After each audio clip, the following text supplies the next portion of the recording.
same. Some things never change. It's all the same. Some things never change. It's all the same. Some things never change. I couldn't stop and say no. It's all the same. You won't take the blame, even when you are blowing up. Oh my, you're my broken heart. Nobody's gonna save you, no. Oh my, you're my broken heart. So come on, let me show you how. Oh my, you're my broken heart. Nobody's gonna save you, no. Oh my, you're my broken heart. So come on, let me show you how.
1, 2, 8.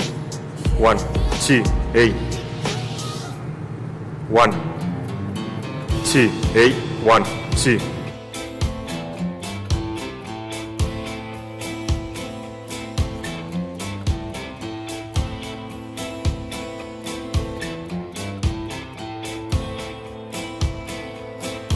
1, 2, 8. 1, 2, 8.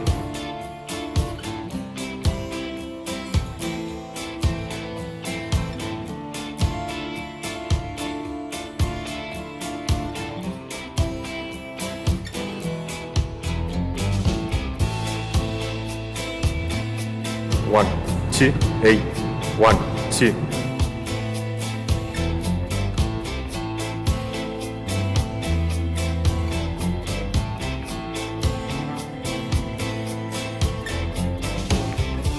1, 2, 8. 1, 2.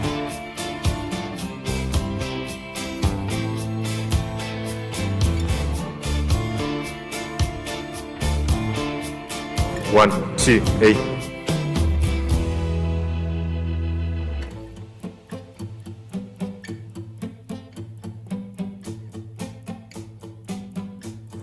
1, 2, 8. 1, 2, 8. 1, 2.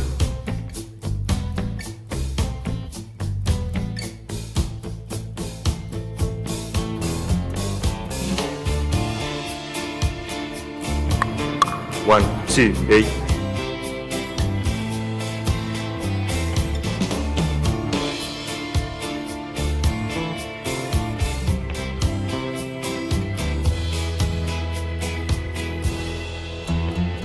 1, 2, 8. 1, 2, 1.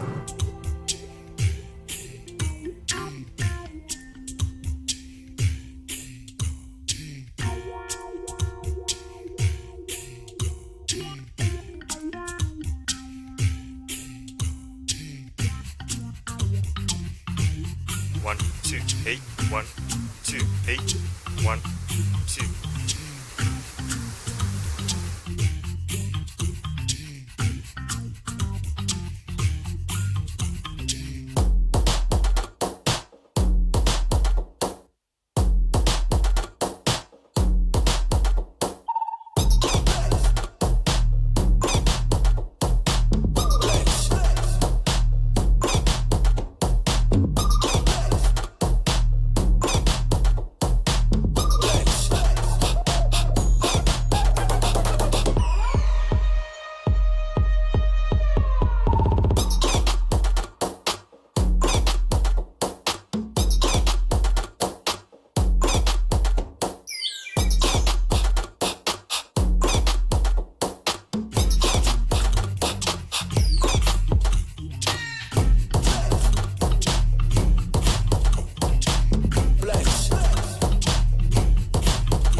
2, 8. 1, 2.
1, 8, 1, 2.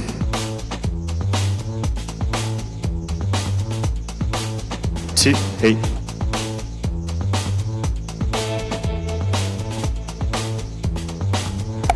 8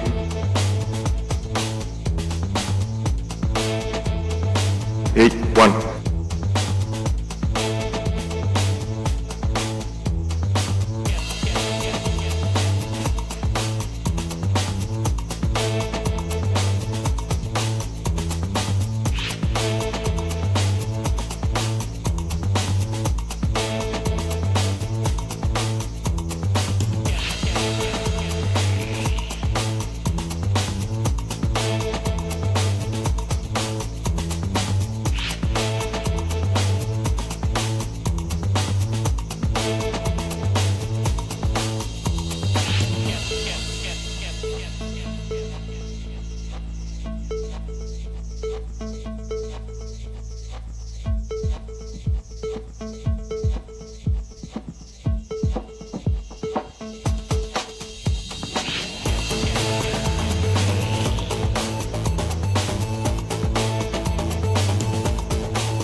It's all the same.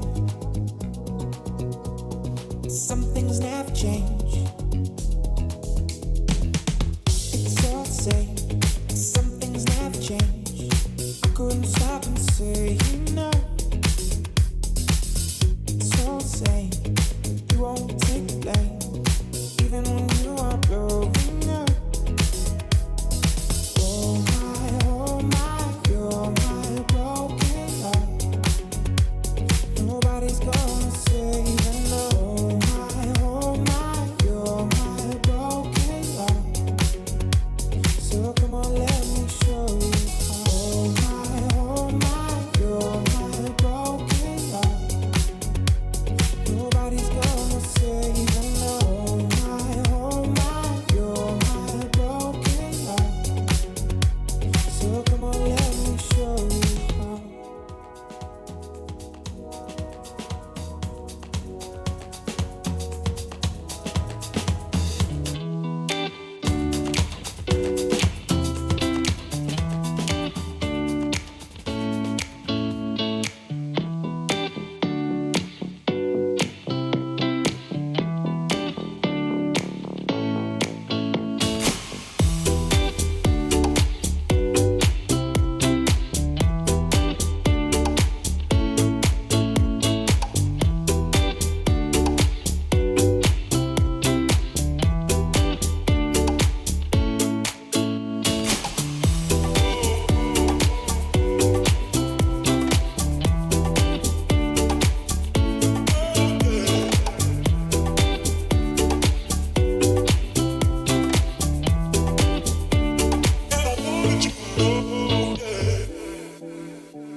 Good morning.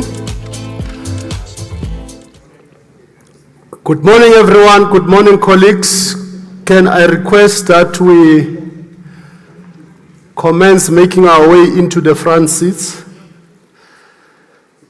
Specifically, the seats in front of the cameras, because we are also doing a live broadcast. But more incentively, we are negotiating a very important enterprise development voucher, very lucrative.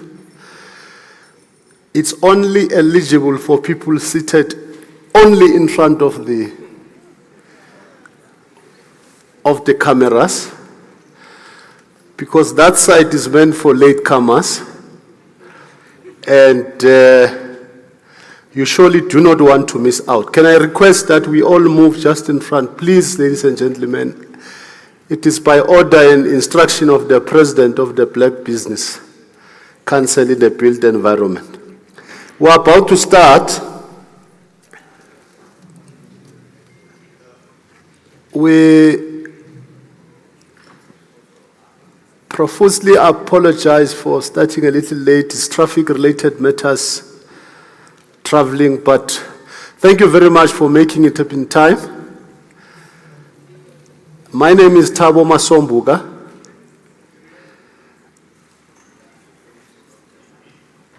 AKA Thabo Masombuga. So I'm going to be your program director for this morning, and looking forward to our speakers, our guests, and all the participants in this second Build Environmental Infrastructure Indaba. By way of indication, Chief, I don't know if we should start or we should allow President to finish the interview. Then we will request a little bit of music. Then in the next 10 minutes, we should be able to be all systems goes. Thank you very much.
Thank you very much. President, we're waiting for you to finish the message to the nation, the message to South Africa about the importance of this second built environmental Indaba of the Black Business Council in the built environment. Ladies and gentlemen, can I request, as we would be led by the musical instruments, that we all rise up to sing an official national anthem in opening this, our second anniversary of the built environmental Indaba, so that we can get our proceedings underway. If we can, please. Gentlemen, have you got the national anthem? I am a horrible singer. I do not want to attempt to start.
Thank you very much. You may all be seated. Thank you, ladies and gentlemen. Welcome to this special Indaba, in which we look forward to engage with you as stakeholders, members of the PPCBE, friends and partners, to be able to deliberate on the future of our infrastructure trajectory in South Africa. President, when I was getting mic'd there, I just told these guys to make sure that they switch it off at some point, because I don't want to make a mistake and be overheard saying to Harrington that our president is talking rubbish. because the mic can expose you if you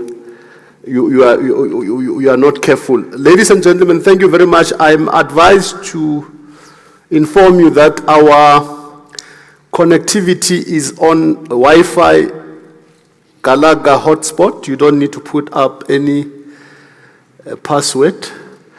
So it's there, and we have the links that are there for comments and questions. You just go into the BE Indaba, hashtag BE Indaba, and you put in the QR code there. It will be able to lead you to a WhatsApp interaction platform, which interaction will help you. You know, some of us are shy. We don't want to stand up and speak. You may have a question or a comment. Then you will be welcome to do that freely. Allow me this opportunity, ladies and gentlemen, to welcome you to this second built environment Indaba of the PPCBE. Last year we met here inaugurally for the first time to shape a way forward on how we want infrastructure transformation to take place in South Africa. There were interesting ideas that were shared. We look forward to consolidating on those going forward. We have invited, and let me take this opportunity to thank our anchor sponsors, the Construction Education Training Authority, CETA, the CIDB. We have the DPSA who are on board, and our government partners who have agreed and confirmed to participate in our program. We will have tomorrow the MEC for Infrastructure in Gauteng. We'll have the Minister of Human Settlement coming to deliver a keynote address first thing in the morning. And we have a number of panels. And we've got Deputy Minister of Water Affairs coming to bless our occasion as well. We have the Deputy Minister of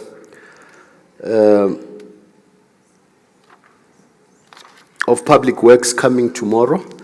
So, ladies and gentlemen, we are looking forward, no, today, sometime today later, we're looking forward to a carte blanche of a program.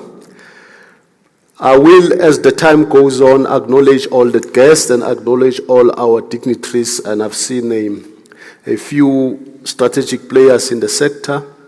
The SACP MP is here, I've seen the MBSA, I've seen the Construction Sector Charter Council, I've seen CESA, the Consulting Engineering South Africa. So we are going to have a very interactive program. But let me, for now, ask the president of the Black Business Council in the Built Environment, Mr. Denny Masimene, to come and welcome us. And whilst he comes on stage, let me also invite on stage, because immediately after him, we're going to receive messages of support from the CESA CEO, Mr. Chris Campbell. Chris, if you can come and join President on stage. Can I also invite Mr. Zondi, the CEO of the SAFSEC, to come and join him on stage. MBSA, have we resolved if it's Mnisi or President? I left you with that. Can I invite the MPSA, the President, to come on stage as well? And then who else is expected to give a message of support? Yeah, these are pretty much, or the President of the PPC, President Elias Monache, please come on stage as well.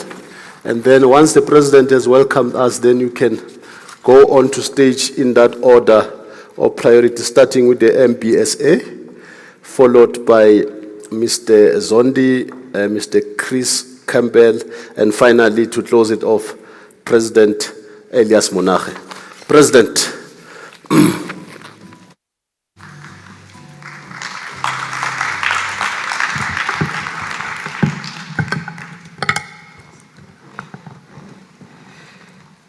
Good morning.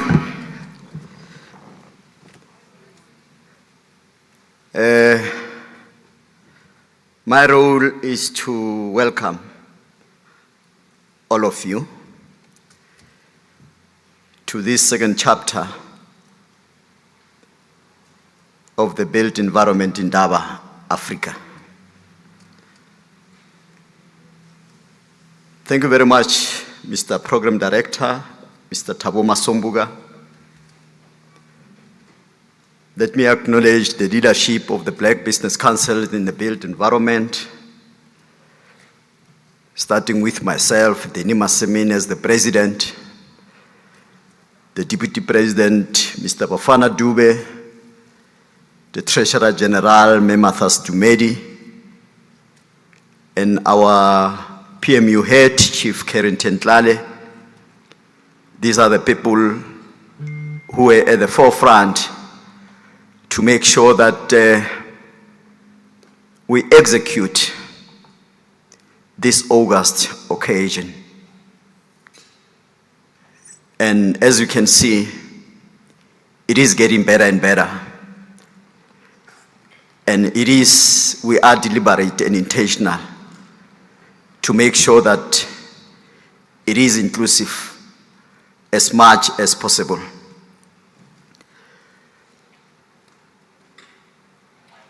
Let me also take this opportunity to acknowledge in our presence the former president of BBCBE, Mr. Paul Khole, who is a PRQS. He always says he's not a QS, he's a PRQS. That means he's licensed to do the quantity surveying job. The leadership of our mother body, BBC President Elias Munache, the Vice President, Business, Mr. Gregory Mufokeng, the leadership of our member organization, as BBC, under our umbrella, we have about 7 member organizations. The CEOs and MDs of our corporate members, the leadership of CESA, Mr. Chris Campbell, who is here with us, the leadership of MBSA, the leadership of SAFSEC. I'm deliberately listing this organization because we are in the process of finalizing a tight relationship, a marriage, and this will be the kind of marriage that will be in community of property, for those who understand. Because it is important that we nip these silo activities in the bud, because we have done that for the longest part of time, and the silo activities has taken us nowhere. So it is time that we come together, and you don't need to collapse whatever that you are doing, but there will be more issues of commonality that we can really reinforce each other and make sure that there is transformation in our industry. The CEOs of all our public entities and our private partners, JBCC, I've seen Charles from Stefanotti is also here in attendance. And it is important, colleagues, that we indicate the reason why we are here.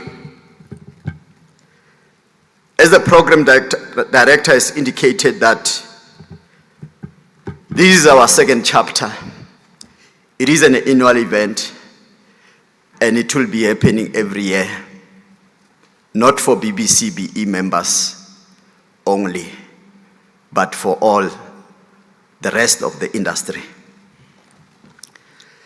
The built environment in Indaba, Africa, is a platform for the industry to discuss and find amicable solutions to a myriad of challenges facing the industry.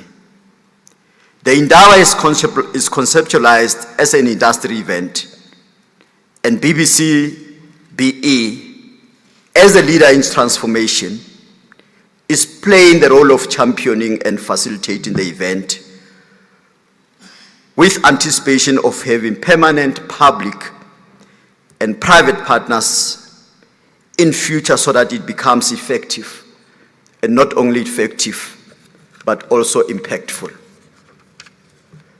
So we're extending an invitation to those who are in the public space and those who are in the private space that the doors are open so that we can come and join us as partners to this event.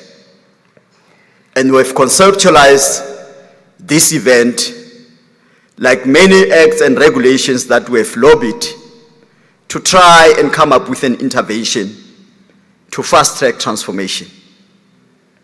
We've realized that people are saying 30 years into democracy, what is it that we have achieved? But when you check that some of the issues, we can no longer blame apartheid. From 1994, the black government was ushered in, and if we failed for the past 30 years, we only have ourselves to blame.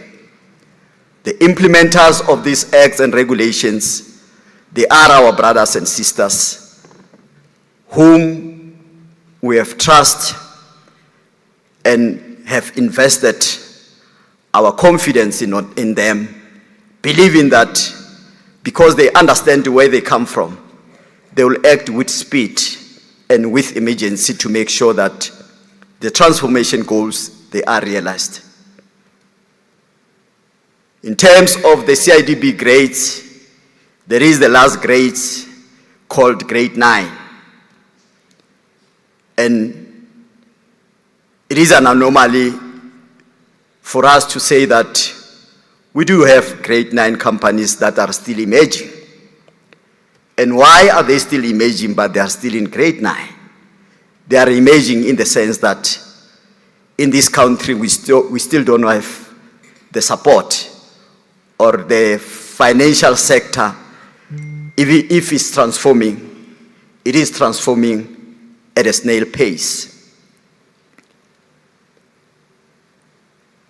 Our various public entities, state departments, they advertise various forms of tenders and they finalize an award.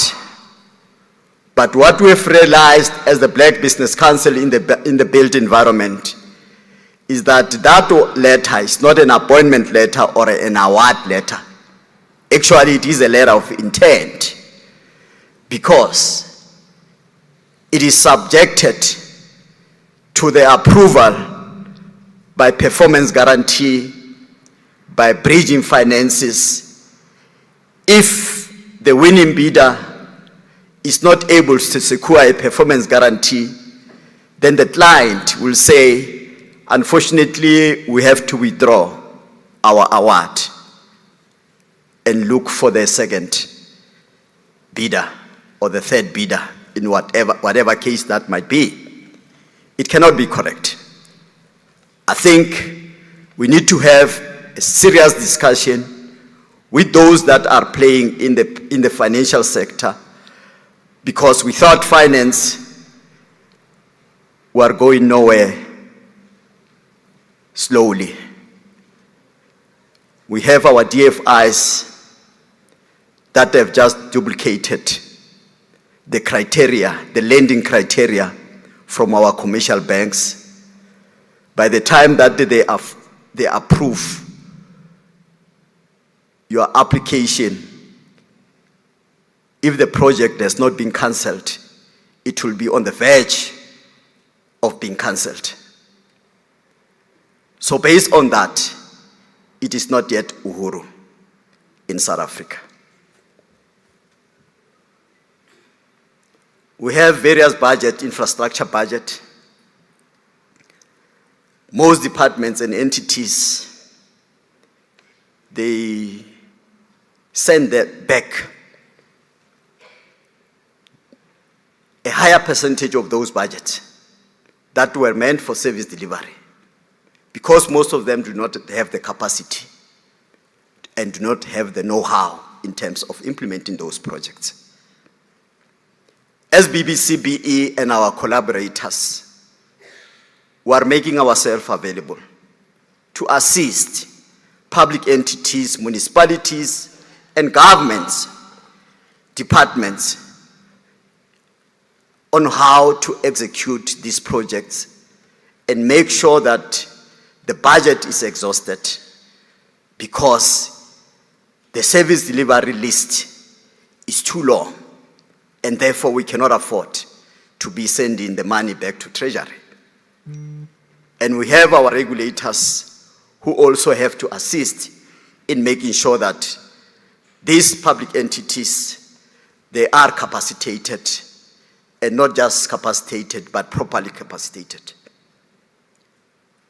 But while we are doing that, it is important that we also make a thorough introspection on ourselves. And when I'm saying on ourselves as practitioners in the industry, on ourselves as contractors, on ourselves as the built environment professionals, on ourselves as material suppliers, to do an introspection to check if are we really doing justice to service delivery? Are we really doing justice to this industry? We can no longer afford fly-by-nights in this industry. We can no longer afford to have service providers who, after receiving the first payment, they run away to Dubai and all these European countries, forgetting that that money is for the project and it needs to be reinvested into the project. And when they come back, the project has come to a standstill because the workers, the suppliers have not been paid. We can no longer have a situation where a week after the road has been constructed and completed and handed over, there is a pothole on that road. Then you ask yourself, those who were given the responsibility to monitor the delivery, the design, when they sign off and say, we are satisfied that this project has been constructed in terms of the design, what happens to them? I think it is time that the professional bodies, they also up their sleeves in terms of making sure that those that are not doing good to this industry, they are scrapped off the roll or their licenses are taken away. And those contractors who waste, I call it a waste because even if they terminate your contract, they go and appoint, it is an extra cost and it is a delayed service to that community that deserve that service. So it is time that we fix the industry in both public and private sector. And as the BBCBE, we are ready to champion that process. On that note, ladies and gentlemen, as I've indicated, that my task was to welcome you to this August event. And let me do that by quoting a scripture in the Bible, Hebrews 13, verse 2. That says that, do not forget to show hospitality to your guests, delegates, for some who have done this have entertained angels without realizing it. So I don't want to miss that, and you find that the angels of BBCBE, they are here in the room, and I've not acknowledged them. I like the version in 1 Peter chapter 4, verse 9, that says that, show hospitality to one another without grumbling. Each of you should use whatever gift you have received to serve others as faithful, cheerfully, share your home. And this Galaga event, hall number 3, it is our home that we are sharing with you. And with those who need a meal or a place to stay, and hospitality should be given with a cheerful heart. As we lead in transformation, we are inviting you to join us in this transformation journey that we are very sure that we will achieve in no time if we are united as all industry players. You are welcome. Thank you very much.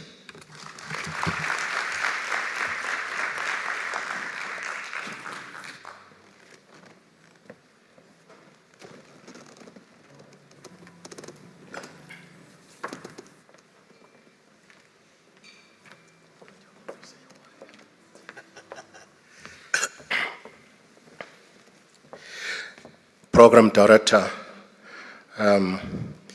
thank you.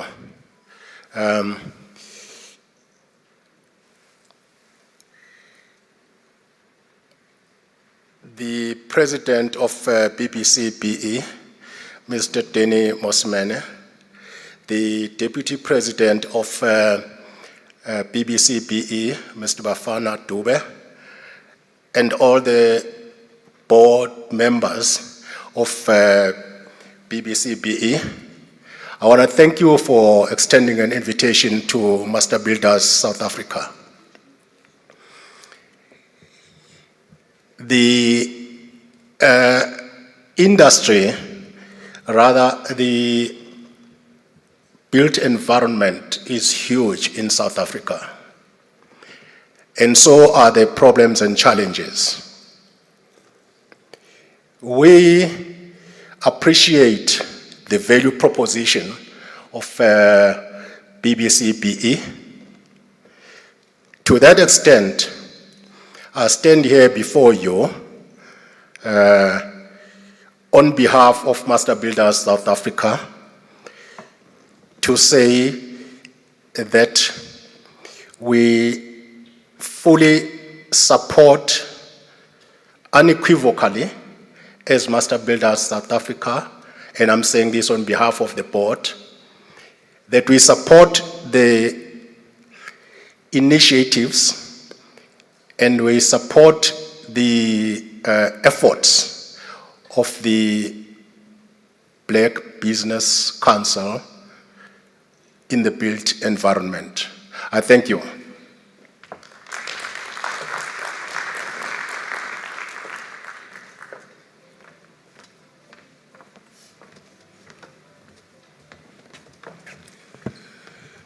Mr. Program Director, Mr. President, Deputy President, and all the leadership of the BBC BE, our colleagues from government, industry, the media today, ladies and gentlemen, good morning to you all. I'm actually breaking protocol because the protocol prescribes that when the president of an organization is here, he or she should be speaking. And the president of SAFSEC is here amongst us, but he has mandated me to speak on behalf of the organization, so protocol observed. I just wish to thank you, Babdu, and the leadership of the BBC BE for reminding us of what we're actually meant to be doing as industry bodies and industry organizations, reminding us of that we should be working for the industry, not for the various organizations that we represent or we're employed by. We wish to thank you, as SAFSEC, we wish to thank you for bringing us together, all of us here as industry bodies and industry, to work hard to fix and work on the problems and solutions for the industry, which are much needed. We thank you, BBC BE, for bringing us together to work hard to build the industry and work hard to build a better South Africa. And as SAFSEC, we endorse and support you and pledge our unwavering support. And thank you for bringing us to this event and letting us participate in this very auspicious occasion. Thank you very much.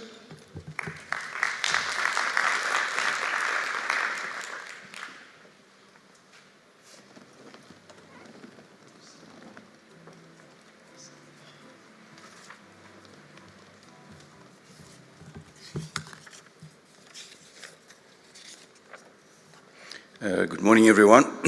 Excuse me. My name is Chris Campbell, and I'm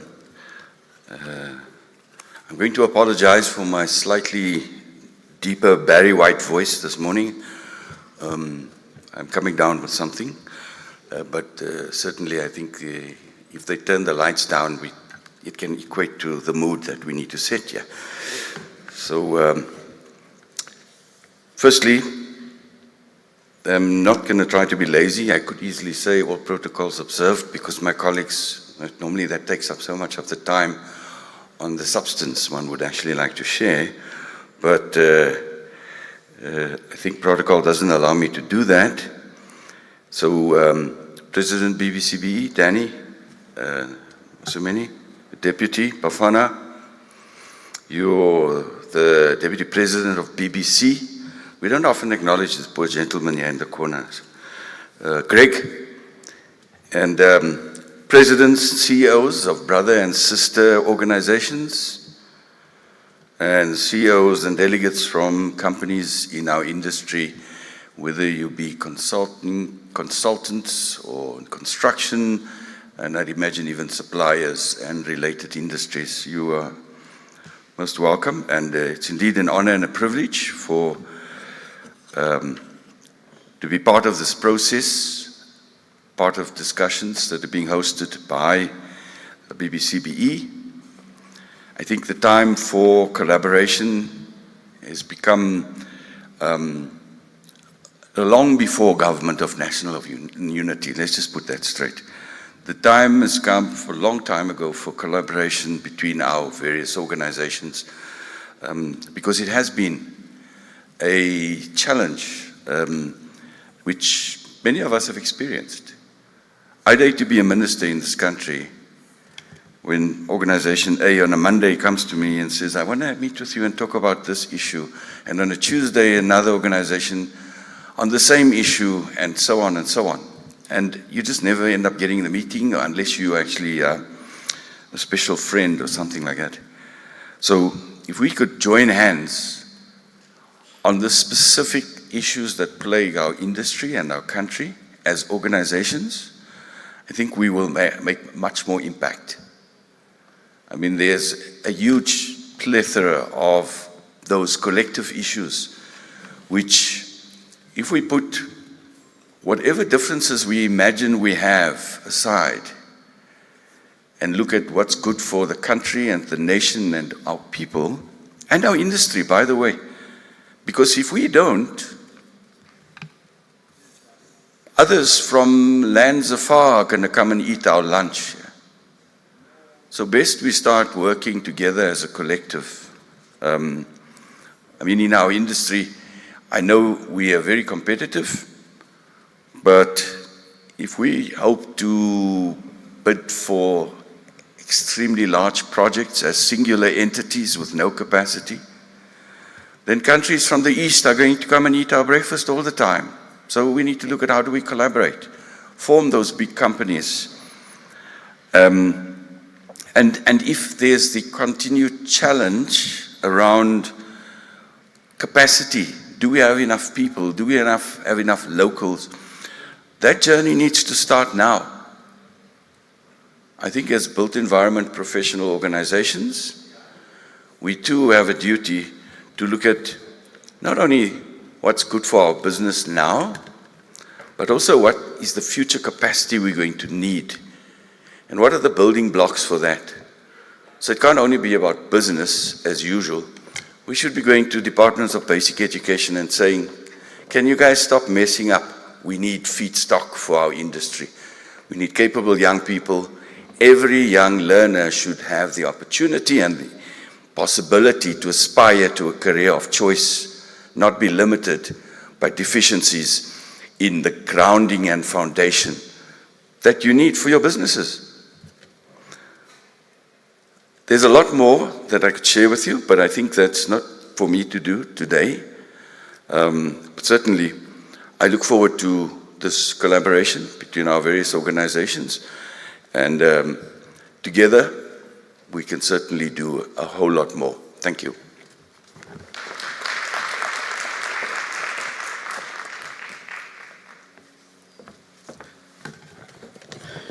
A very good morning to you, colleagues. Let me take the opportunity to tender an apology from the president of the BBC, who is running slightly late.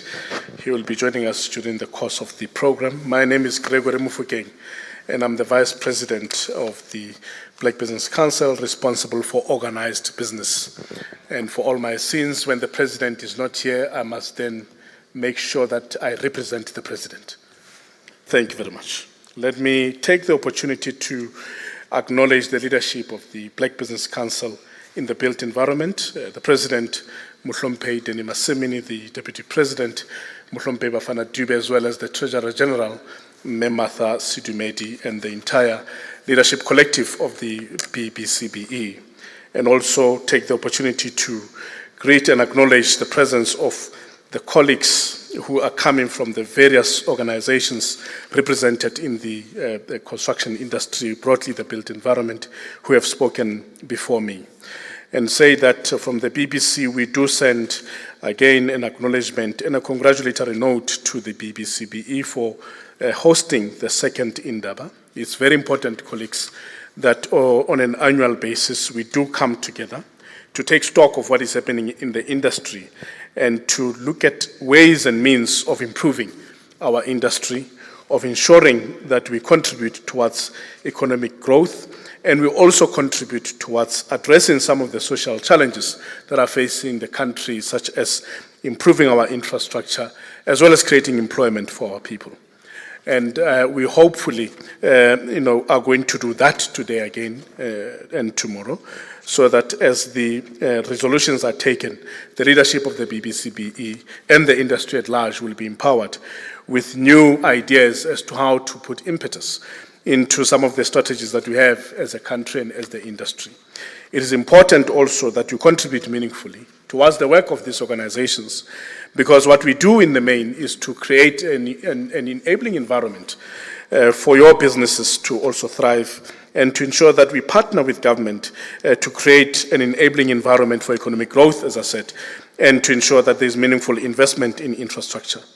Most of you will be aware that there will be developments regarding the public procurement regulations, and we are hoping that during the course of the day today, we will get an update from National Treasury as to how far this process is and when it will be concluded, so that there can be certainty around our public procurement regulations.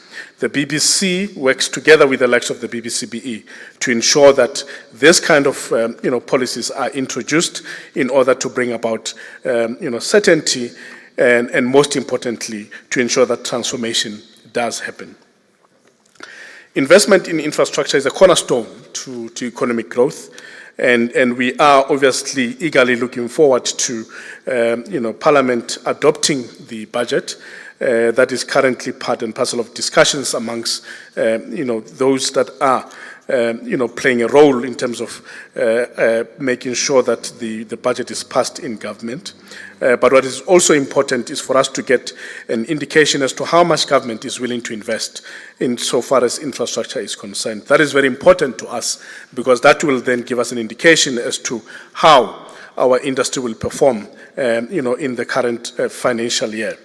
We also look forward to getting more information around the plan to involve and crowd in private sector in public sector projects via PPPs. We all know that National Treasury has completed the first leg of the review of the PPP framework. We look forward to the second leg being finalized, and that will also give us a guidance as to what the role of the private sector is envisaged to be, so that we can position ourselves to participate meaningfully in those projects. As Chris has said, colleagues, we have a challenge from the East. Chinese companies are here. They are winning projects left, right, and center. We need a response. We need a response. This industry must respond to this threat. And again, today, I'm hoping that we will, put our heads together as to how we are going to address the threat from our Chinese friends. Because the way things are, it looks like if we don't do anything, they will completely annihilate us. We need to respond. We must also remind you that the textile industry was where we are after 1994. And today we don't have a textile industry to talk about because we did not respond timelessly, using the tools at our disposal, legislative and policy tools that we have. So we are quite excited that we are again gathered here today so that we can share ideas, and the leadership then will take those ideas forward in order to ensure that we create an enabling environment for us all to participate meaningfully in our economy and in our industry in particular. From the BBC perspective, we also want to say to you that the noise around the Transformation Fund is there. We are going to work collaboratively with government and other actors to make sure that the Transformation Fund is implemented. It is very important, colleagues, because most of you will know that it is an absolute challenge to get access to finance, especially when we are an emerging company, more so when you are black. It's a serious challenge. Banks are simply not supportive. DFIs are too slow, as the president has said. And so we do need another instrument at our disposal to make sure that we do make access to finance possible to you all. And we want you to also participate meaningfully in the processes that are currently evolving as far as the Transformation Fund is concerned. Make sure that your voice is heard. We can not only have the voice of those who are opposed to the idea, we must also have the voice of those who are going to be beneficiaries of this instrument. So keeping quiet and hoping that someone else will do your work is not ideal. Please do contribute. The Gazette is there. There is a deadline.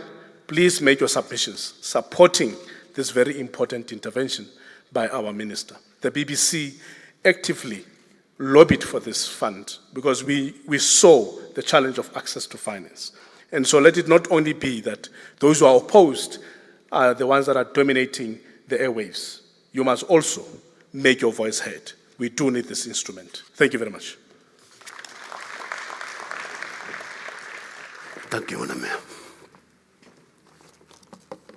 Thank you very much, Vice President. I know you have many various capacities today. One of them is the one you have just delivered the message of support on. We greatly appreciate, gentlemen. You are now excused, but Mufokeng, you can remain because you are going to be part of the next segment. Thank you very much. Let's give them a round of applause.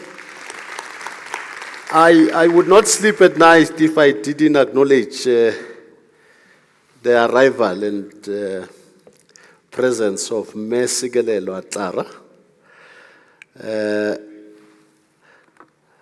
On behalf of the South African Women in Construction, igama lamakhosikazi, they are here. They specifically said that if I don't acknowledge them, Sodula will literally handhold me to the principal's office to get my punishment. So I just needed to make sure that, welcome, thank you very much. And I know that, and Marina, the president of SAFSEC, arrived here quietly and sat somewhere at the back. That's why we didn't see her, you know, and we ended up mixing up protocol, having the CEO to speak. President, if you are here, please make yourself available to come and contribute and sit in front. Because the tendency of sitting at the back, you remember those ones when we were still at school? We used to sit at the back. When they send us to tell them that the principal wants to see them in the office, they are the ones who used to say, tell the principal to come here. Where are they now in society? We don't know. So that's why I always warn against sitting at the back, because it has those ramifications and tendencies. Colleagues, as I now introduce the next segment, which is going to be anchored and moderated by the president of the SACPMP, President Lufuno Ratsiko, if you can come in front, joined on stage by the CEO of the CIDP, Mr. Bongani Dladla, and the acting CEO of the Construction Charter Council is already here. I will also call Chief to come in front so that he can just give us a reflection of the progress so far. Colleagues, when we met last year, we committed that we're going to avoid to be what is called a talk shop, right? We said we're going to engage with issues robustly in a positive way so that we are able to generate progress, because this thing of having summits, conferences, and indabas that do not produce any meaningful progress is, quite frankly, and for all intents and purposes, starting to be boring, right? So we then said, let's have a different approach to these indabas and engagements. Let's call them, all right, so they are going to be mic'd, then they will come and join me on stage. Let's have these indabas coming to produce meaningful progress on transformation and economic inclusion. Yesterday, colleagues, the Minister of Human Settlement released a report on the George building collapse. You remember? One of the findings of the investigations in the report are quite disturbing. Not only does the report point to systematic failures in approval processes, but it also points to general manifest at the level of complacence in how we certify buildings, processes in infrastructure. And she did highlight that not only was the incident embarrassing for the government, but it was particularly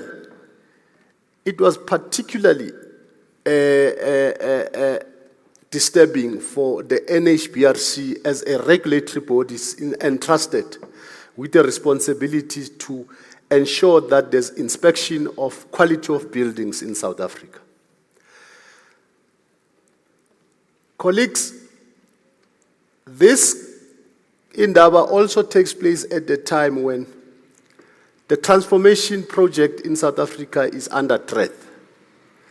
You would have seen a number of initiatives everywhere where there are efforts by right-wing organizations, extremists who want to take back and reverse back the country into the days of apartheid. I will not speak about the gross misrepresentation that they went to do in the United States, which led to an offensive against our trade regime in South Africa and our investment and foreign direct investment by the newly elected president of the United States.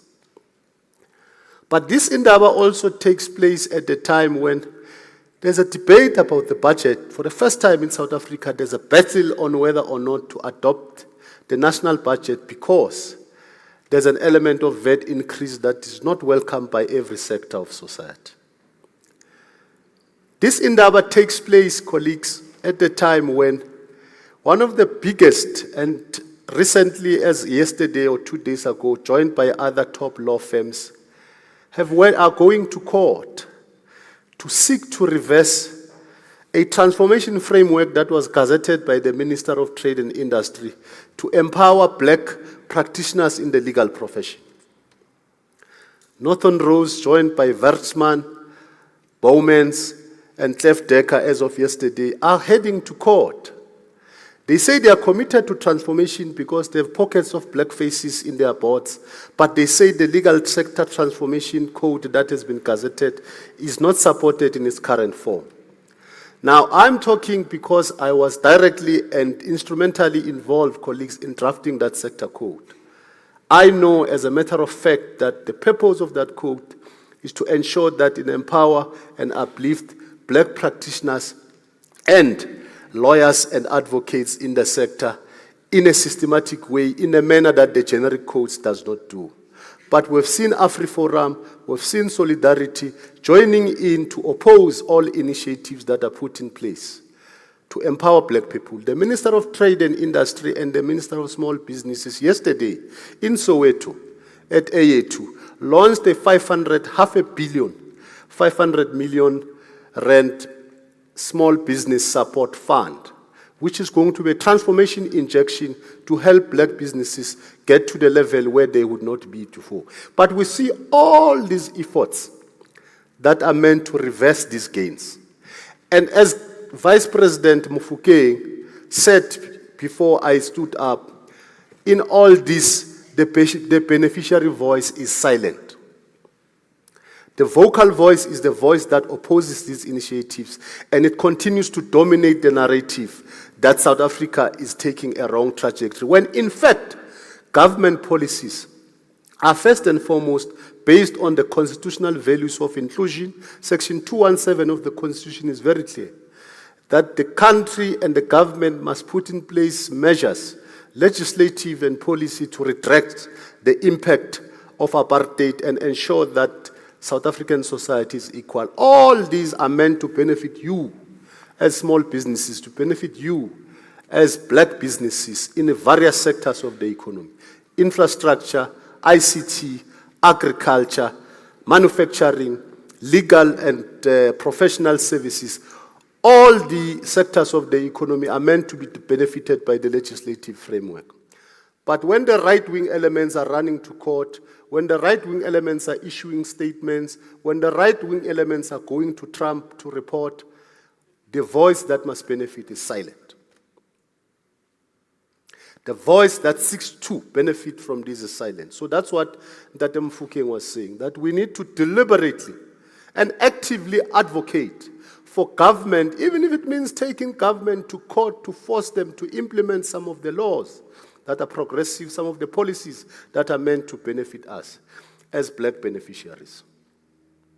So in this summit and in this segment in particular, we're now going to really invite thought leadership in terms of what it is in the industry regulatory bodies are doing to support regulations that accelerate the pace of transformation. But let me rest assure you, colleagues, the fight for transformation is not going to come at a silver platter. Transformation is not going to be handed over in a silver platter.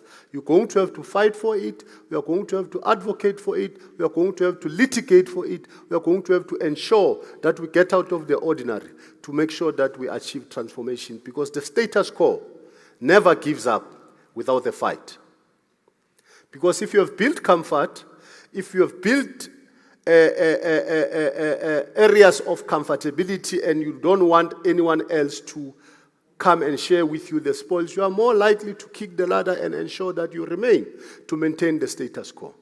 So we're going to now invite the next panel to deal with that. Are all our panel members here? Only one. The National Treasurer is here. I think Brawilima Matebula, I think he is meant to be here. I haven't seen him. I would have seen him. He's tall with a compelling figure. You would have. So I haven't seen him. So I would take it that he's not here. Maybe we'll have to compliment. Let's just bring Sawik on the because women, conversation on transformation without women is not complete. President Sawik, are you going to come yourself or delegate? We need a voice of women on stage, so that we would have needed the voice of the youth here. Is the youth here? We need at least a balanced voice of the youth to understand that when we talk inclusion and we talk regulatory transformation, what is it that we're looking for, and what are the low-lying areas for transformation? So, Chief, I don't know where you are. President has asked me to come and ask you to come and just share with the delegates some of the progress issues that we've done subsequent to the first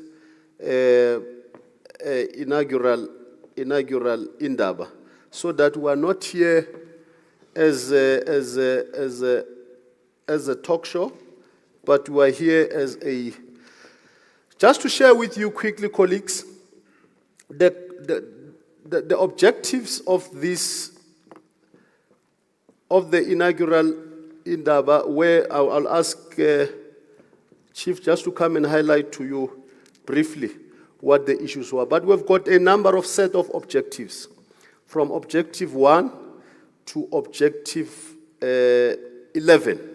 But we'll share with you these objectives as time goes on, so that when we end these 2 days, we must reflect and juxtapose against those and see whether are we doing progress or are we making headways in achieving what we set ourselves to achieve. Chief, or are you going to speak? Are you going to use the mic? No? All right. Thank you very much.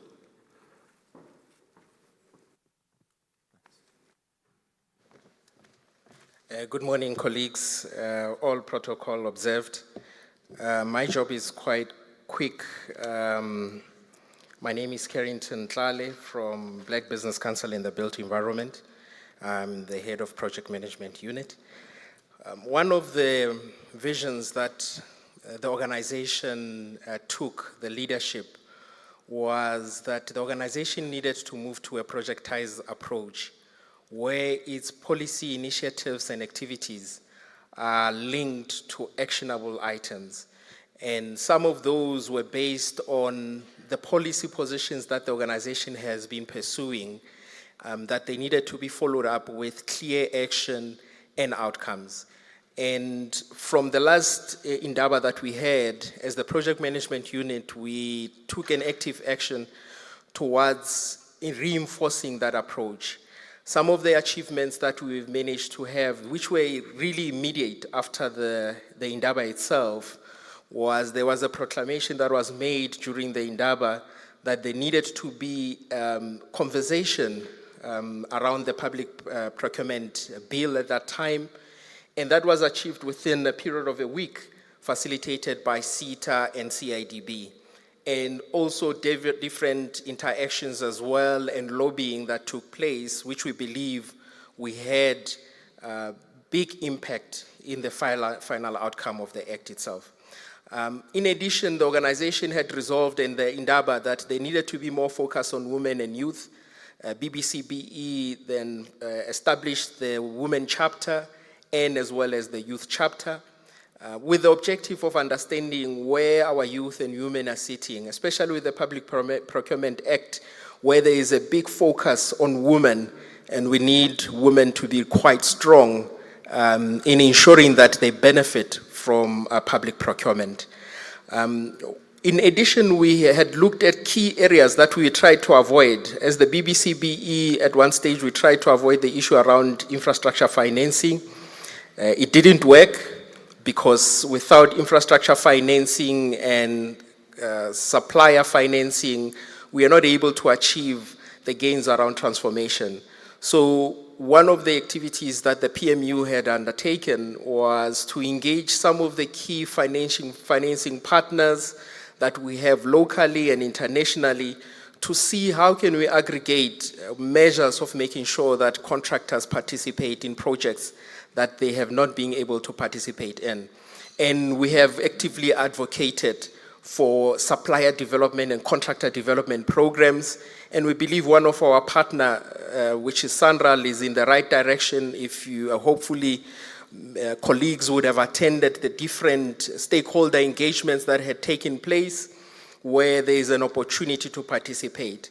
But moreover and above that, we have also started collaborating with small business and development, the department, where they have put in an additional focus on construction, where they are looking at how can we aggregate all the supply development programs that are already in place to ensure that there is a broad participation for contractors and suppliers. So, as the BBCBE, and we believe that this is a collaborative approach that we have started taking, that all the members of SAFSEC, of MBSA, of CISA, the different organizations, we need to actually look at how do we broadly ensure that small business within the construction and built environment are supported and are able to participate. As I come to a close, one of the key areas around financing that we had looked at was around construction guarantees. This is an activity that we have been going quite strong around, where we are looking at solutions through our different partners. How do we align our contractors to be able to participate by getting not easy access, but access that is equitable, that is fair to performance guarantees, to retention guarantees, to prepayment guarantees, and bid bonds. And I think from our side, we believe that we had advanced quite far. So I think with the theme of this Indaba around collaboration, we believe that we are not, as the BBCBE, alone in trying to transform the sector, but believe that all the sector organizations have got the similar objectives. We might have differences, and we agree that those differences will remain, but by and by there is more commonality around what we want to achieve within the sector. And we want to say that the BBCBE is willing to partner, is willing to move forward. As we have proved in the last year, we have operationalized our MOA with CETA that we signed at the last Indaba, where we are pursuing candidacy quite aggressively for the professionalization of the sector, which is one of the areas that was actually resolved in the previous Indaba. We have operationalized through interactions with SANRAL, our MOU, our dual MOU with SANRAL. So we're looking quite aggressively at how the organization, but in partnership with everyone else, can start moving transformation forward. For me to close, I want us just to frame ourselves in that we have changed and moved the organization from being complainers. We have got our own challenges. We have things that are not easy, but I think the decision that we have taken that we are a solution organization has borne fruit. And it's evident by this event as well that being a solution-driven organization, things won't normally go your way, but they will go the way that you intend them to go. But for us, we are happy that we have got stakeholders that will be able to support us. And out of this conference, we believe that we will not just be another talk shop. From our side, collaborating with our partners, we'll be able then to achieve much more. Thank you and have a good conference. Thank you. Thank you. Thank you very much. President, over to you with your panel. Just lead us on this most important discussion on the regulatory impact on transformation, particularly. Thank you. Thank you, Program Director.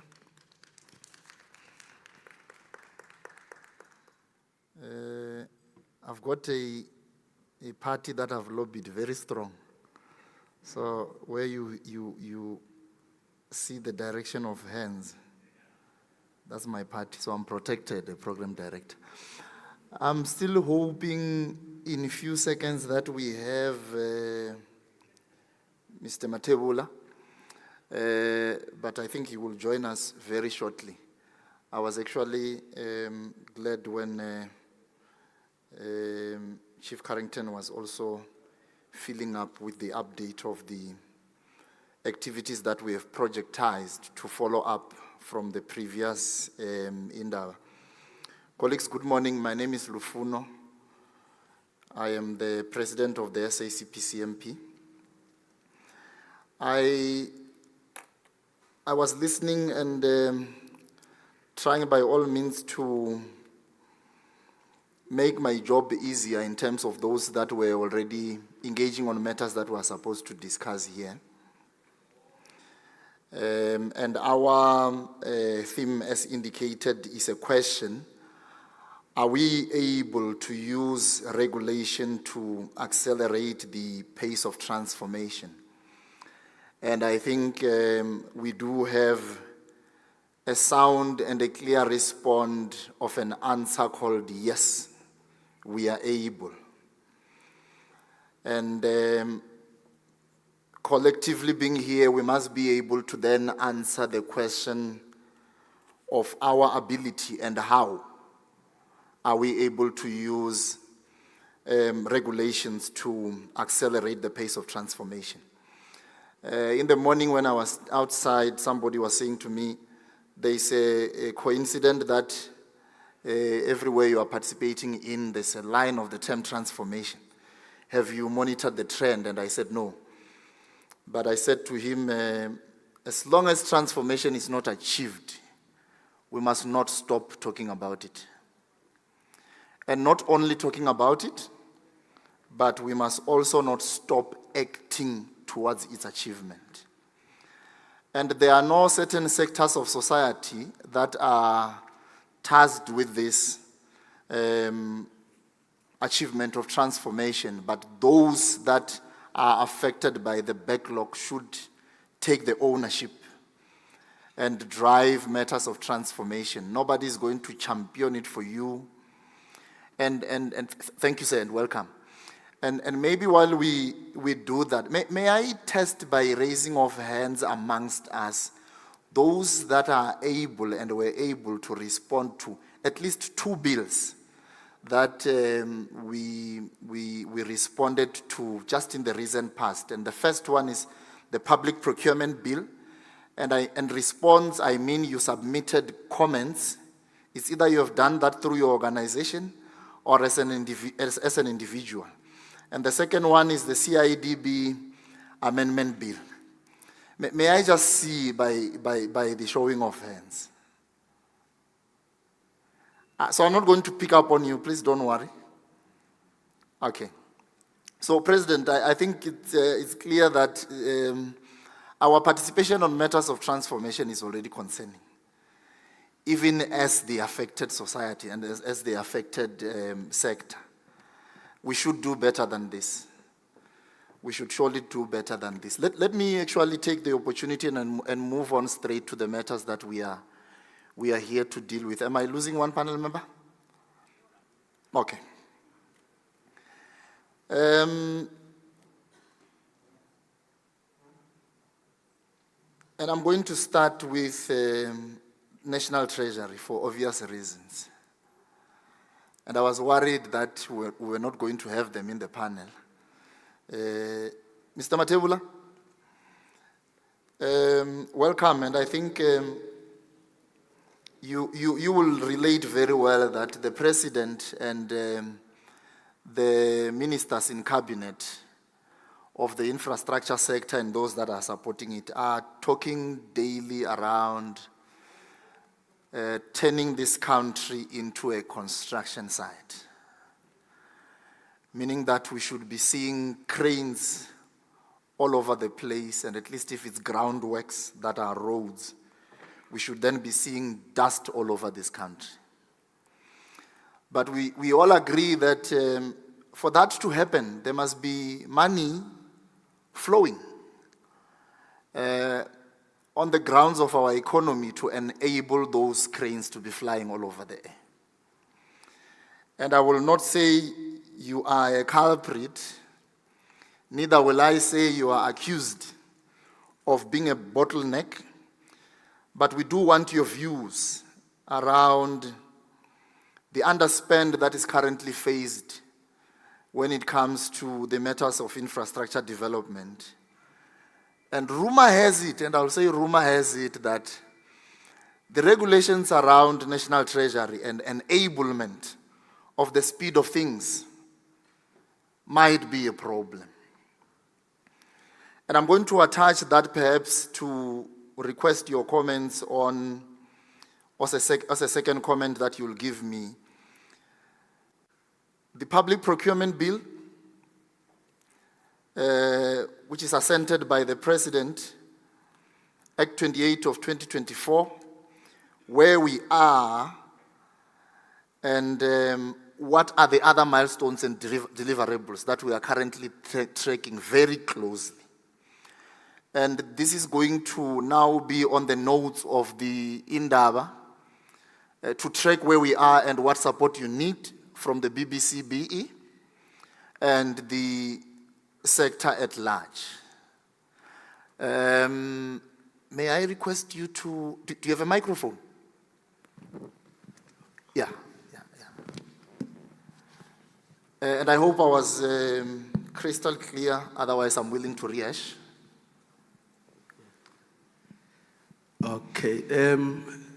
Thank you, Program Director, and good morning to the delegates and my fellow panelists here as well. And firstly, I must just apologize, man. I've got a terrible flu and I'm late. But look, let me not maybe talk about, let me start with your very last question around where we are. I'm sure South Africans will be aware that the President assented to the Public Procurement Bill. So in other words, it became an act of parliament in July last year, to be precise, on the 18th of July. And then the act was then gazetted on the 23rd of July last year. So since that time, the first thing that we did was to conduct induction sessions across the whole state, just to sensitize state institutions on the content of the act itself, chapter by chapter. So we had those webinar sessions which took us almost until the beginning of October, last year. It's quite a mammoth task. And then subsequent to that, we decided that I think through the undertaking that we made during the parliamentary process, that we will invite all South Africans to provide inputs into the development of the regulations to the Act. And that's exactly what we did. We took the Act and, divided it into 7 themes because we wanted people to be at least specific. So there is a theme in chapter 1 that deals with the establishment of the Public Procurement Office, including the functions thereof and the functions of the provincial treasuries, and also procuring institutions across the country. So that's theme 1. Then there is a reference group. So in other words, South Africans were invited to provide input into that group as well. Then the second group related to issues of procurement integrity, the debarment. That's group number 2, code of conduct and so on. So that was reference group number 2. So now it's the second work stream that we had. Then the third work stream was dealing with the most contentious part of the Act, which is the chapter that replaces the so-called the triple PFA as we know it. You know that we've got, over the years, we've always promised South Africans that there shall come a time when the triple PFA in its current form would be repealed. So this Act, of course, repeals the triple PFA. So it's a very contentious chapter. It's about transformation. The set-asides, we've provided for set-asides in there. In that chapter, we've provided for issues around subcontracting, issues of industrial policy, industrialization, local beneficiation, etc. So that's a chapter, because we believe that our minerals are always exported and imported as finished product. So that chapter is one controversial one. In fact, Program Director, if I might just say, we are in court, for obvious reasons. There are people that have taken us to court, not only about the entire bill, but precisely because of that chapter. I think the less said about it, the better. So that's one stream. Then the other stream deals with the real procurement issues, which is chapter 5 of the Act. And that deals with the issues of the actual procurement. How do you clean a gun? You probably take out the bullets, you polish it, and then you push back the bullets. So that's the actual chapter that will articulate how do you conduct procurement in the country. Now, what we did in that chapter, we've realized, because South Africans throughout the public hearings in Parliament, as well as through the public participation sessions that we had across the country, I think we crisscrossed the country, visited all areas, areas that you think just to consult with the ordinary members of the public. There is an outcry that we should make sure that there is differentiation. So if you procure infrastructure, this matter was ventilated quite vociferously during public hearings. People say, no, but you can't buy infrastructure the same way as you buy pens and pencils and textbooks. And then I used to argue during the parliamentary sessions that no, it's true, but for education sector who deals with pens and pencils and textbooks, they will tell you that this is a strategic commodity for them. So we just need to make, but the long and short of it here is there is differentiation. So there will be different regulations for every type of procurement and also for every type of procuring institutions. So if you procure, for instance, if you take infrastructure, it's quite wide, it's broad, it's got different facets. And then you've got bulk water infrastructure, you've got ICT infrastructure, you've got energy, you've got road construction, etc., etc. All of these things you can't procure in one. So there's a team as well that's dealing with that part of regulations. Then the other team deals with the Public Procurement Tribunal. This is one other element that we introduced in this act. Because we know that, most of the people, especially your small emerging contractors, do not have deep pockets to take government to court where they are aggrieved. So we've provided for a tribunal, and then so that they can take their matters to the tribunal without incurring costs. So that's another stream, work stream that we have that's dealing with those regulations. Then the one other stream, very important, is the use of technology in procurement. So because also our processes are always manually driven, but now we've introduced technology, the use of ICT and so on, to make sure that at least the processes are faster and there is minimal human intervention in our evaluation process and so on. So that's another stream that deals with those regulations. Then the last stream, which is theme number 7, is infrastructure itself. So we also invited, that team deals with regulations that pertain to infrastructure. So all in all, we have 7 work streams or reference groups. Now what we did then, Program Director, we then had our inaugural meeting on the 29th of October, just inviting South Africa at large, and of course outlined what every reference group should do and in terms of providing input.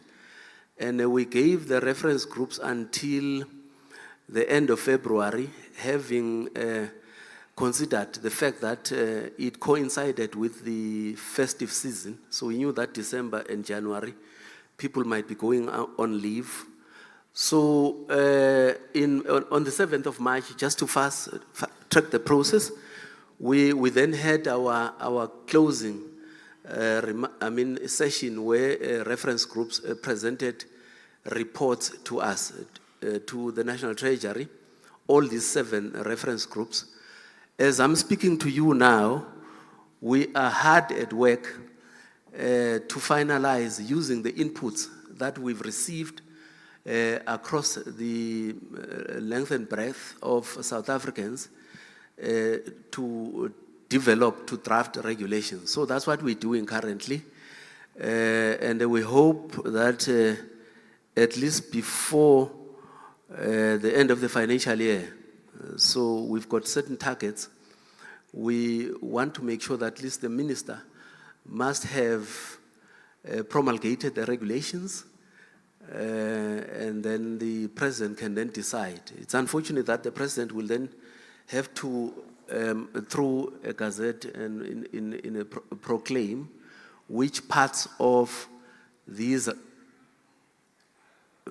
provisions of the Act itself, are prioritized in terms of implementation. But we, as indicated, we are just hard at work. We're a very small team, thin team, but I think we will do what South Africans hope, and expect from us. So what we then indicated is that as and when we draft, because we've started the process of drafting the regulations, we will interact with industry experts so that where we may miss certain issues, at least they can provide additional information, because we've been having a lot of pressure to deliver on these regulations. Otherwise, the dream of transformation might be delayed. But this is where we are, Program Director, in a nutshell. Thank you very much. Thank you so much. I think you've responded extensively and indicated some of the timelines of where you are.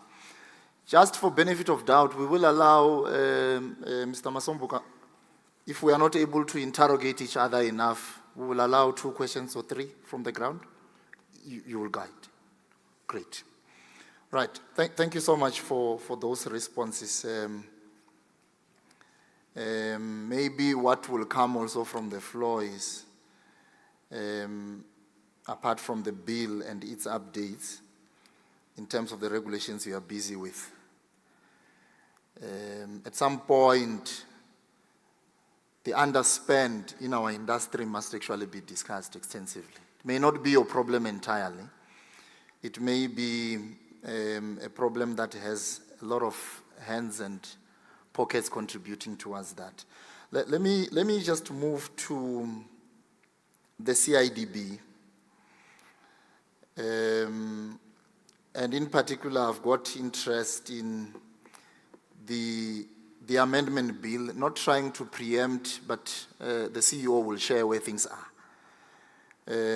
What I deal with every day, at least, and I'm the one facilitating the panel, I can use my discretion here. What I deal with every day is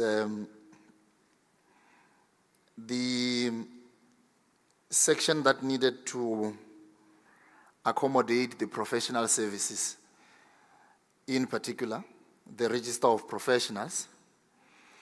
And I also took from the speech of the President the matters of grade 9 that are still upcoming, while they are grade 9.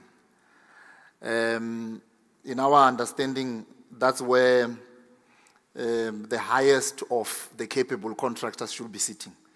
But we have those, a lot of them sitting at that level, but they are still upcoming. In fact, to an extent, some of them even still need incubation programs around how to really capture opportunities, not in terms of how executing their work. And the CIDB definitely has a hand there. Mr. Tlala, you have a mic and you are mic'd. Please go ahead. Am I audible? Yes. Okay, now I'm audible. No, thank you very much, Lufuno. In terms of the CIDB amendment bill, we've gone through the processes of consultations, and also that we followed a similar approach where we've been in all provinces and also speaking with all associations. But in terms of how that links to the topic of transformation and how that links to that is the topic that we are discussing today, as to saying, are we using the legislative framework or tools in order to transform fast enough or adequately? The bill has certain elements really that deals with that. For instance, you have instances like, for instance, in regulations, you have potential emerging status that is not being used by clients, or you have instances like you have the build program that is not implemented by client. And then when you have to use the instruments or take people on legally, it becomes a cumbersome process that also could result. You know, our Act has a maximum penalty of 100,000. Then is that incentive enough, for instance, on a project of a 2 billion, where they say, this is just a drop in the ocean so we ought to be able to deal with that. So legislation can help in order to be able to be able to force participants in the industry to do these things that we are proposing that ought to transform the industry. But there's also a second layer where beyond, even with the limited powers in legislation most entities have, you still need to be efficient in how you police that. And that's one area that I think the CIDP ought to be accelerating on. Whether how many clients, infrastructure clients, have contracted development program, how many are implementing the build program, how many are implementing the PE status and have incentives around that, assist them in actually operationalizing that. Because policies on their own without the proper implementation plans really do not help anyone. For the longest time here in South Africa, we've had a concentration in terms of the industry where, yes, we have great non-companies that are huge and then those that are small. But at least we are getting the numbers for competition, for proper competition. Whereas if you compare to a few years ago, maybe where you would have 15 to having 250 now, it's actually a good thing. But we have to be working with infrastructure clients to ensure access to work. And this is where, again, our colleagues from Treasury, why we would have such a vested interest in how the regulations around set-aside subcontracting are done. Because when you question the issue of value for money in the construction industry, it comes as a system, not as individual transactions. Hence, again, the advocacy for the separation of the procurement rules around that. The issues around the ROPSP, the Regional Professional Services Providers, again, is another issue that is really in consultation at this stage around as to what is the problem that is being solved and what are the benefits to the industry stakeholders. And as a CIDP, we are also taking into consideration the discussions that have been raised by the various stakeholders. But I have to say this, the CIDP is established to regulate the entire construction industries and all its participants, meaning that you are looking at not just the contractors, but the industry as a whole. But as to avoid over-regulating in spaces where we ought not to, or in spaces where there are other solutions, other legislative tools, we ought to be listening to that and getting the best ideas from stakeholders that are participating in the industry as to how do we solve those particular problems. Procurement is very key to ensuring, I would say, and it's a biased view, when we talk of transformation, in terms of numbers of participants, we are winning that battle. But the most important bit would be access to work, which is where procurement comes in. Because it's pointless to have 200 black-owned grade 9 companies, but in terms of their share of the work that comes in, it's only 10%. It's just not a sustainable industry. And I will answer the question that was not asked to me around budgets being returned to National Treasury. It's also an issue of capacity within infrastructure clients in order to be able to deliver projects. And there are other, 10 years ago, you could comfortably say, okay, we will award a 200 million project in 3, 4, 5 months from the date of advertisements. That has shifted to probably 7, 8 months a year. And you have to ask yourself, is it Are we making the procurement rules more difficult? I don't think that is the issue, but maybe more of the capacity and the interest that are in the procurement process that must really be dealt with. Hence, again, modernization of the procurement processes is quite an important one, Matebula and colleagues, so that we can have efficiencies around that. And also getting the built environment professionals participating in the procurement processes, and we move away from making it this mechanical process where it becomes a tick box exercise and then you end up with the wrong type of, in terms of capabilities, contractors with wrong prices, because that really has harmed the industry severely. I'll stop there for now. Thanks, CEO. I will leave some to the ground. I'm already receiving questions that are directed to you, but I will see how to execute that versus the time clock that I have here.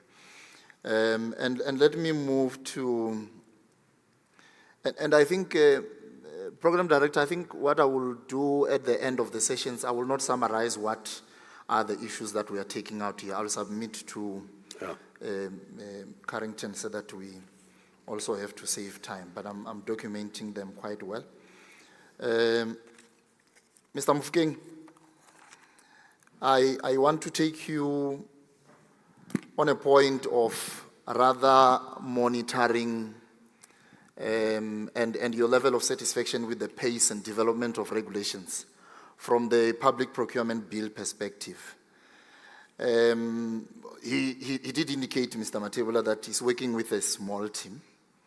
Already that raises a concern on the reality of their targeted timelines.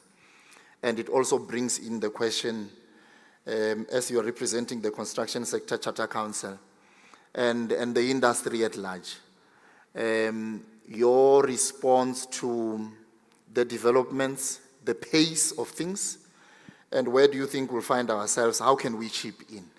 And I'm deliberately raising that so that we don't raise problems, but we raise how we become part of the solutions on the problems they have. Thank you.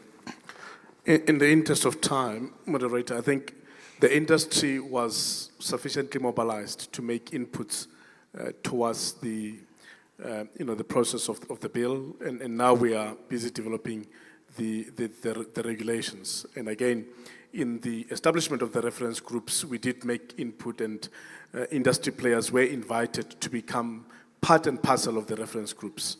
And our expectation now is that Mr. Matebula and his team are now going to finalize the technical work on the regulations, and that those regulations will then be published for public comment. And at that point, we will again, encourage industry players to really apply themselves properly to those regulations and make those written submissions to National Treasury, so that we can then be able to meaningfully influence the regulations, so that the regulations can in the end speak to our reality on the ground. And so from a monitoring perspective, we are working very closely with Mohlompe Matebula and his team, and we will definitely be keeping the industry updated on the developments. And when they do issue those regulations for public comment, we want, again, industry to be vigilant and to actively participate in that process. It is only through that process, colleagues, that we can make our contribution. And we know that not everybody will be given an opportunity, for instance, to go and present to the Parliamentary Portfolio Committee that will be tasked with processing those inputs and final negotiations and so on. But utilize the industry associations, the likes of the BBCBE are here, the CSAs, the MBSAs, the SAFSECs. This is our industry colleagues, and we need to utilize our industry bodies to make those important contributions towards this very important piece of legislation, as Mr. Matebula has put it. We've been with Triple PFA for a very long time.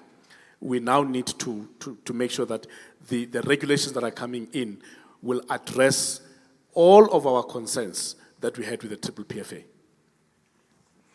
Thank you very much, Mr. Mufokeng.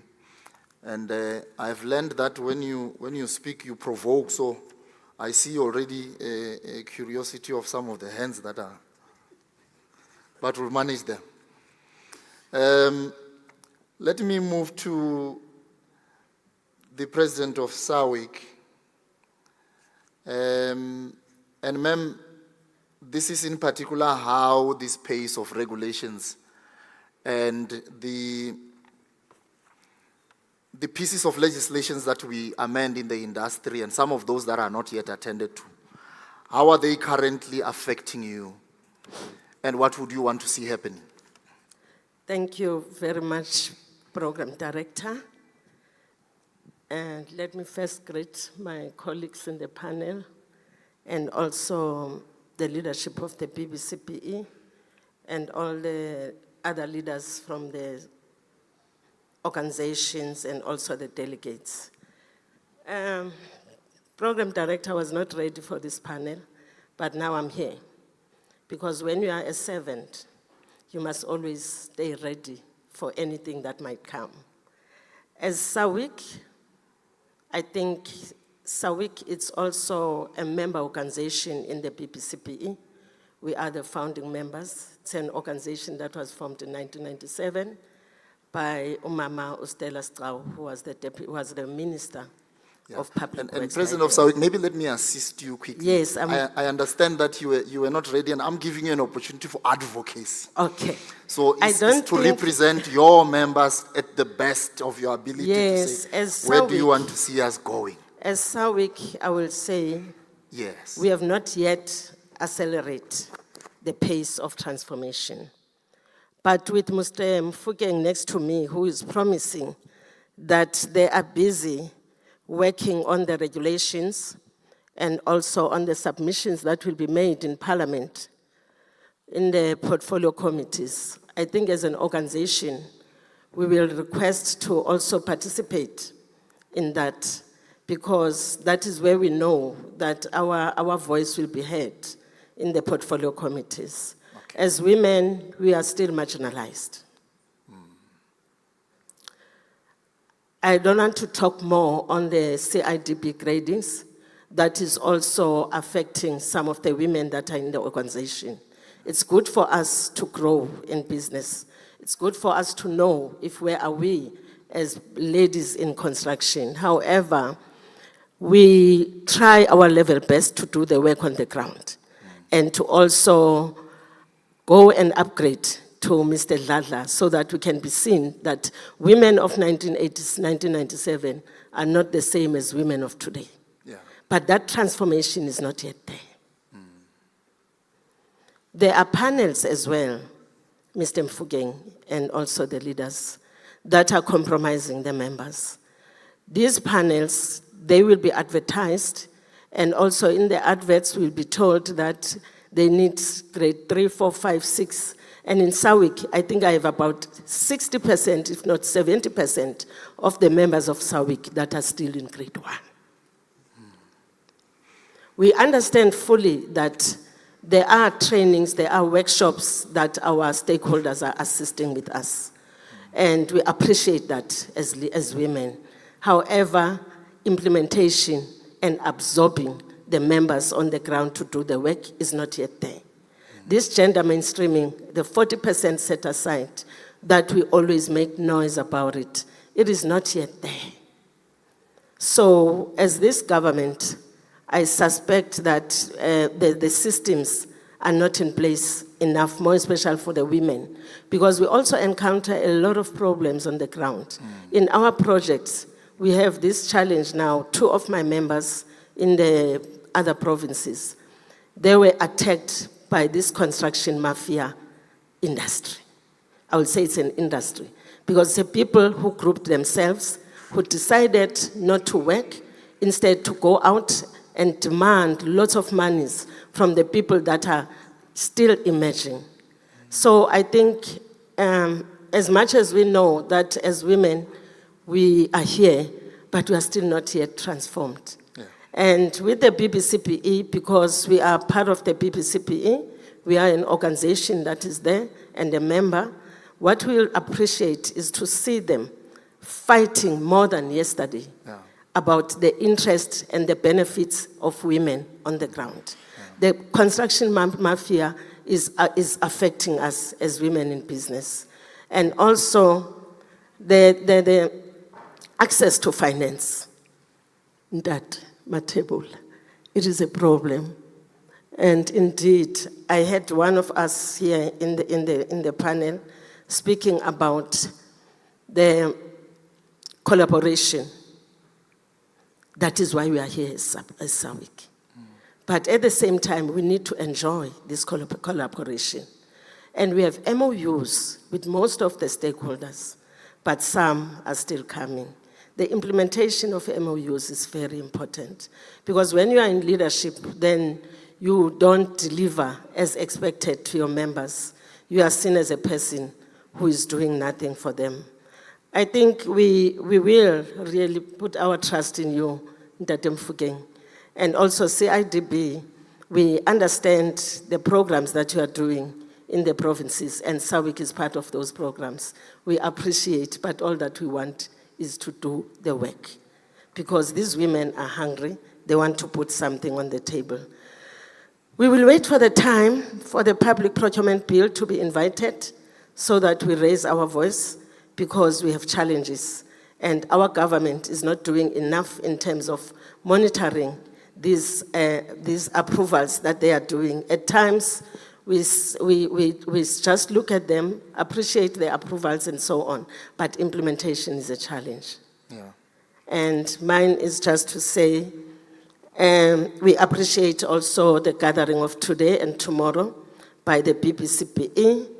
We wished, together with my president next to me of Twixter, who said, why are we talking now? Because we are supposed to wait for the ministers to come so that we can raise our voices. But we are here until tomorrow. Yeah. I hope that our concerns and also requests that we are making to BBCBE will be implemented. We want to be part of the delegation that will be going to government. Yeah. Thank you. Thank you so much. And you can indeed just pass the mic as well to your colleague, and then we'll come in after that. Good morning, colleagues. Good morning to the President of the BBC.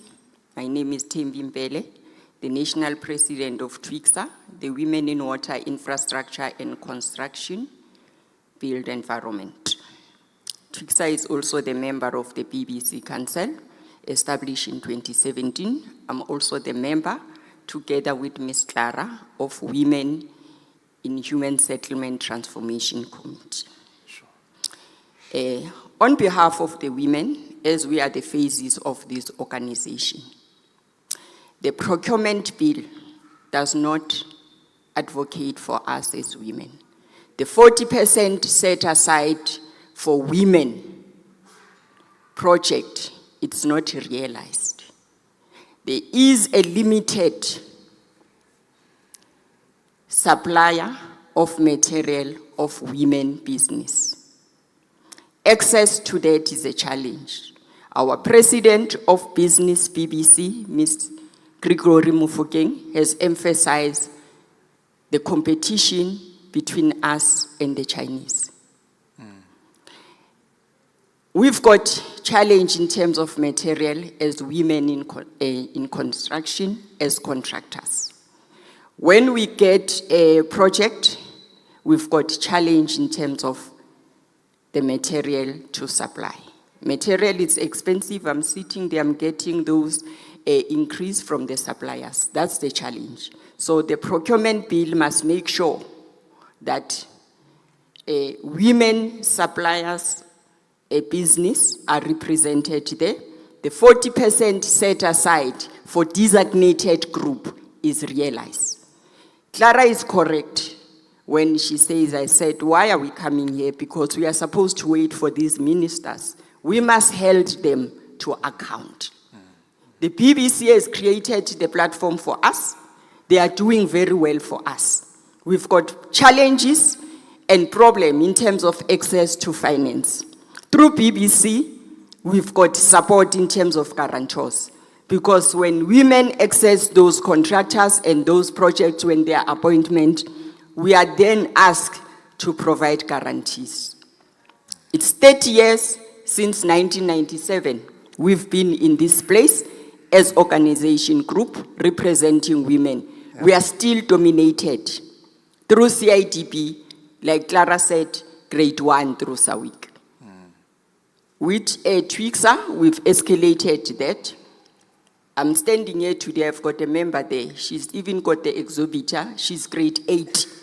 We do have capacity as women. We are experienced, we are women who are professionals, who are registered with the industry body. We are not just the face of women that registered companies through CIPRO. DEE have that compliance for you to comply to access a business or contract. We are professionals in the industry body. Sure. The JCC also bill, I'm happy because the president of BBC, in his own right as a professional, as a quantity surveyor, he's advocating for that. We've seen the work that has been done by the BBC in terms of that, because the JEC contract also affects us as women contractors. What you need also to understand is that most of women subcontract. It's only few that are main contractors in the construction industry built environment. The people that access contracts when it comes to Sandral, we don't even realize the 10% when it comes to procurement.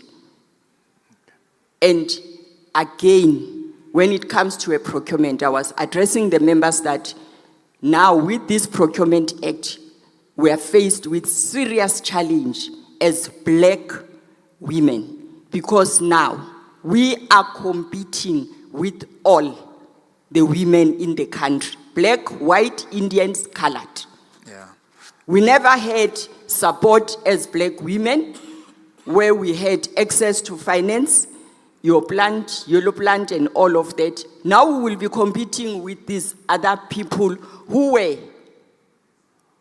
there before us and who are going to get support from their own. Who do we have as black women in the construction industry? Thanks, Membele. I took notes Thank of you your so concerns. The colleagues from JBCC and GCC may also have to pay attention to some of the contractual issues that are actually blocking the pace of execution of work. And then obviously the issue of the 40% may also be followed up from a different angle. I also wanted to come in just with a piece of advice to the president of SAWIC on the grade 1 that are dominating your group, that they take advantage of the build program of the CIDB, the APL, so that their competencies may be identified and backlog then of those competencies as well to be addressed properly. There is a QR code for questions. I'm left with 45 seconds. May I take one burning, or I take those that I have on my phone that I am receiving? Program Director? My discretion. Yes, please. Okay. Let's just do it within the 2 minutes. Okay. How far is the approval of the GCC 2025 contract? That question is from Mr. Andy Lemzebele. That is going to the CIDB CEO. Do you want me to answer now? Just note it quickly. And then the monies that are returned to National Treasury, while the projects are performing, but the only challenge is that there is no money. Okay. I'm going to rehash this question. The money that is being returned to National Treasury while projects are performing, why are we not immediately enforcing and beefing up? I think that's another question. The Register of Professionals from the CIDB Act. I think partly there was that response of the pace of where things are. Let me get Another question quickly. But let's be dealing with those, and then I will monitor. And if we also just maybe direct, I know the CEO of CIDB is very capable of being direct. Let's move. Yeah, no, the GCC 2025, I think we are finalizing with that one. It could be signed any day in terms of giving it back. There was just one issue that relates to the issues of clients may request guarantees around that. There were questions around that.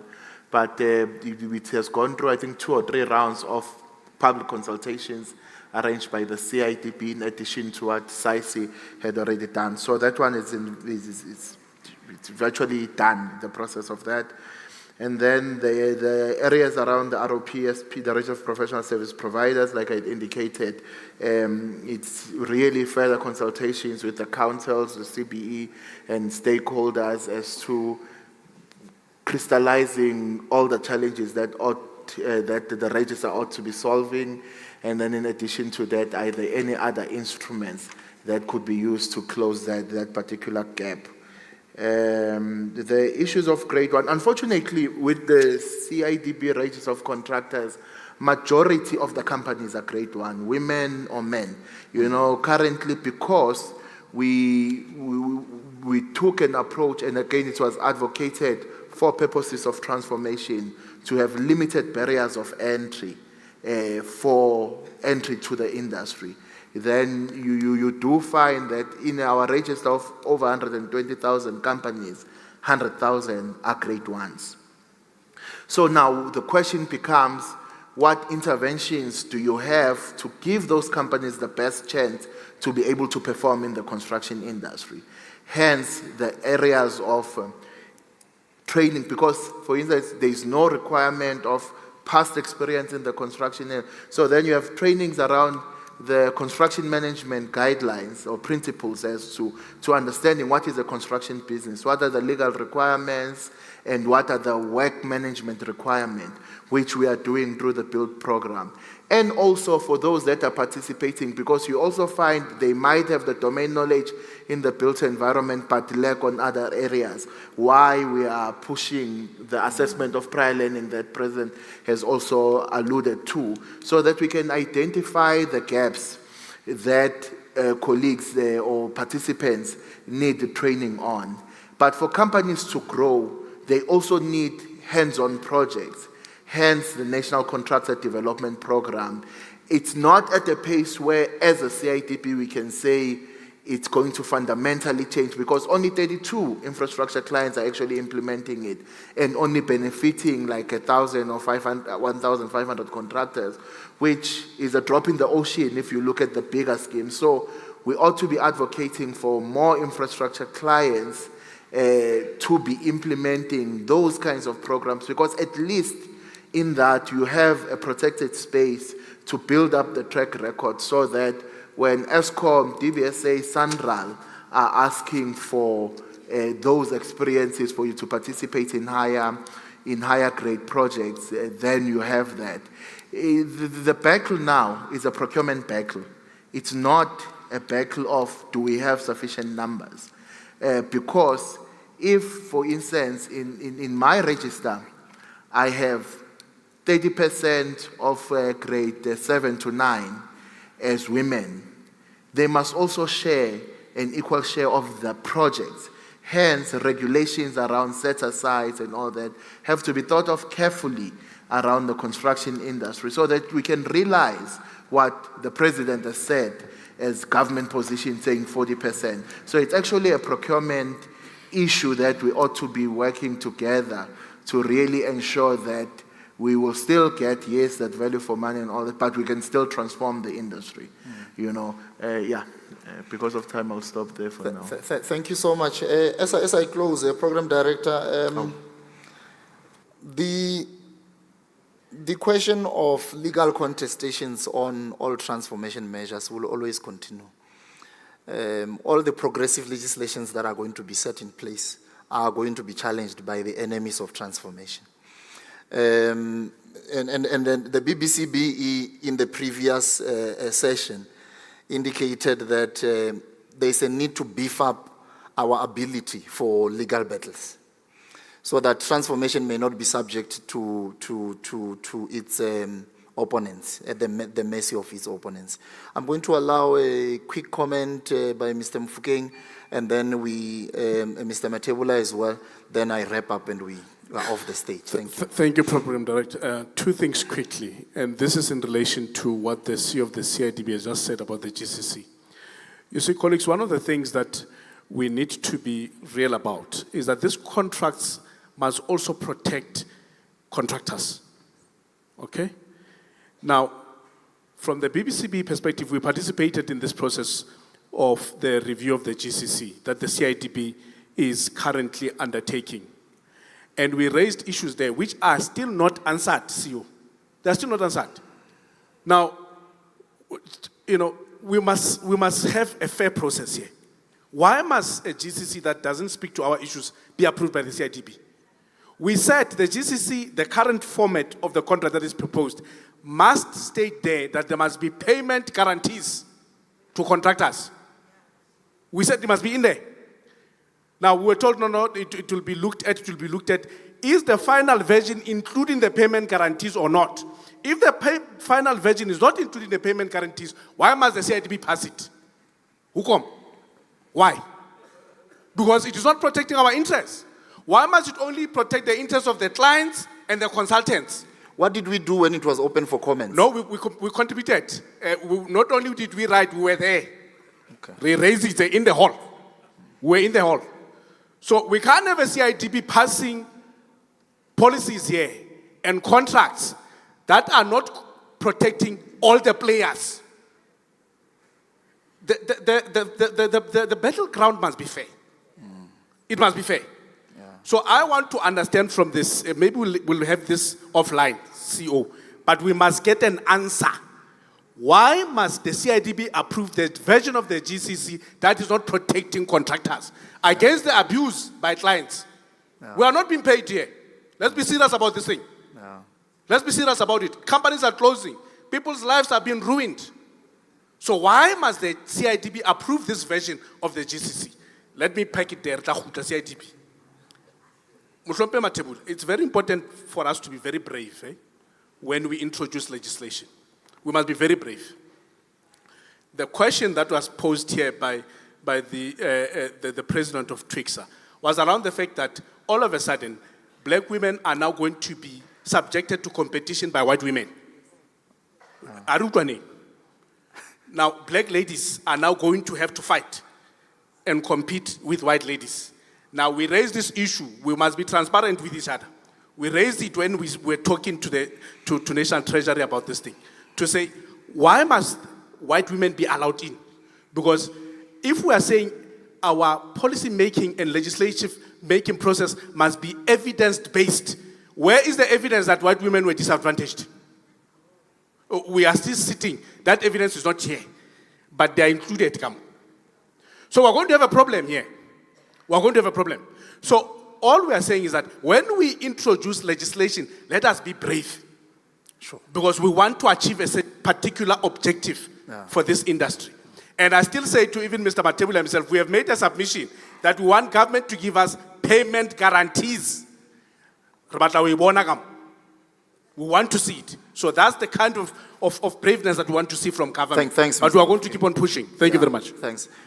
Maybe as part of the recommendation is that some of these questions on the QR codes may also be populated there, and the respondents also respond through the platform of the BBCBE. Then we roll them out. Is that fine, Program Director? Yeah, Mr. Matebula, you wanted to have a comment?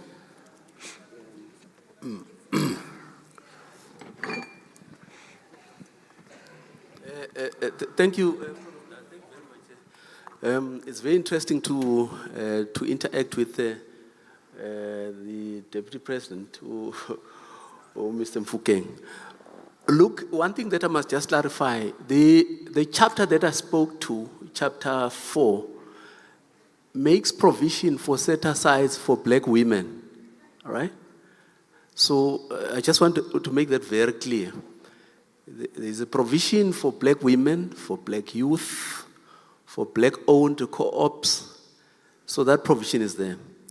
when we're talking set-asides. That's why I'm saying we're busy with that process. We just need to see the threshold. What threshold?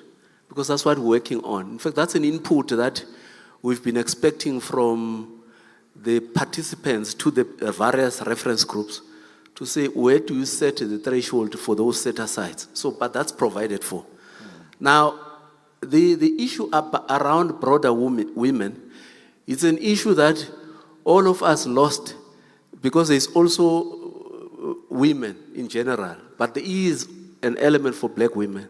So women in general, when we're in parliament, Mr. Mfukeng knows, I used to call him and say, where are you? Where are you? Because we're expecting you to come and at least talk to this issue. But it's one issue that parliamentarians during a parliamentary process felt a little bit. Maybe you also need to accommodate other women, although, you know, they were disadvantaged, but it may not be at the same level as black women. But the last thing that I must say, Chair, here, there is set-asides for black women. So when we be talking about the 40% and so on, these are issues that we need to incorporate in the regulations. That's why we will continue to interact in some of these issues. That's just one issue that I wanted to clarify. But in a nutshell, please read that chapter 4 of the Act. Thank you. We will do that. Colleagues, thank you so much. I think the questions that are pending, I've got 21 questions here on my phone. Obviously, I no longer have time to deal with those, but we'll submit them. I'm releasing the panel and I'm calling the program director back. Just a little bit of our contribution to the industry from the SACP-CMP side. She spoke about construction mafias. We are given an assignment to loosely, let me use the word, launch a new profession called social facilitation to become part of our professions for the industry. That means that we'll be able to eradicate some of the elements that are actually leading these things by inviting them to be in the profession. And that we have a deadline of the 30th of June to be done with the framework to an extent. Then the department will continue to do its work. That is the Department of Public Works. The second thing is we are working towards the change of our assessment process from interviews to examinations. That is also to try and introduce fairness to an extent that maybe there might be views that panels are subjective here and there, amongst other things that we are doing. So that is our contribution to the industry. Thank you so much, colleagues. The questions, you'll be able to send them in writing. Thanks, Program Director. Thank you very much. We welcome that. We really do welcome that. It's never enough a time, colleagues, to ventilate these issues. But we will today at least find some meaningful progress. Whilst I call President of the BBC, President Monaghe, to please come on stage just to give us a message of support. Then we will break for a 5-10 minutes tea and walk about in the exhibition centers. We've invited exhibitors. Some of the stakeholders that were mentioned are here. You can interact with them and understand the level of commitment in these issues. President.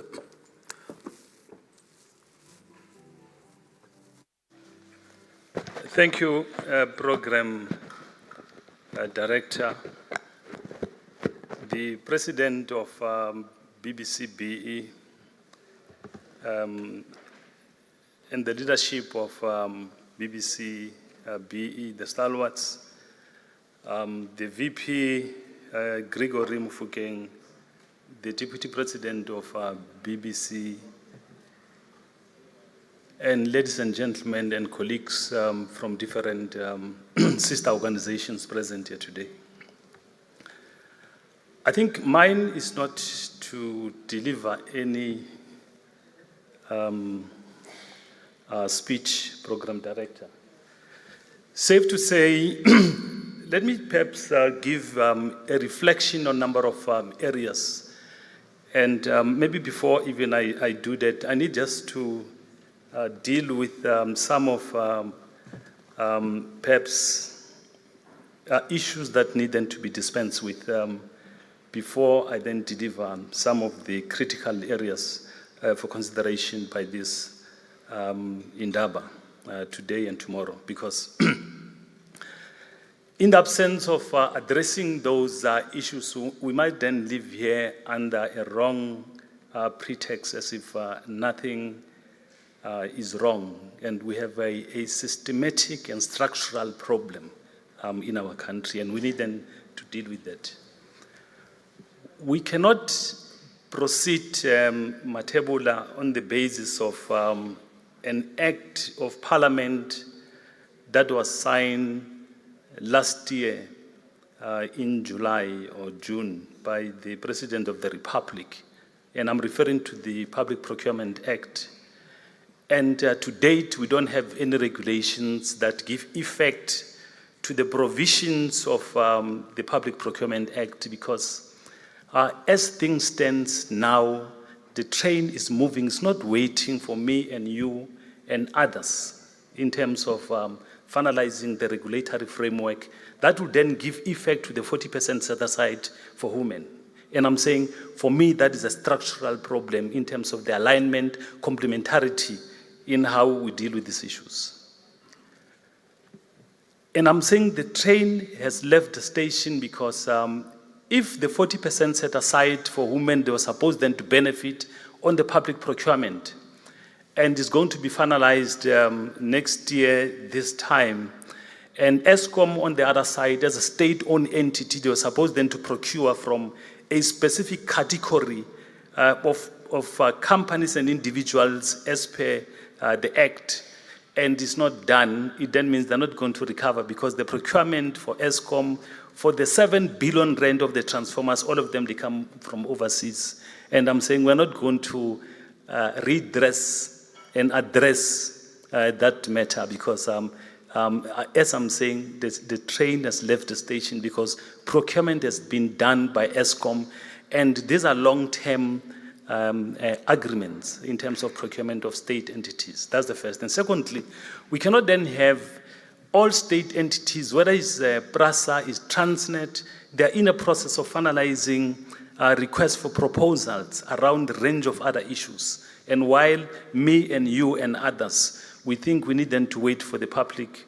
regulatory framework in terms of the regulation that will then give effect to the Public Procurement Act that all of us, or some of us, we have made submissions around various categories, and I'll deal with 4 of them. The first one is around what is called strategic procurement by state entities. And I'm saying we don't need any regulation to talk about it, because strategic procurement in the main, it then means you design a program for procurement so that you exclude others by design, Bafana. You exclude others by design, and that becomes a long-term procurement. It's not a procurement for a year, 2 years, 3 years. It's long-term, so that you can then talk about reindustrialization as part of bringing people that historically were excluded by the system. The purpose of the Act as it stands is not just a general concept. It deals and addresses the imbalances of the past in terms of the Constitution of the Republic. And I'm saying it's not as if somebody is doing a favor to us, because it then deals with changing the patterns of ownership and the control and the dominance in the market. And therefore, we cannot then say we are waiting for the regulation, as Matebola said. Hence, I'm saying the train has left the station, because if we're then to wait for that, we're going to wait forever. And we need then to find a way where the two must then talk to each other with clear timelines to say, are we then saying, it's different, or let me rather then rephrase this thing. It was then going to be different if we're then saying, while we are waiting for the regulation, any procurement need then to comply with 1, 2, 3, 4, 5, 6, 7, 9, 10.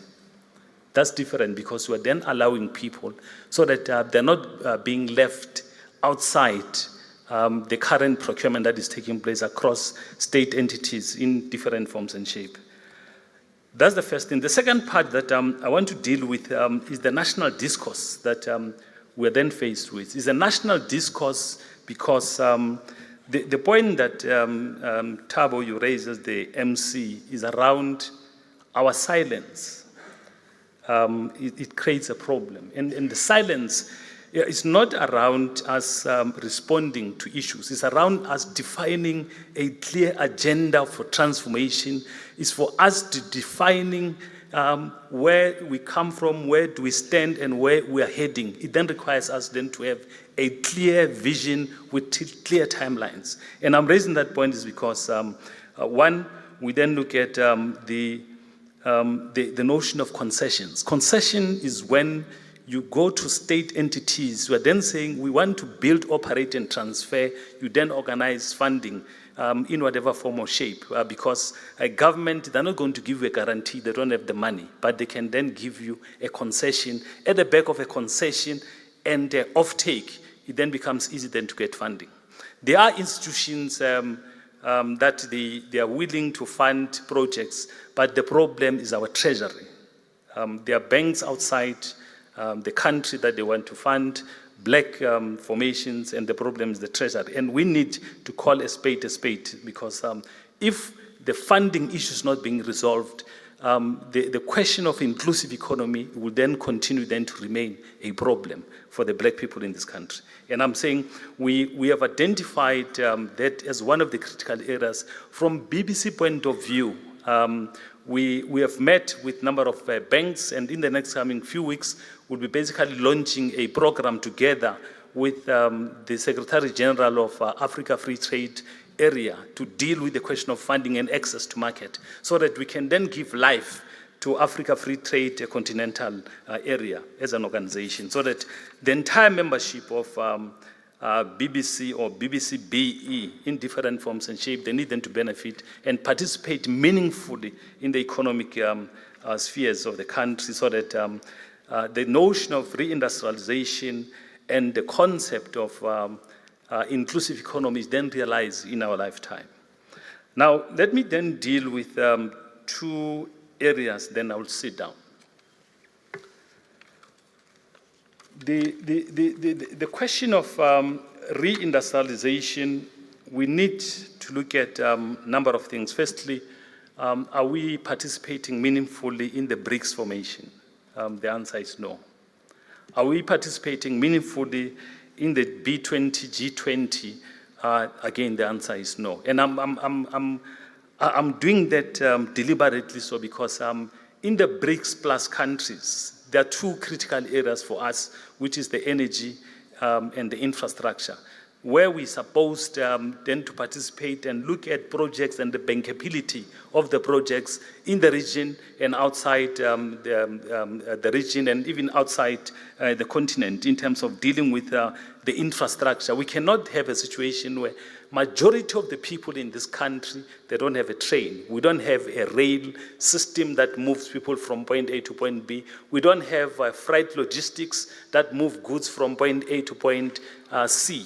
And I'm saying it cannot then be business as usual in terms of black people in different classes and categories excluded in the infrastructure. And I'm saying we need then, as part of this Indaba, then to reflect the participation of BBC BE.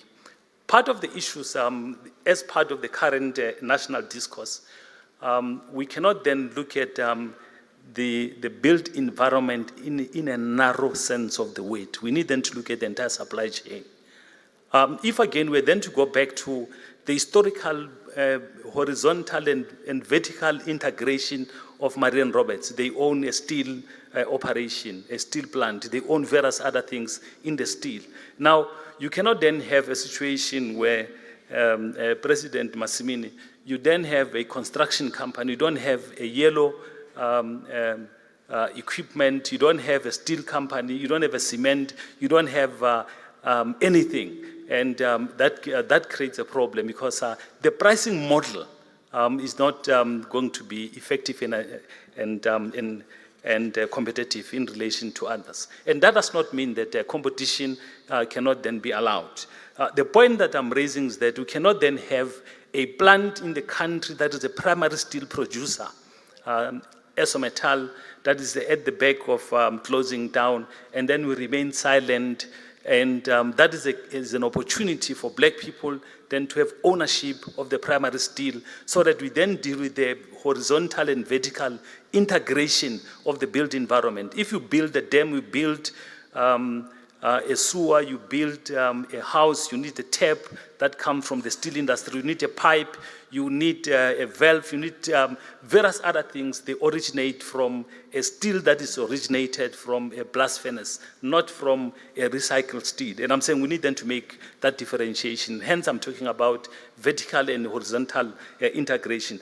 And the point, again, that I'm raising here is that the area of localization, industrialization, and designation must be at the hardcore, must be the heartbeat of us changing the patterns of ownership for black people in terms of various components of the sectors, because we cannot then continue then to say, how then do we compete with the Chinese, because they are subsidized by their own government.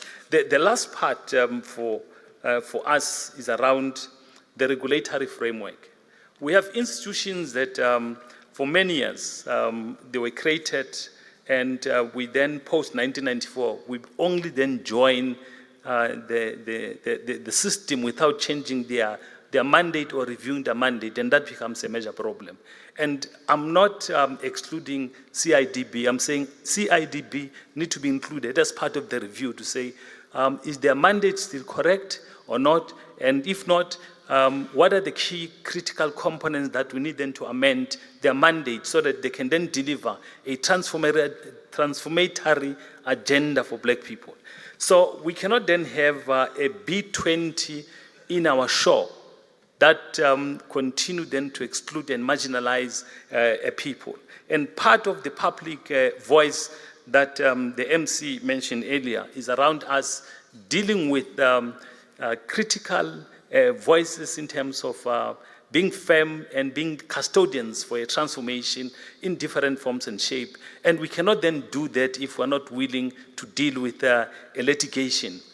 We are having 3 legal firms that they're challenging these matters. And again, it's only 1 or 2 black formations that they're reflecting and dealing with these matters. I'm saying we need them to rise and deal with these matters every day, occupy the media in our positions around a transformation so that, again, we can then change and influence a particular pattern. The last thing that, for me as a parting shot, is that in the next coming day or so, I mean today and tomorrow, it will then be ideal for this Indaba to emerge with key strategic areas for participation, particularly for the G20, B20, including even BRICS Plus. And how then do we see the entire region as part of an integrated and collaboration in our show? Thank you. Thank you very much. Thank you very much.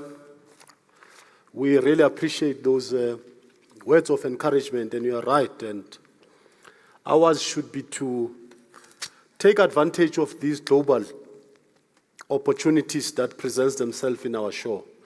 But of course, like the Chinese, like many others, we really need the support of our government and the backing of our government in all these initiatives. Colleagues, we are going to break for tea and a walkabout to the exhibition areas. It should take us 10 minutes to do so.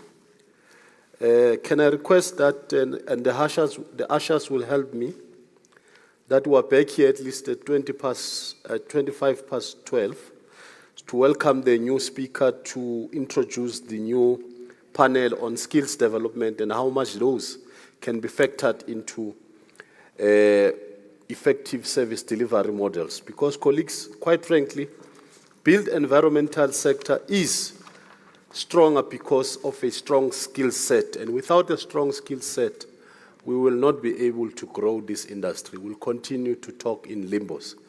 Thank you very much. Can we break for tea? We'll be back at least 25 past 12. Thank you.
Do it.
same. Some things never change. It's all the same. Some things never change. It's all the same. Some things never change. I couldn't stop and say no. It's all the same. You won't take the blame, even when you are blowing up. Oh my, you're my broken heart. Nobody's gonna save enough. Oh my, you're my broken heart. So come on, let me show you how. Oh my, you're my broken heart. Nobody's gonna save enough. Oh my, you're my broken heart. So come on, let me show you how.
Sir, how are you?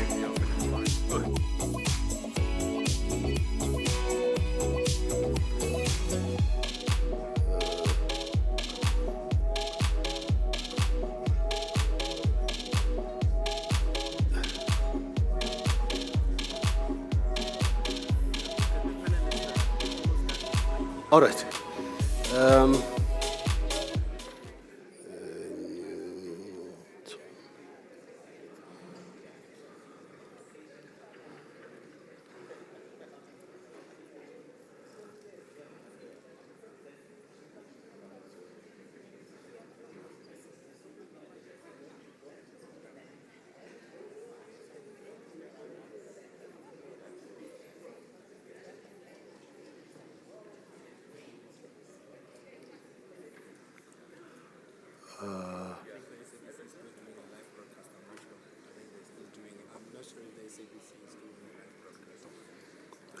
Yeah.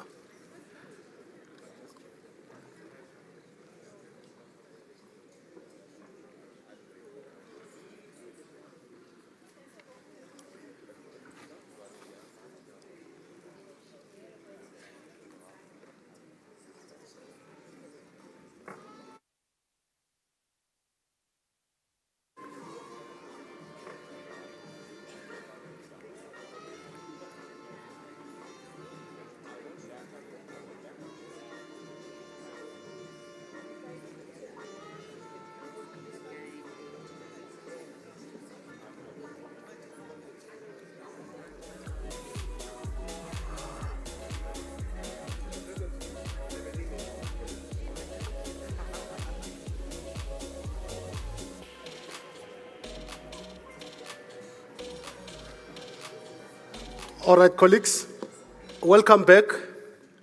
Let's now take this opportunity to welcome on stage.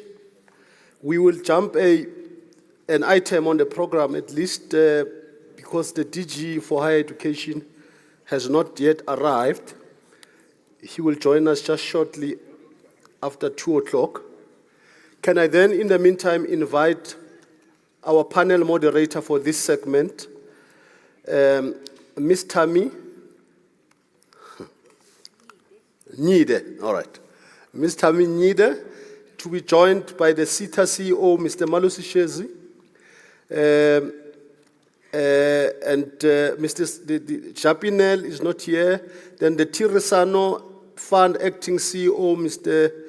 Muzwandile Telezishenge, please come through. Then we have the Andile Mzebele to be part of the panel too. Thank you very much, and please welcome.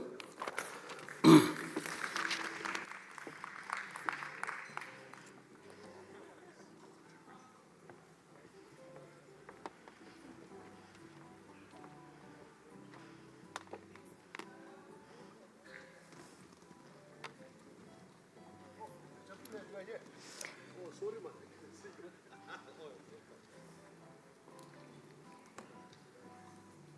good. Good afternoon, esteemed guests and delegates. It gives me great pleasure to welcome you today to our panel, which will discuss coordinating skills development for effective contribution to the built environment and its professionalization in South Africa. My name is Tammy Nide. I am the JBCC Chief Executive Officer. And today, I'm really, really honored to be hosting this panel. This is a topic of critical importance to the future of our nation's economy, particularly in terms of creating sustainable development and fostering a skilled workforce that can effectively contribute to the built environment sector. South Africa's built environment plays a significant role in driving our economy forward. It impacts everything from our infrastructure development to urban planning, housing, transportation, and much more. However, despite its importance, the sector faces a number of challenges, including skill shortages, lack of professionalization, and access to training and resources. Today, we have gathered an esteemed panel of experts who are leading efforts in skills development and professionalization across different facets of the sector. Our panelists represent key organizations that are central to this conversation. We have the Construction Education and Training Authority, SETA, which focuses on skills development within the construction sector. We have the South African Qualifications Authority, SAQA, responsible for ensuring the quality of education and the relevance of qualifications in various industries, including the built environment. We have the Tirisano Fund, which is dedicated to funding skills development programs and projects that uplift and empower communities within the built environment. And we have Avenue Holdings, a leader in the private sector, ensuring that the industry skills development needs are met through innovative and forward-thinking approaches. To set the tone for this conversation, I'd like to call upon Mr. Malusi Shezi, the SETA CEO, to do a brief summary of what the SETA is about. Thank you.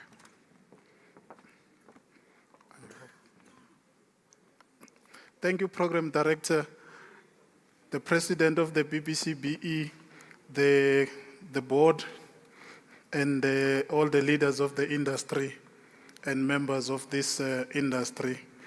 Good afternoon. I've been asked to quickly set the tone on this topic, coordinating skills development for effective built environment and its professionalization from the SETA perspective. I'm just going to go very quickly. Most of you know what SETAs are all about. There are 21 in the country, and we represent and we are the skills authority for the construction built environment to make sure that this sector got the required skill today and tomorrow so that the workforce of this country can be competitive in ensuring and delivering infrastructure delivery that is needed for this country economy to grow. In terms of our mandate, we derive as SETAs from the Skills Development Act of 1998. That is the key and arcing act of this country. For SETA, the Construction Education and Training Authority, we got 5 subsectors which we call chambers.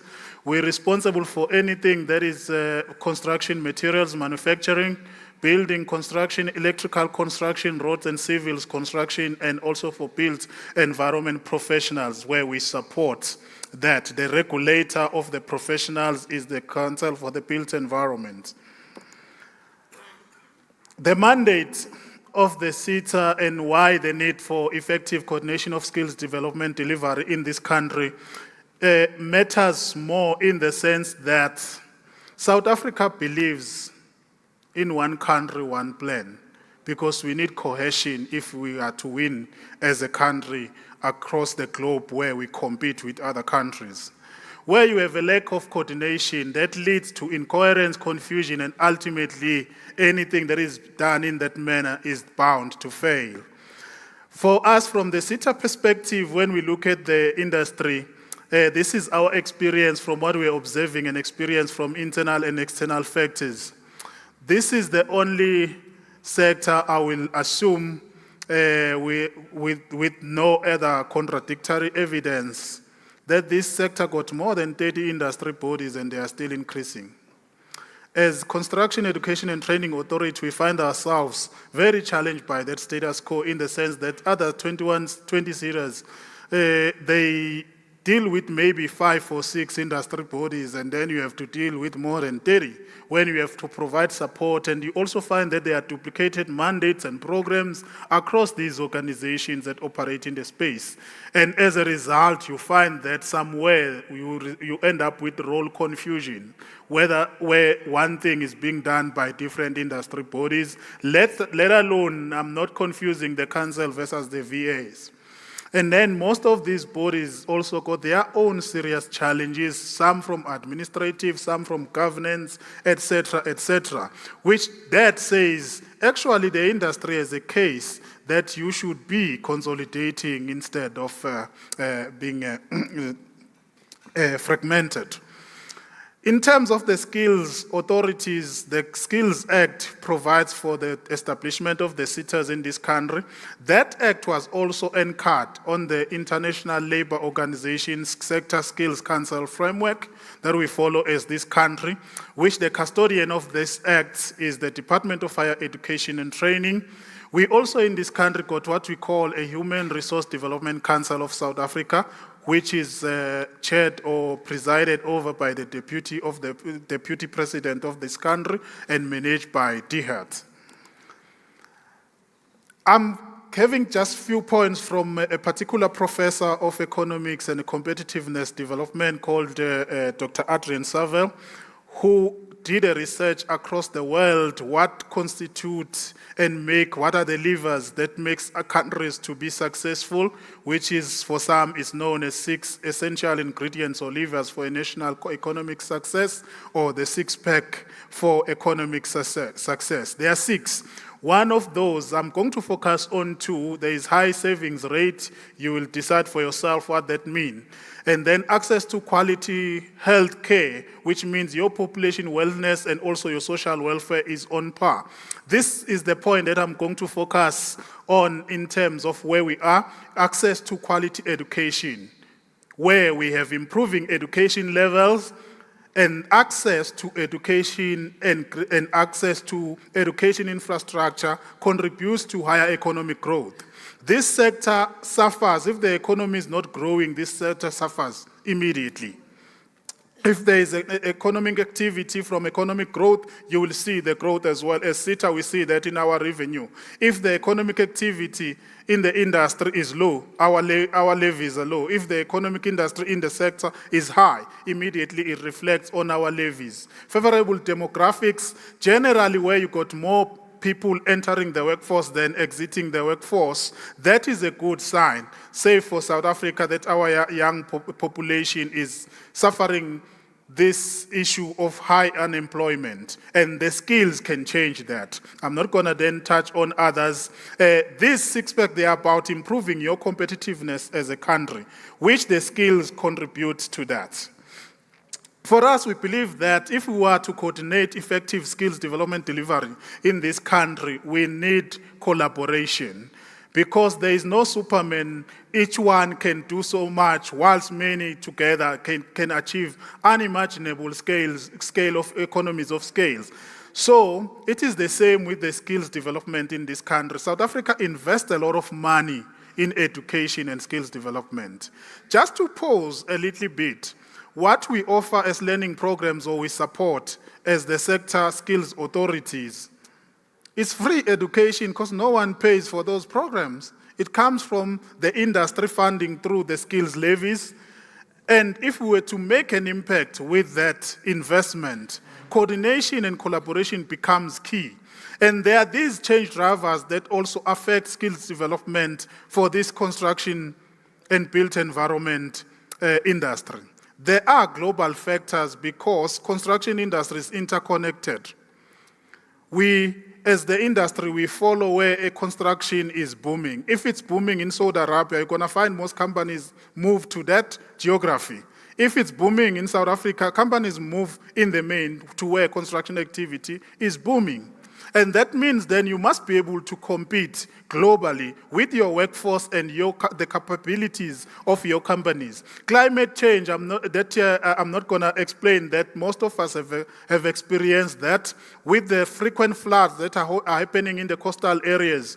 We have started to see that the infrastructure that was built in the 80s and 70s is no longer standing to the challenges that the climate change has brought about. That says then, do we have the skills that going forward we're going to build infrastructure that is climate change resilient?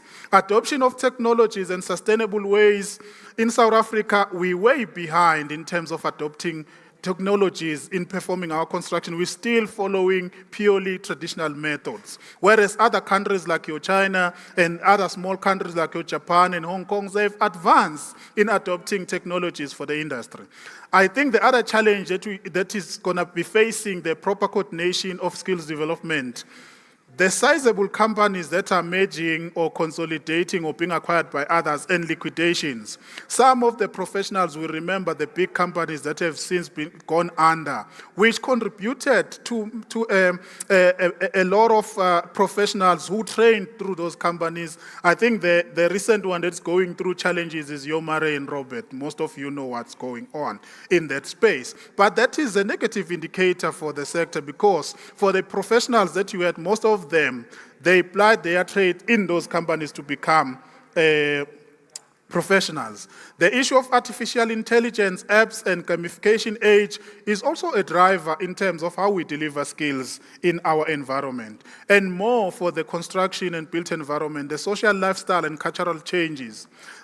If the culture changes, even the design of your building sometimes start to change. Like if you go to the Mediterranean areas, you are able to see that the design of infrastructure, the houses and the cities and towns talks to a particular social life and culture and cultural practices, which as South Africa, we need to be very careful to say, are we considering this when we train people who are going to be delivering and be players in this industry in the future? This is the players that we believe that are key in the collaboration for effective skills development in this country. The councils, the universities, and TVETs, they need to anchor formal education and innovated curriculum. I spoke about the issue of the technology adoption in this sector. Our National Development Plan have the very good aspirations that a particular percentage that is above 50% of maths take up by our learners should be achieved by 2030. Because if we do not have people who are taking maths, it means we can't produce scientists and engineers in this country. And we need those. There is nothing wrong with your maths literacy, but we need to be careful how then we prepare the workforce of the future, because it starts from the grassroots level. The future of work and the skills of the future, which requires scenario planning and forecasting, to say what we are rolling out today as training programs or learning programs, are they talking to the skills of the future or are they talking to the skills of 1980? Also, as a country, we need to see the elevation of artisans. Artisans have been treated as second class or the black sheep of the family in the built environment construction sector, but we need them because they are at the core of implementing what needs to be implemented in this space. I've spoken about social life and cultural changes. Regulatory bodies like the CIDB, NHRBC, Agreement SA, they need to strengthen their roles. You heard what the report says yesterday. I'm not going to go to that. And then whatever has been happening in the space, I believe that you know what the role of these bodies. We are a skills authority. The regulator of the construction activities, the CIDB. The regulator of the professionals in this space is the CBE. And then we all need to be running in our lanes and make sure that we are effective and in our roles that we are set up for. I believe that the policies, the frameworks, and regulatory standards need to foster clarity for articulation. For instance, somebody at high school needs to be able to understand that if you want to go to a TVET college, you do not need to go to matric and suffer some consequences, then you go back to repeat your grade 10 at a TVET college. Because when you go to a TVET college to do that N4 or N5 program, you are repeating your grade 10, 11, and 12. If you knew that you want to follow a technical path, just when you got your reported grade 9, leave high school, go to a TVET college and solve your problem. You can become a doctor or a professor even with that path. Because if we make sure that we have a clear articulation in our policies and frameworks, we know that high schooler can become an artisan. An artisan can be upgraded to become a technologist or a technician, which, if they are serious about academic advancement, they can become engineers in the future. We believe that the role of national service programs as well need to be defined in this country with the issue that people do not get sufficient experience to be able to be given opportunities, and the role of recognition of prior learning and artisans' recognition of prior learning's potential to bridge the gap faster. We say we got a skills gap. There's no debate about that. But there are people out there who have the knowledge and the experience, and they are practicing. Some of them are not professionally registered. That poses a threat to the industry. What can we do? ARPL and RPL is our game changer that we need to tap into so that we can be able to achieve.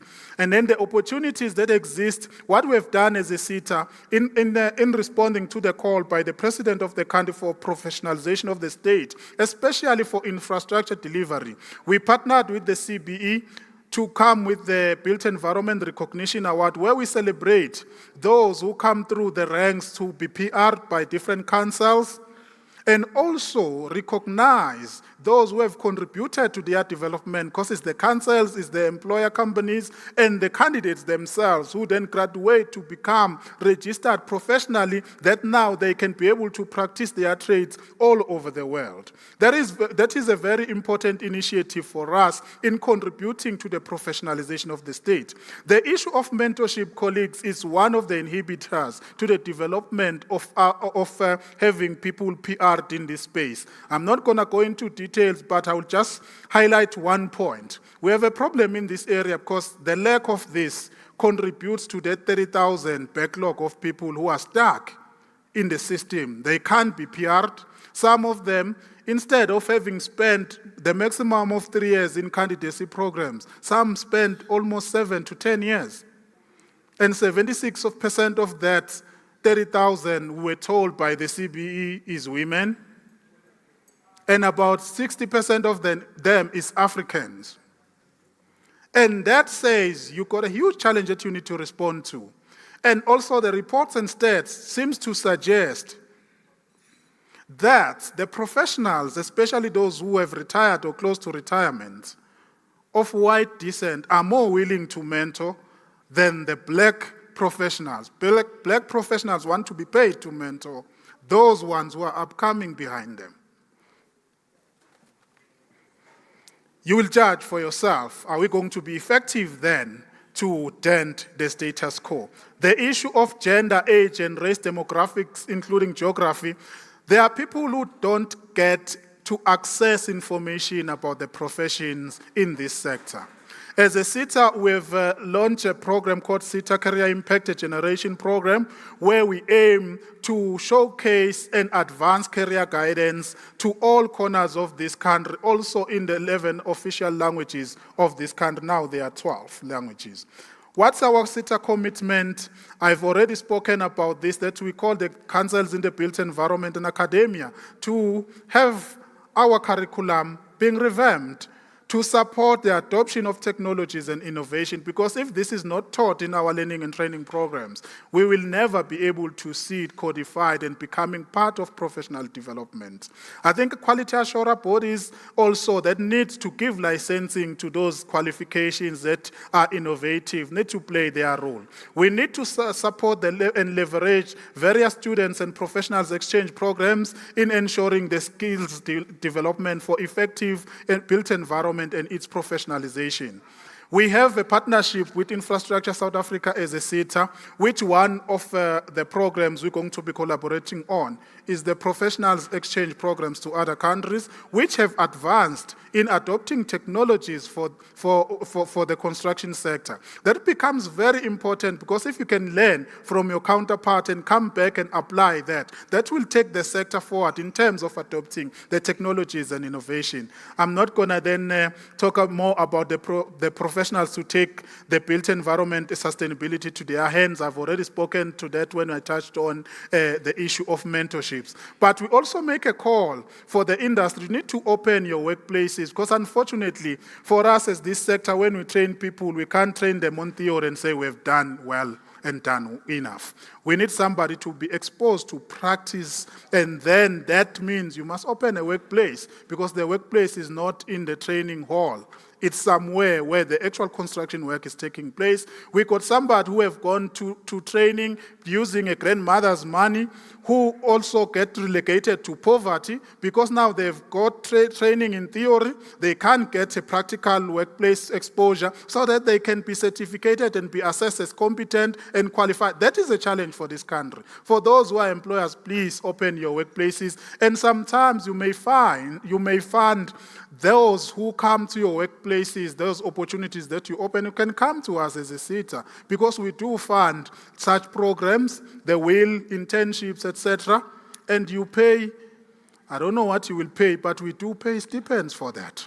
And that's an opportunity. Oh, by the way, the discretionary grant window for 25-26 at SETA is open. You are invited so that you can open your workplace for the learners that need that deserved opportunity. And then we need to invest together. We believe, oh, you are here. Bye-bye.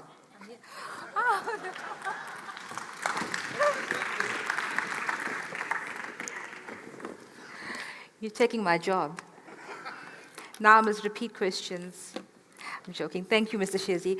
Program Director, is it fine so I can see my panelists? Yeah, sure. Thank you. Thank you for that informative presentation.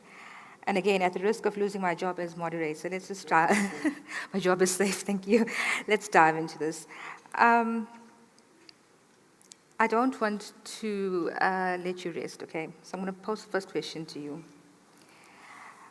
As an authority focused on skills development in the construction sector, what is your perspective on the current state of skills in the built environment? And how is SETA contributing to the professionalization of the sector in South Africa? I hope it's on. For us as a SETA, we have support for candidacy, which we offer that funding specifically to ensure that the companies that offer that opportunity to learners are able to supplement the cost of funding that those who are going through the program. We also offer bursaries from undergrads to PhD at post-grad level, specifically for critical and scarce skills, which are always gazetted by the department every 18 months in the main. They show that most of the scarcity is at honors level and above. That's hence we are offering those postgraduate bursary programs through what we call a Tapelo Matibeng bursary scheme at SETA. We also, by obligation of the law, that we must fund learning and skills development in the sector through our discretionary grant funding, taking the 49.5% of the levies that we get from the industry. We also support the skills development through that 20% that we refund from what will have been contributed by the levy payers, so that they can do and run their own in-house learning programs to advance and upgrade their own workforce, amongst the others. Okay, thank you for sharing your insights on the key initiatives taken by SETA. I'll direct the next question to Mr. Nell. The qualifications framework plays a crucial role in ensuring the quality and relevance of education and training.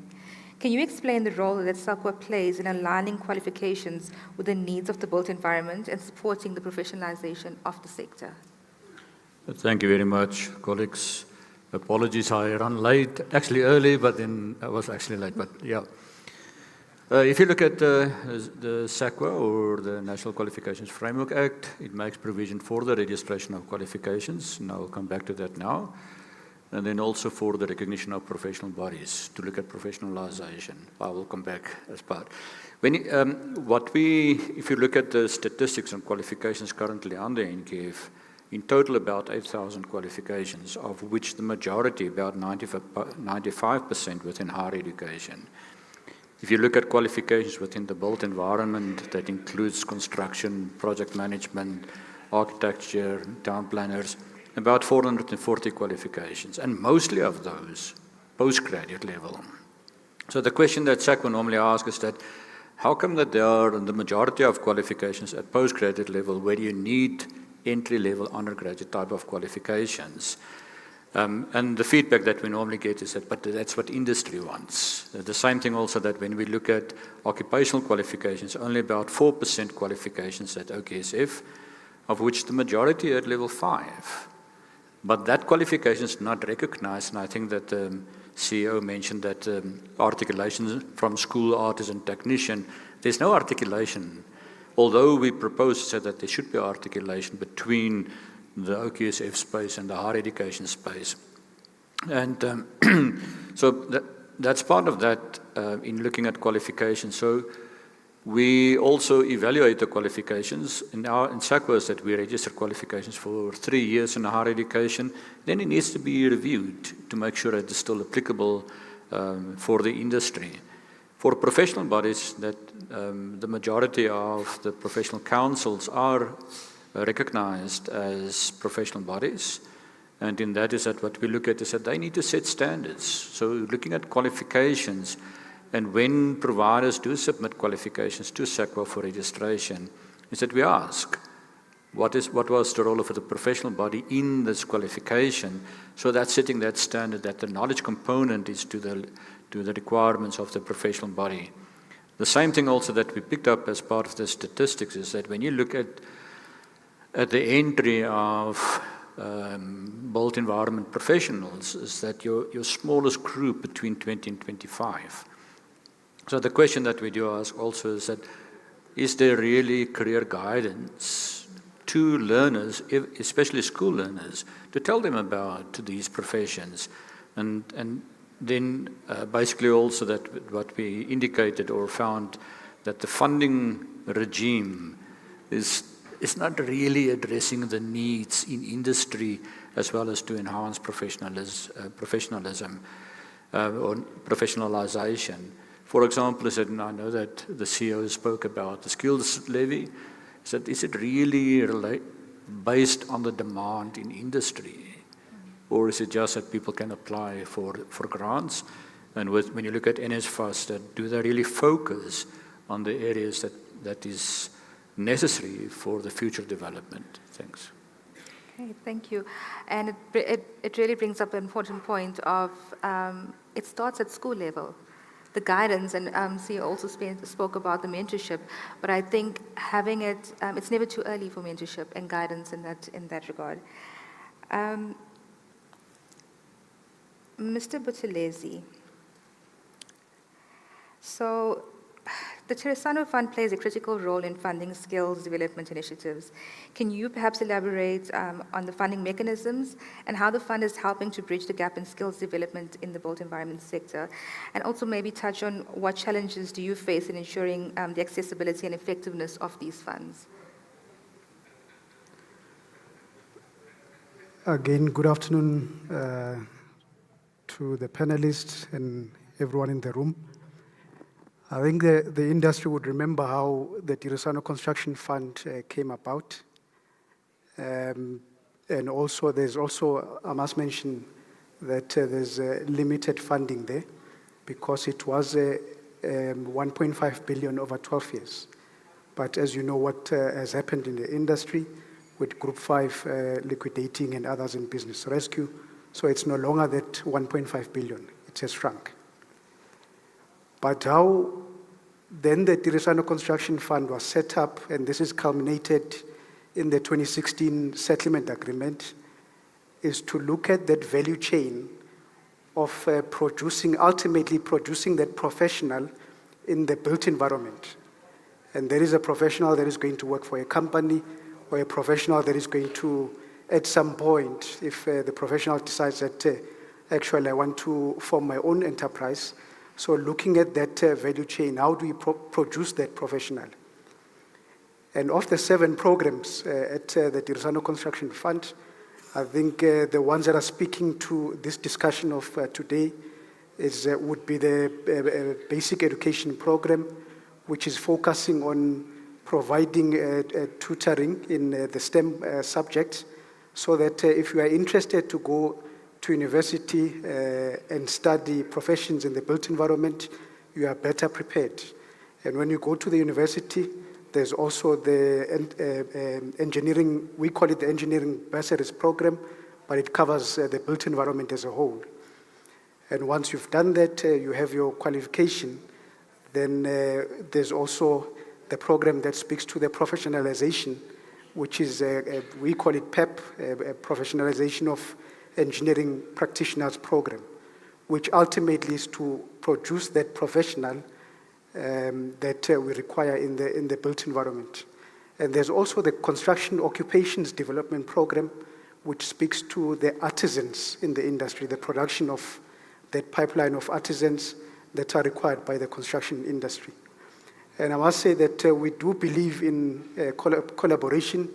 A lot has been said about fragmentation and duplication in the state. And the CEO of SITA will tell you that we've come to see SITA as the authority in the space to say, other than we trying out a new thing and making mistakes, you are the authority in the space. You've done it. How can we collaborate with you so that lessons learned from your side over time, we are able to then implement moving forward? And that is because there is the pot of money that exists at the Tirisano Construction Fund, so we don't want to be duplicating because, okay, we can't CEO say that we are handing over this money to you. It's governed by our own settlement agreement, the trust deed, and all the governing documents. But in not being able to hand over this money to you so that you carry out your mandate, how do we collaborate with you so that we incorporate the lessons learned moving forward?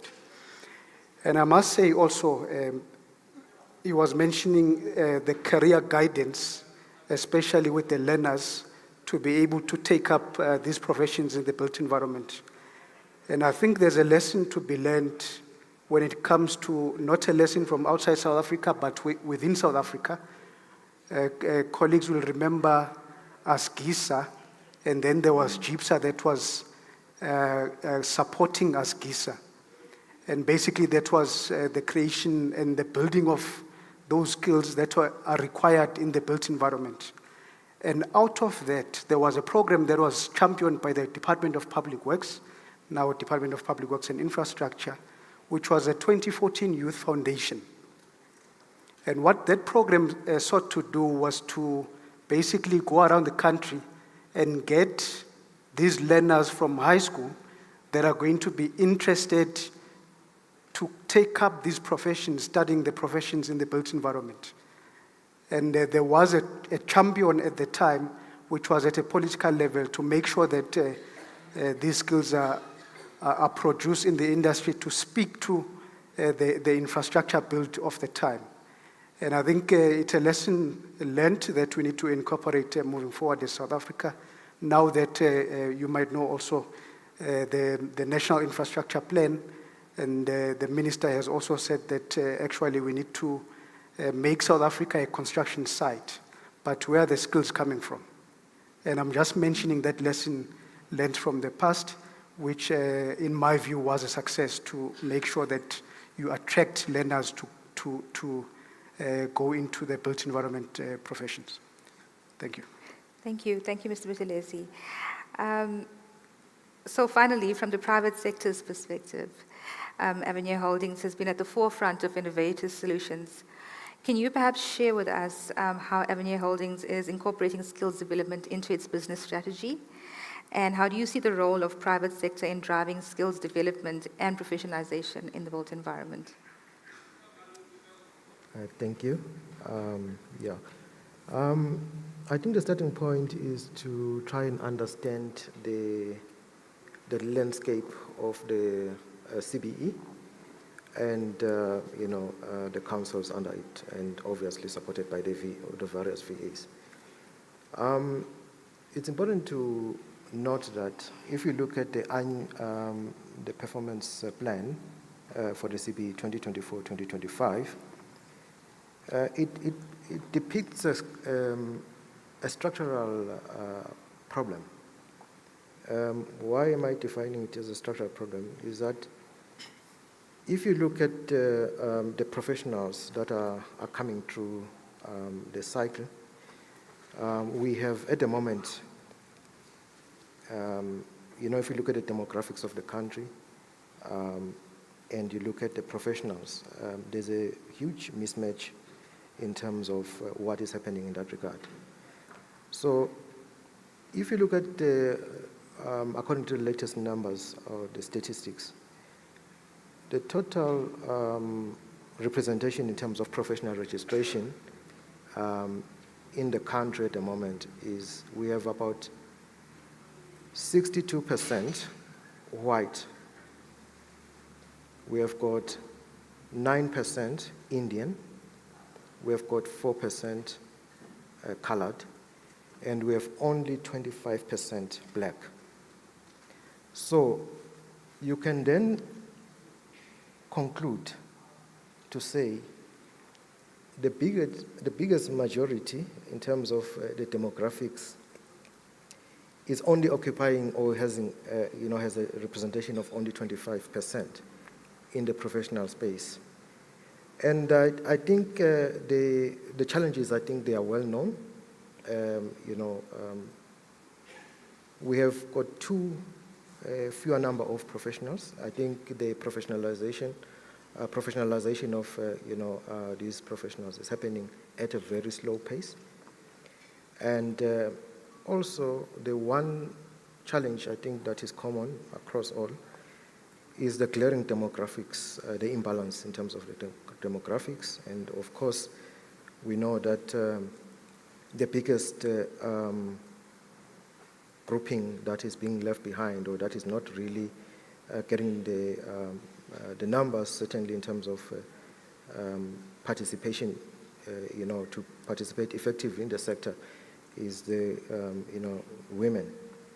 So some of the things that we have done intentionally, of course, we are one of the beneficiaries in terms of getting funding from the various sectors, including SITA, the construction SITA.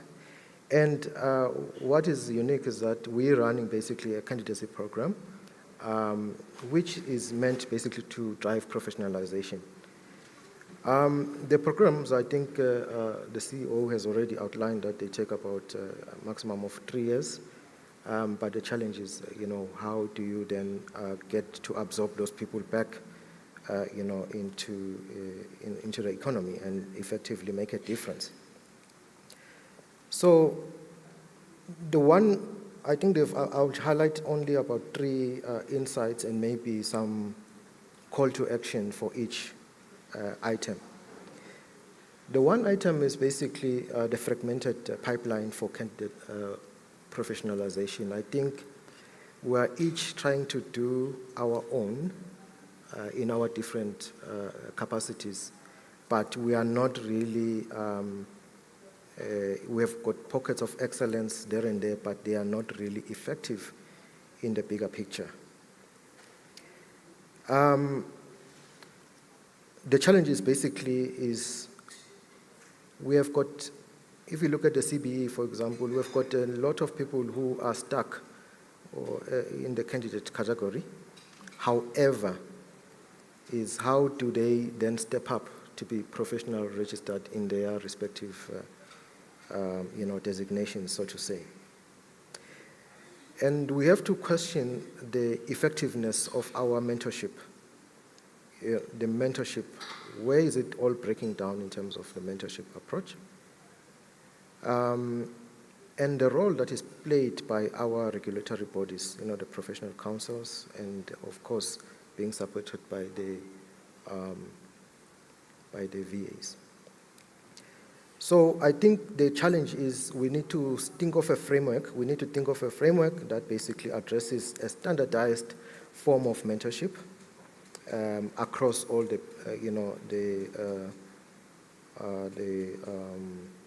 the councils. The second issue is basically the skills development.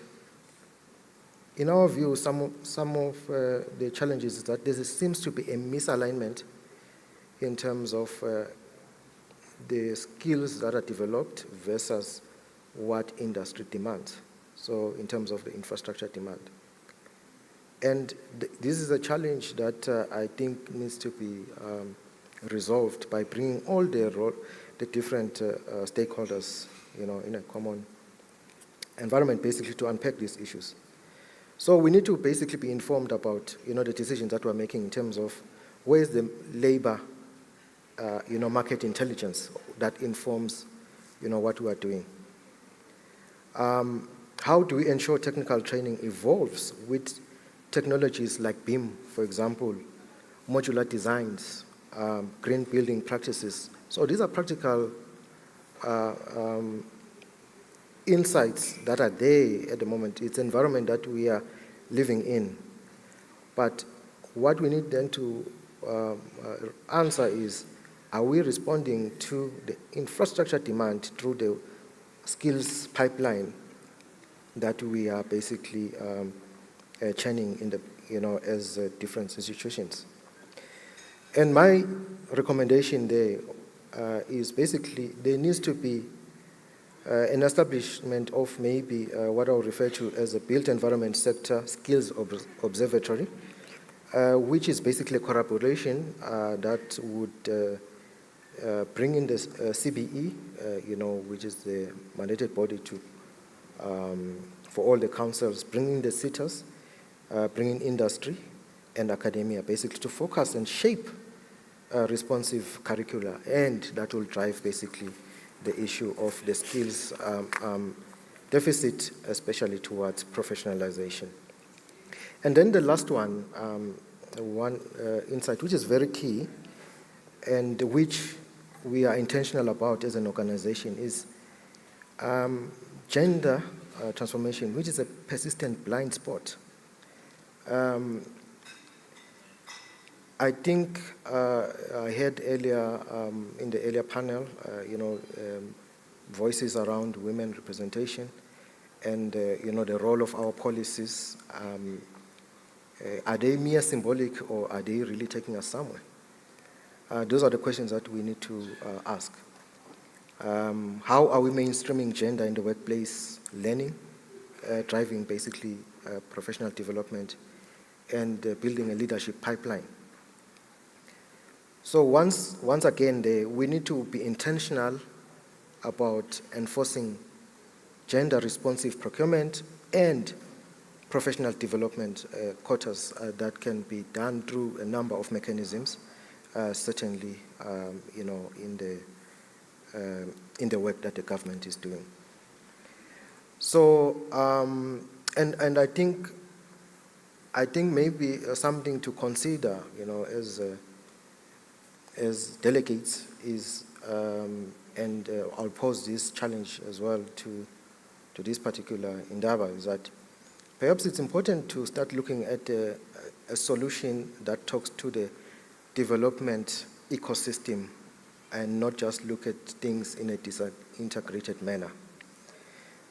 Perhaps it's time that we convene a built environment skills compact that aligns all role players, starting with the DH, Department of Higher Education and Training, looking at Department of Public Works, which we all fall under in terms of the CIDB, the role of the CIDB, the CBD, and the councils, the sitters, industry associations, and academia, and find basically common metrics to track, and map a professionalization pathway for the future. Thank you. Thank you so much. I think it's apparent that we're all aware of the challenges and barriers that exist. And Mr. Ndabela, you touched on some of the solutions, but I'd like to open this up to all the panelists. What are your recommended solutions? Because this Indaba is not just to recognize and acknowledge the problems and the barriers that we face, but also to find a solution, a working solution that we can put into action as the BBCBE, and you can hold us accountable to this as industry partners. So now that we are aware of many of the barriers, what are your recommended solutions? I can start with you Mr. Shezi. I'll give it to Mzabe. Give it to Sure. I think I've already made certain recommendations in terms of what I foresee to be some of the solutions, because I think over and above what I've just said, I think there needs to be a serious alignment in terms of the, the skills pipeline versus what the industry needs. And I think we need to be intentional in terms of, prioritizing certain skills that are current and are required, basically to drive, the infrastructure development. I think the minister certainly says he wants to turn South Africa into a construction site, but we also want to avoid that, what happened in George the other year. By basically having people performing certain tasks that they are not, qualified to, perform. So that talks to basically who are those people, who are the role players, basically, in this ecosystem, which, on our side, as people from representing private sector and clients, team of professionals. So we need to talk to each other. I think it's not one party that can be better prepared than the other. So we are as strong as the weakest link. Yeah. Thank you. Sputilezi. I think other than what has been mentioned already, I think the conversation around skills need to be elevated a bit. And there needs to be a political champion that is driving that. The National Infrastructure Plan 2050 makes a point of having to develop infrastructure, and it does state that one of the conditions precedent are the skills that we're talking about. And it does mention the point that the champion for this infrastructure plan is going to be Infrastructure South Africa. And we've seen the minister championing that. But I don't think there's equally a loud noise in a good sense, around the skills that are required to support this infrastructure development. So I think for me, we need to elevate a bit that conversation around skills development. And there needs to be a champion that is driving it. Thank you. Mr. Nell, your thoughts? Yeah. Mine would be to say we need to strengthen the quality assurance systems for this sector, and the training and the skill and the know-how needs to be the prerequisite for you to be a player in the sector without introducing further barriers, but it creates a problem when you have everyone who can be anything and they account to nobody, and we're going to have problems. And also, we should not take it slightly, the conversation about the skills impact or compact or whatever we want to call it. That, for us, our contribution will be that the sector needs to look into this. My understanding is that currently, this is the only sector that does not have a sector master plan. And in that sector master plan, it must articulate the skills we have today and the skills we need in the future. If we got deficit, where are the deficits? Who needs to run and champion to close those gaps? Let me stop there. Thank you. I think that I will also be quick. But my question that I normally ask is that if you look at the built environment is that you only look at professionals with qualified academic, qualified professionals and see how you can develop those skills, or do you look also at the lower levels? And I think that to speak about the infrastructure plan is that you need the lower levels and skills there. So the focus is, where's the focus, at what part of that? And maybe we need to look at lower focus to enhance or to allow for progression into higher levels. And then also, SACWA is also looking at the possibility of micro-credentials or smaller units of learning, where people can get some skills, it can be recognized, it will be on the system, and they can then utilize that in the future also. Okay. Time's up. I'm aware. I know there are questions that have come through, but we'll table that in another discussion perhaps. So thank you to our esteemed panelists for your time, expertise, and valuable contributions. I think that there's a call to action. There's some vacancies, some mentorships that are needed from us as industry stakeholders. We've heard today that the skills development in the built environment is an ongoing process that requires collaboration, innovation, and a strong commitment to addressing the evolving needs of the sector. But by aligning the qualifications, improving access to training, fostering partnerships, and integrating technology, we can ensure that South Africa's built environment sector thrives for years to come. So thank you to everyone for attending, and we look forward to continuing the conversation and taking action towards a more professional and skilled workforce in South Africa. Thank you.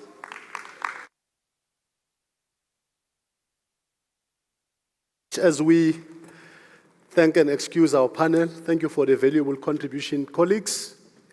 Ladies and gentlemen, the conversation on skills development will always be an ongoing one. It's a very important conversation, but it must never be an excuse to close down people and say they must go and do skills development all the time. It is an important conversation. Can we then move to we're going to have just slight changes to the program just to accommodate speakers who are a little bit late and who have requested to join us later. We're now going to move straight to the next panel. It's a panel on the funding solutions. I'm sure that's one of our biggest concerns, the financial infrastructure to support initiatives on transformation.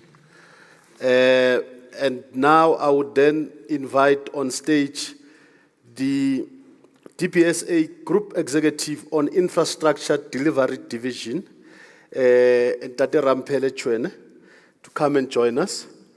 And we then invite the Infrastructure Fund Head of Program Management, Sefishi Mohomo.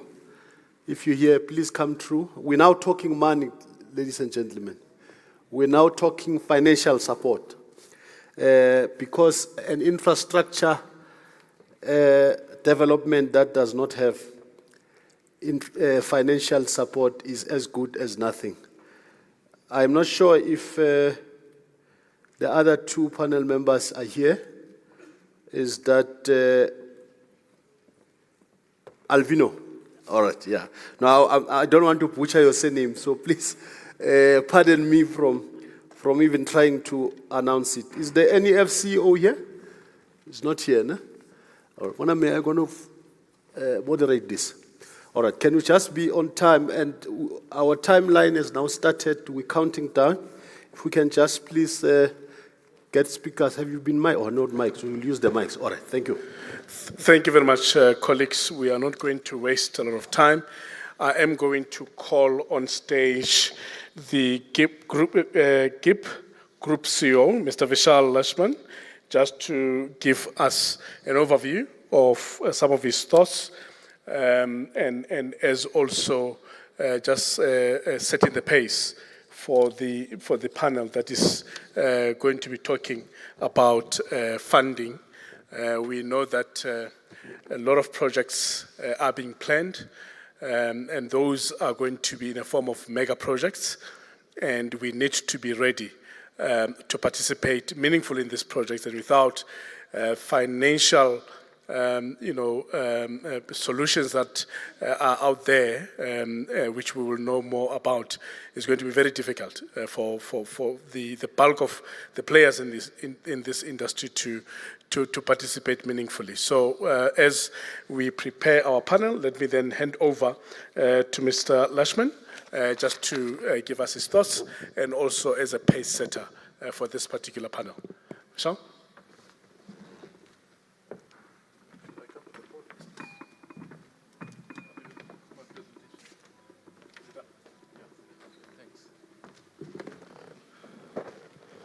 Okay, thank you. I'd like to say all protocols observed. And thank you for allowing me to speak at the conference.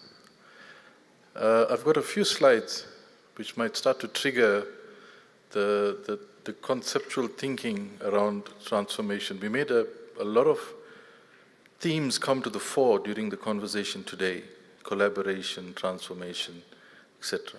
Okay, so this is some of the approaches. So this is a very quick summary of what I want to talk about, is the strategic intention and approaches to structural reform. We speak a lot about it, but I would argue against certain parts of structural reform. And I want to conceptualize it so that it becomes a point of reflection that we can take forward, should it be important enough. Leveraging our existing narratives and economic ecosystems into a growth scenario is exactly what the Africa Free Trade Agreement is talking about. Okay? Concepts to leverage our existing narratives and economic ecosystems is perhaps a methodology of which we can use to transform economics and economic policy and the implementation thereof. So this is not a short-term fix, it's actually medium-term. So what do we want for our country and why? And what drives, and what do we do and what do we not do? Africa trade in comparison, I want to just share a little bit about the continent, because the narrative should not be just South Africa. There's a SADC narrative as well, and there's an Africa narrative. Conceptual changes in planning is where it really hits the road in terms of growth and what are the possibilities for that. And then I finish off with the changes in thinking of how we plan, because we've made many plans and we've renamed the plans over many years, but the implementation thereof is hindered because of, in my opinion, what is the paradigm that it's based on. And then planning towards sustainability, because there's no point doing all of these things if we are not sustainable. Okay. So our Constitution preamble just refers to the reparation needed in mitigation of the effects of a legislated colonial past, leading to an inclusive, thriving economy. So that is the intention behind it. The opportunity to move with the nexus of industrialization, which we've heard already being spoken about, with innovation and quality education. And we heard that just now as well. So that nexus is what forms the core of what would drive the narratives going forward. Our healthcare strengthening is necessary. Growing what is called a rural economy is also part of the Constitution objectives. Sustainable human settlements relates to SDG 11, which is sustainable communities, so that ties in exactly with what we want. Building a capable and developmental state relates to governance, service delivery, and enabling the state to implement development programs that enhance the country's competitiveness in a sustainable way. To achieve an egalitarian society, now that is where it's sort of the rubber hits the road.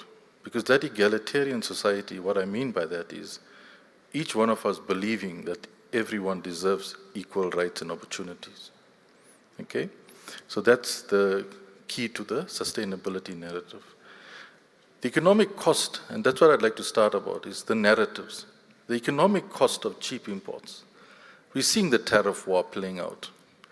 And when I say cheap, I don't mean because it's cheap as in it's poor quality. I mean it's cheap as you say, when we purchase abroad, remember what we are doing to our local economy. Okay? We're not industrializing. We're becoming buyers of and consumers of product. And that is reflective across the entire FMCG space, except for what is being produced in the country. But when it comes to large infrastructure, OEMs are all from abroad. Okay? So a lot of the big purchase items, long lead items for our projects, come from abroad. Okay? It doesn't have to be that way. And the reason why I argue that is because the cost of social protection when it is increasing day by day. And that net is causing a deficit in the economy. And that's why we find ourselves financially constrained. Basically, we're not working at the top line. The Africa Free Trade Agreement is taking too long to take effect. We're losing the first mover advantage, whilst others are taking advantage of it. I would make the comment that we should stop African infighting and anti-African planning, where we plan around geographies. I've been part of projects that are, to some extent, absurd, where countries want to work around other geographies because they don't have any bilateral agreements or they don't see eye to eye on certain concepts. So these are some of the things that block us from working as collectives. So our and the whole point of the Pan-African philosophy, I don't know if it's relevant at any moment at this time. It was at a point in time where we talked a lot about Pan-Africanism. And funnily enough, Pan-Africanism and the Free Trade Agreement are actually synchronized to a large extent, because it starts to talk about how do we advance our economic objectives continent-wide. So when I refer to that, I talk about the advocacy for political union of all indigenous inhabitants of Africa. It emphasizes the importance of leveraging existing narratives and economic ecosystems to promote inclusive economic growth. So that's exactly what we are talking about even in South Africa. Our contemporary paradigms prevent us from what appears to be altruistic. In other words, the new dawn or the rainbow nation, etc., etc. It feels altruistic at this time because of the crisis mode that we are in. So how do we start to think about it a little bit differently? Because the narrative has to change. Agree? And we talked a lot about transformation, but what does a transformation actually mean? So policy and regulations have to be adjusted and operationalized. We stay in policy mode for too long. Okay? We stay in planning mode also for too long. It means that it needs to be felt, as economic fragmentation exists at just about all levels. We heard about the 30 different entities that was mentioned just now. What it's saying is that we are not meeting the needs of people, so there's a need to create another entity that champions a narrative. Then we create another entity that champions another narrative, all trying to reach the same objective, but using different pathways to get there. So our current planning methodologies and project development have to balance revenue generation towards a sustainable fiscus with the need for the social protection, healthcare, and access to quality education, which was the nexus I was talking about. We speak about new procurement modalities, which are largely driven by crises in my mind, and the inability to gear public sector debt to any levels higher because of our economic status at this moment. So we talk about EPCs and EPC plus F, and we talk about PPP models. However, without a capable state and a regulatory regime to support that, these cannot be successful, and they probably will not be successful due to the lack of experience, knowledge, and affordability, a general misunderstanding of PPPs, especially with regard to risk apportionment, pre-work and feasibility studies that need to be done by the entity that wants to have a PPP, and to also have firm, visible development pipelines of projects and work that is coming out in time. It is not visible at this time, okay? So such models should be synchronized regionally, because a lot of these transactions, we are able to leverage geographies. A case in point is, for a long time now, many of our neighboring countries were looking to avoid South Africa because they deemed South Africans to be arrogant in the way they approach their neighboring countries, okay? I've worked in the geography, so I hear the narrative. So to some extent, it's anecdotal. The thing is, I see a softening in that approach coming across as of late. I'll give a case in point. The Botswana to Lephalale link was something that was not on the table in the past. It's an opportunity out there in the market right now, where in the past Botswana was looking to bypass South Africa and go to Mozambique. So the fact that now it makes more sense, and I know that because I worked on the study, it makes more sense to export coal via Richards Bay, for example, than to build a new harbor in Mozambique. It's those kind of things that are now starting to become pragmatic. So that's why I make the comment that it's getting slightly softer in terms of the way we look at our geopolitics with our neighboring countries. So I asked the question based on the narrative and a call to action. Do we have a chance to become the sustainable development wonder of the world? And I tell you that because there are certain geographies in the north that have caused unsustainable problems for themselves already. Okay? We haven't made the mistake yet. Do we think active citizenship is important to chart a destination towards what we want and not what someone else thinks we deserve? So you can read a lot into that statement. It's because I am arguing the point of being dictated to as a country by geopolitical forces that appear bigger than ourselves. Could it be that we think, talk, and live the existing paradigm to perpetuate the status quo, whilst we wonder why things don't change? Is it perhaps our doing? And do we allow others, like trading partners, to do as they please? Okay? It's becoming more relevant day by day as we see it. Are we transitioning from one monopoly to another using a PPP model? And that's not necessarily the objective of PPPs, is to create a second monopoly. Okay? What is the cost of importing technology that we become beholden to and that locks us out of the need to develop technology for ourselves? That was a key point in this slide, is that if we keep buying technology, we tend to not want to develop the technology for ourselves because there is no need to do so. Okay? So, this is for me what's very important, and it was to show, this pointer is very blunt. But if you look at the top left-hand side, it's basically showing the trading partners that we have in Africa. On the right-hand side is the export of manufactured goods. And I looked at it at different levels. I looked at it from a perspective of different continents. Okay, so I got the African continent on the left, and then you can see the major growth in the exports of manufactured goods. Now, Africa is home to 1.3 billion people. The entire North American population is half of Africa at this moment. But look at the North American export of manufactured goods. Look who's dominating that. Okay? Look at the Asia dominance of China in terms of the export of manufactured goods. What I want to say to us is that we are having, even if we solve the crisis in the short term, we are having a medium to long-term problem. Because if we don't start the industrialization philosophy and the approaches now, we are going to be not able to support and to supply economic value to the people on the continent in time to come. The amount of the export of manufactured goods in Africa is far too low for the population that it has.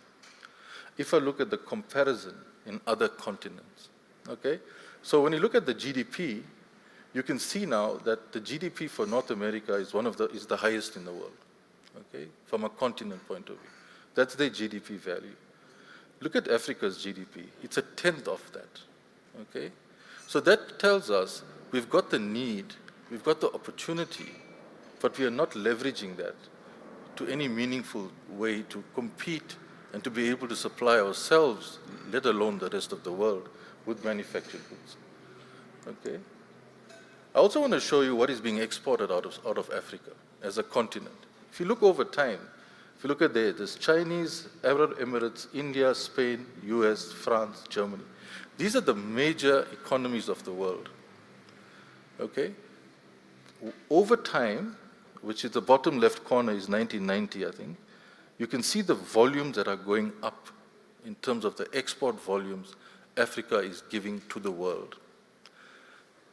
The biggest takers of African volumes, which is not processed, are the ones on the right-hand side, which are the major economies of the world, which I just showed you just now. Okay, so you look at imports. This is a separate graph. China, largest receiver of goods from Africa. Second is the US. Okay, so when we look at imports, we look at the imports on the Africa side is also very low. It's almost equal to the exports.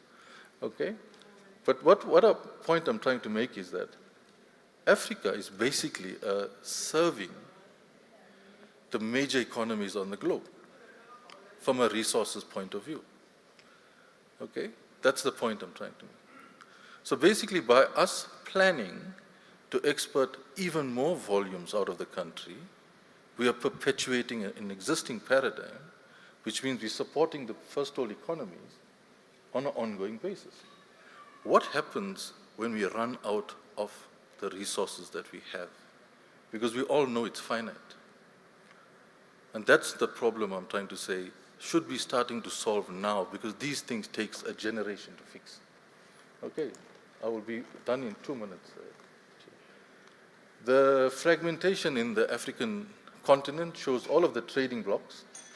And when you look at the free trade agreement, it's really years that have passed already. But look at on the right-hand side, in terms of free trade, we still don't have all of us trading freely. There's still a 10% average tariff for inter-Africa trade. So we are fighting with each other on the continent, whilst the rest of the major economies are benefiting from it. Okay? Now the main crux of the discussion is on this one. Conceptual changes to planning for growth and what are the possibilities. Okay? Look at the left-hand side. If you look at the left-hand side, it shows the rail network for export volumes out of Africa currently. You will notice that each of them in all of the countries have an orange line leading from a mine site to a harbor. Okay? That's kind of how the configuration of the continent is. That's where the leakage happens. Now, what I was proposing in terms of thinking differently from a paradigm shift is the interconnectivity between the geographies on the continent. This is just one plan that shows how we could possibly connect our geographies. Okay? Connectivity starts to bring economic growth. Because if there's no transport system, for example, economies cannot grow. There will be no development where there's no transport. So replanning for new trade arrangements is a new economic focus, and that's what I'm talking about, comes on the back of a new plan. New trading partners should grow in Africa. We have an improved chance to manage geopolitical volatility if we adopt a collectivist mindset. It is perhaps impossible or improbable that we will have a collectivist mindset whilst perpetuating an economic colonial project, which I referred to on that left page, which was the systems and an economic ecosystem that was set up to service the major economies of the world. Leveraging the free trade agreement, we are losing first mover advantage. All SDGs, in my mind, lead to sustainable communities. No matter what SDG is there, in the end, we actually want to achieve a sustainable community, irrespective of where we are. So SDG 11 becomes a main driver of all SDGs, okay? To make sense as a key objective in defining future economic planning. We are a resource-based economy, but we have to remember that it's finite, okay? What do we do after that? I give an example of Kingdom of Saudi Arabia. It's because I worked there. And they are fast moving away from a post-oil economy. That's their resource that they built the economy on. But they are moving away from that. Dubai has already done that. So the resources that we have also have to start moving away from a post-resource-based economy. Okay? What do we do when there's no funding? And that's a question we're going to start talking about now. We are manipulated by the North to some extent in funding restrictions, where green becomes a narrative, and if it's not green, we're not talking. How do we progress a post-resource-based economy is another question. I wanted to just share with you, we have to know that the most recent black industrialists, there are 23 black billionaire, dollar-based billionaires on earth at this moment. It came out last week in Forbes, okay, because they tracked this thing. That's only 0.8% of the entire dollar-based billionaires on this earth. So black billionaires are only not even making up 1% of the total dollar-based billionaires on this earth. But for the ones that are, what was important for me is they are new. Secondly, their focus is on resource beneficiation, technology, energy and financial services. That is where they have made their wealth from. So how do you create economic wealth to mitigate social injustices? Promotion and facilitating the black industrial phenomenon is what I would suggest is something necessary. Okay. I just want to stop, do this last slide. This is the network connectivity of Europe, and this is the network connectivity of Africa. You can very clearly see a disconnect in the two pictures. And the last one is the major economies of the world. The network connectivity of the US, you can see that, and the network connectivity of China, which is the most recent. Okay, so what my point is really around connectivity on the back of infrastructure, which has led to economic growth and sustainability for many of these geographies. I'd like to end it there. Thank you.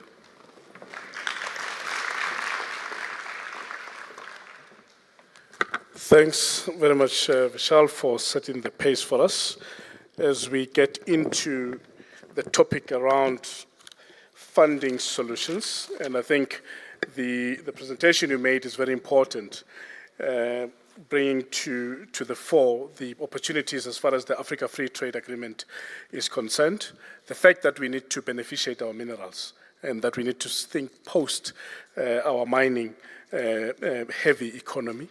And how do we then, industrialize on the back of that? And of course, industrialization does come with a huge, investment opportunity as far as infrastructure is concerned. And I think that then takes us into the panel discussion around the issue of funding solutions. We have got big projects that are being planned, both in the public and the private sector, and all of them needs to be funded. And with us, we do have the DBSA Group Executive for Infrastructure Delivery Division, Mtlompechwane Rampele, and I'm going to ask him just to lead this segment in terms of, some of the solutions as far as infrastructure financing is concerned that they, as the DBSA, are currently deploying in order to deliver, their iconic infrastructure projects that, he leads as far as the group executive responsible for Infrastructure Delivery Division. Mtlompechwane. No, thank you so much, Gregory. My name again is Chwane Rampele from the DBSA, and maybe I'm going to also then approach this question twofold, because one is more from the angle of infrastructure development in terms of financing, but also on the other side is to deal with those that make infrastructure happen. And I think that touches on many of us in the built environment in essence. But I think from our side, that's why as an organization, very clear, we took a position of saying our value proposition is simple. It's about the planning component as a pillar to say, you can have the money, but if you not plan things thoroughly, then you have a problem. But also when you don't know what you're going to address, it becomes a challenge. That's why I think from our side, our deliberate intention is to try and look in terms of how do we deal with the issue around the planning for infrastructure. And that's why we're saying, you can't just say, I want to do an energy project which is outside the broader master plan. And I think that connects with the various plans that the country has. And the second part of our path or our value proposition is simply to say, we need to then be in a position to say, it's not always about money, but it's also about how we then get projects to be bankable and really be projects that are really viable for us to then undertake. Both viability and bankability being the most important thing. So that's the project preparation part, which I think many would opine on. And we thought, once those projects are properly and thoroughly prepared, then we can then talk about the issue of financing and funding of such particular kind of projects. And from our point of view was to then say, what are the instruments that are really critical to then address all of this? Because in many cases, people will talk about balance sheet funding, but in many cases, we also know that when you start to even address that very critical space of local government, the balance sheets are not balancing, it's in balance sheets. So at the end of the day, if then your funding is particularly predicated on that, then you're not going to get anywhere. And that's why we then say we need to then look in terms of what are the kind of innovative financing solutions that as the DBSA could really come to deal with. And I think many of you would then understand. And we thought, look, there is debt, there is equity, all of those sort of things. But for us, what is crucial is to say, how do we address this element of where we don't have, the balance sheet that is able to back you up? But that's why we adopted the issue around the project financing, just looking at the projects and the viability of the project for the project to really be in a position to pay itself. And I think part of one other solution that we really have come up with, especially with regards to the delivery of infrastructure, understanding that our economy can only be driven through infrastructure, is the issue around the front loading. You have spoken about grants. There's so much of grants that goes to both provincial and local government. And if you look at it, it runs into billions. And those particular billions, you don't see how they're translating into capital fixed formation down there on the ground. And that's why we're saying some of these grants, because of the inefficiencies, it's important for us to then come with products such as the front loading and the pledging. We're saying we will then be in a position to say, look, you want to build this wastewater treatment plant, then let's give you the money now, rather than you having the phases, 10 phases, because you are receiving 100,000 this month, this year, and then the second year, and so on and so on. So what we're saying is that the front loading mechanism become one of those innovative things to say, yes, we know in the next 5 years we are receiving 500 million. So let's give you the 300 that is required for us to deal with this thing now, and we deal with it from that point. Another area, Chair, is the issue around the blended financing part of it, and I think my colleague Sifish will talk about it, because we also have been the advocates of the whole issue called infrastructure fund. And I think the successes of that will then be articulated on the other side in terms of what we achieve. That's just the blended financing, utilizing what we have in terms of leveraging also, things like your BFI, which is the budget facility for infrastructure. But I think one other area that is going to be critical for us, which we're really advocating for, Gregory, is the issue around the PPPs. But I think we also say we must have the capacity to administer these things. So it's not always about to say this is a solution, but you can come up with all of these things. If you can't really administer them, then it becomes a challenge. Hence, I always say, for us to attract private sector also, which is private sector participation, we must also be organized. It can't be that, and that is why I'm talking of public partnerships, to say we're ignoring this component. But if then at the end of the day there is a project that I need to do, I'm sitting with the Department of Water and Sanitation, and then I'm still crying as an organization, which is an organ of state, about the water use license while I'm sitting with the person.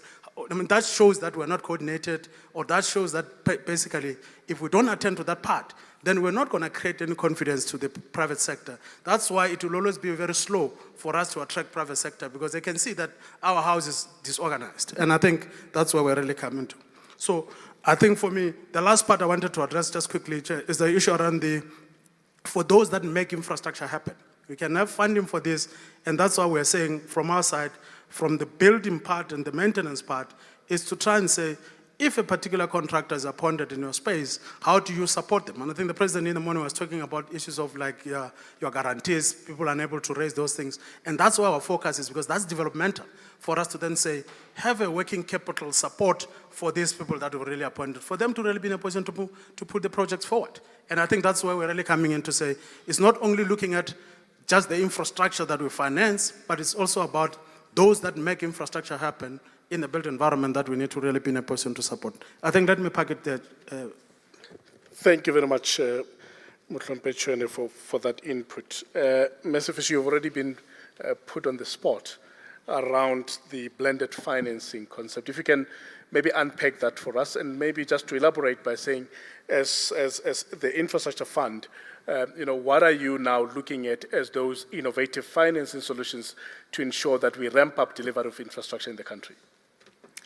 Thank you very much, and good afternoon to everybody. I think, as my colleague here has already mentioned, the infrastructure need is growing at a much faster pace than the traditional funding mechanisms can really accommodate. And this really calls for us to have innovative funding solutions. And one of them, as I mentioned, is the blended finance solution. And really, we don't have a funding gap. What we have is a bankability gap. And the sitting here was not very strategic. It was not planned, but it's very strategic in that on my right-hand side, I'm sitting with, the guy that's responsible for project prep, from ISA's side. And on my left-hand side, it is the delivery. And if we are to crowd in private sector for financing, these two components are very critical. We also need to couple that with institutional reforms. Capacity building is an issue, and I think Chweni has already touched on that.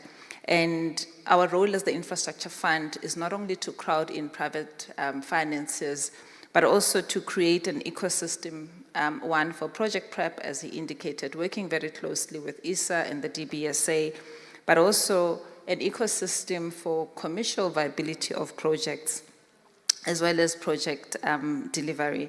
There are three things that really will help us in ensuring that we attract government funding. As the infrastructure fund, we were established in 2020 with 100 billion over 10 years to catalyze about 1 trillion by the end of 2030. To date, we've got about 102 billion worth of projects, which are around 26 projects. We have managed to source government funding of around 37 billion and private funding of about 8 billion. We are still looking to catalyze 55 billion.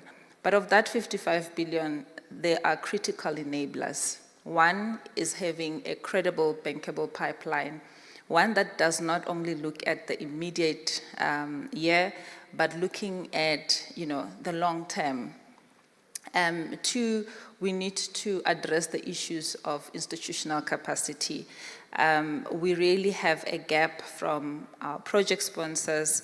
We also have industry here that will contribute positively in ensuring that the work that they put into these projects is work that is credible. And then the other third thing is really on the transformation, or rather the policy reforms. And I think government is putting a lot of effort in that. If we look at the work that ISA is doing to ensure that the pipeline that we have is aligning with the NIP, and also if you look at the National Treasury decision now to have multiple windows in terms of the BFI, those are the type of transformations or other reforms that we need for us to be able to attract private funding. My colleague Chweni also mentioned the issue of coordination. It really defeats the purpose if us as government stakeholders are not going to be aligned and to ensure that we drive this sustainable infrastructure development. And I think to the industry as well, it is important what we bring to the table when we seek funding. Any lender will look at, one, the credibility of the borrower. They will look at the credibility and the bankability of the project itself as well. So it's important that when we bring our concept for funding, we have really covered all grounds. Let me leave it here. Thank you. Thank you, Mayor.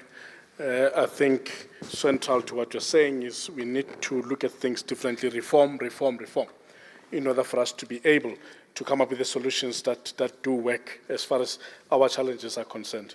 Alvino, you are responsible for packaging. What are you seeing in terms of the quality of the projects that are coming through? And to what extent are you partnering with the private sector to make sure that you do package projects that are bankable and that are credible? Not all projects are bankable as they come through. We get a lot of projects that they submitted through to us that they want us to review.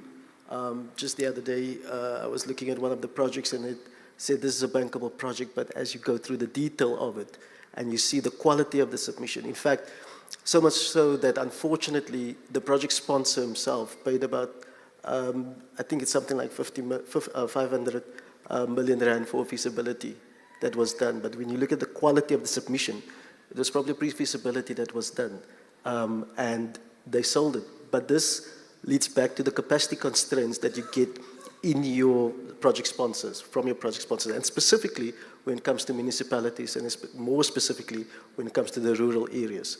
When we go to the likes of Free State, Mpumalanga, Limpopo, we usually get almost poor quality projects that is submitted, and we need to actually go back and support them and, to help them package this project to a state that we can say, when I say bankable, we will look at it from, is it commercially viable, and can the private sector actually pay for it?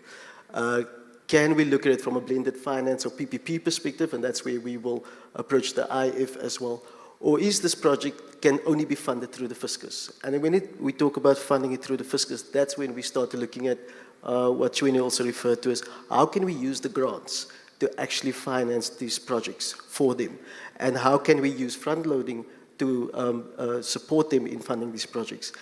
A lot of the BFI projects, and Chwini touched on it as well, I mean, a lot of the BFI projects that has been submitted, and I was sitting on the Joint Technical Committee, most of the projects that come through do not follow the spec or the guideline that is being given. Your cost-benefit analysis is not up to standard. The demand is not very clear. The needs analysis and assessment is not there at all. There's, confusion in terms of what is the financial model and what is the budget statement supposed to look like as well. In essence, all of this, they give you the guideline, they say what needs to be done, but there's still a lot of capacity that needs to be done to actually help project owners and sponsors to provide us with quality products that we can actually help them package the project to a bankable state. But, I mean, at the end of the day, we also have to look at, the amount of money that's actually needed to prepare these projects. When we requested from National Treasury funding support, at that time, the need for our pipeline was something about 6.6 billion rand. That was only for project preparation support.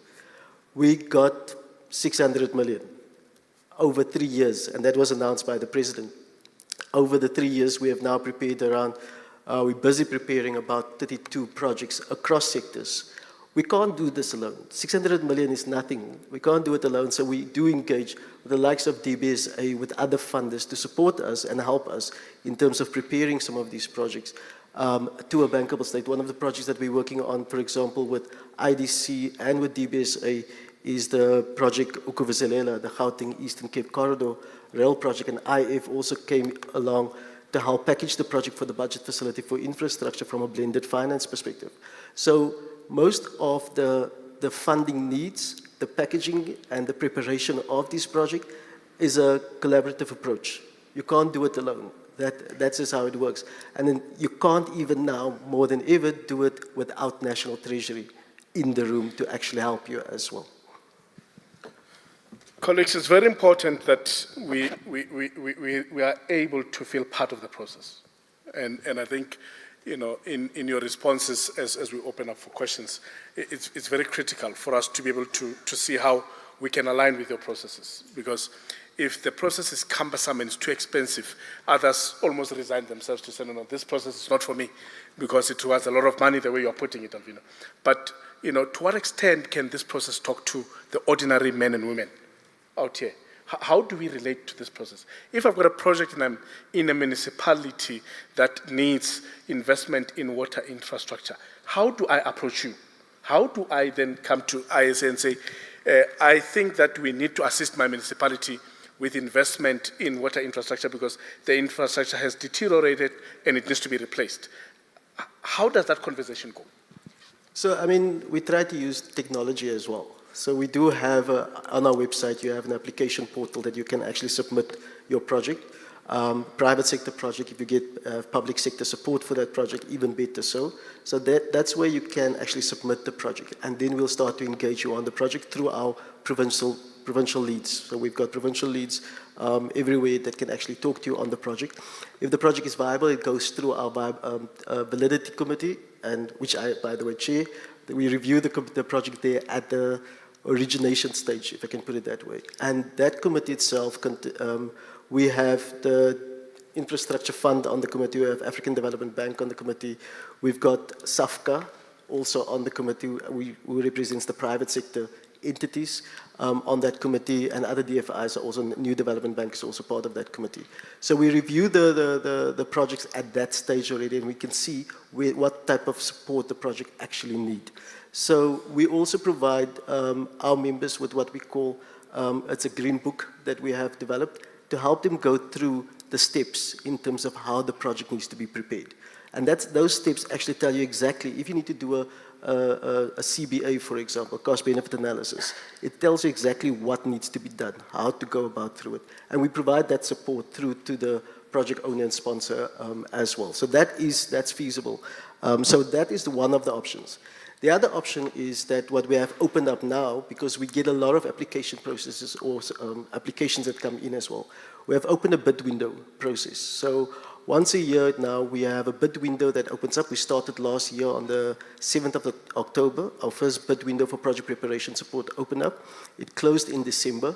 You submit your application through the bid window. We are currently in the review process, and the top 12, 15, 10, depends on how much funds we have available, will then be announced at the May Sustainable Infrastructure Development Symposium of South Africa.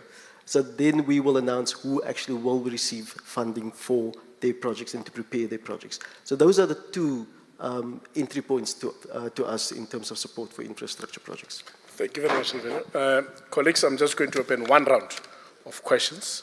The colleagues are still here. We can still engage them post the panel discussion.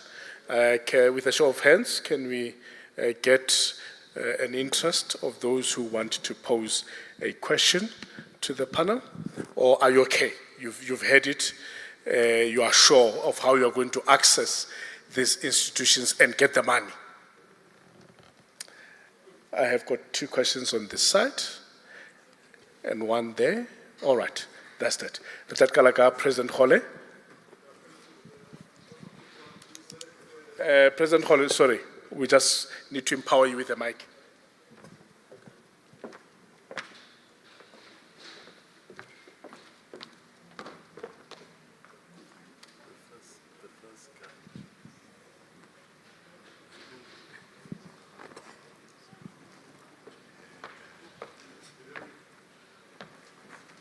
Just put it on. Switch it on, President. There's a button there, President. I'm about to expose how to know you were born before technology. Yeah, can you hear me? Aha! Yeah, no, I'm one of those BBTs. Thanks. Just a small question to the colleagues. Is there a limit of the value that one can apply for? Because most of these funders will tell you we won't look for any funding which is less than $1 billion or so. So I just wanted to check, is there a limit in that regard? Thank you. President Lufano?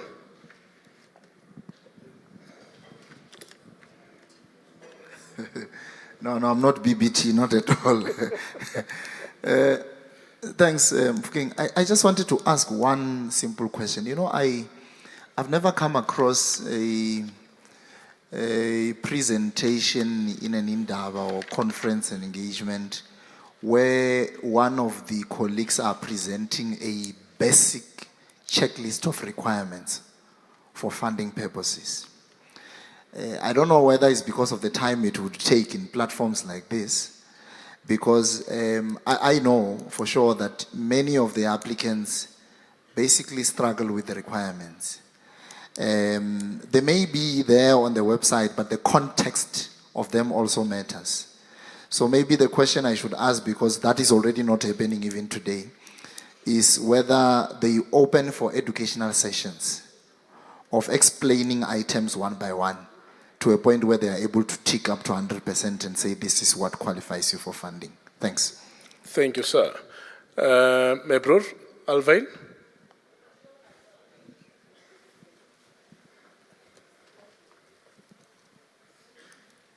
As the mic is getting to Alvin, colleagues, I think we must all be aware that there's a significant shift in our industry.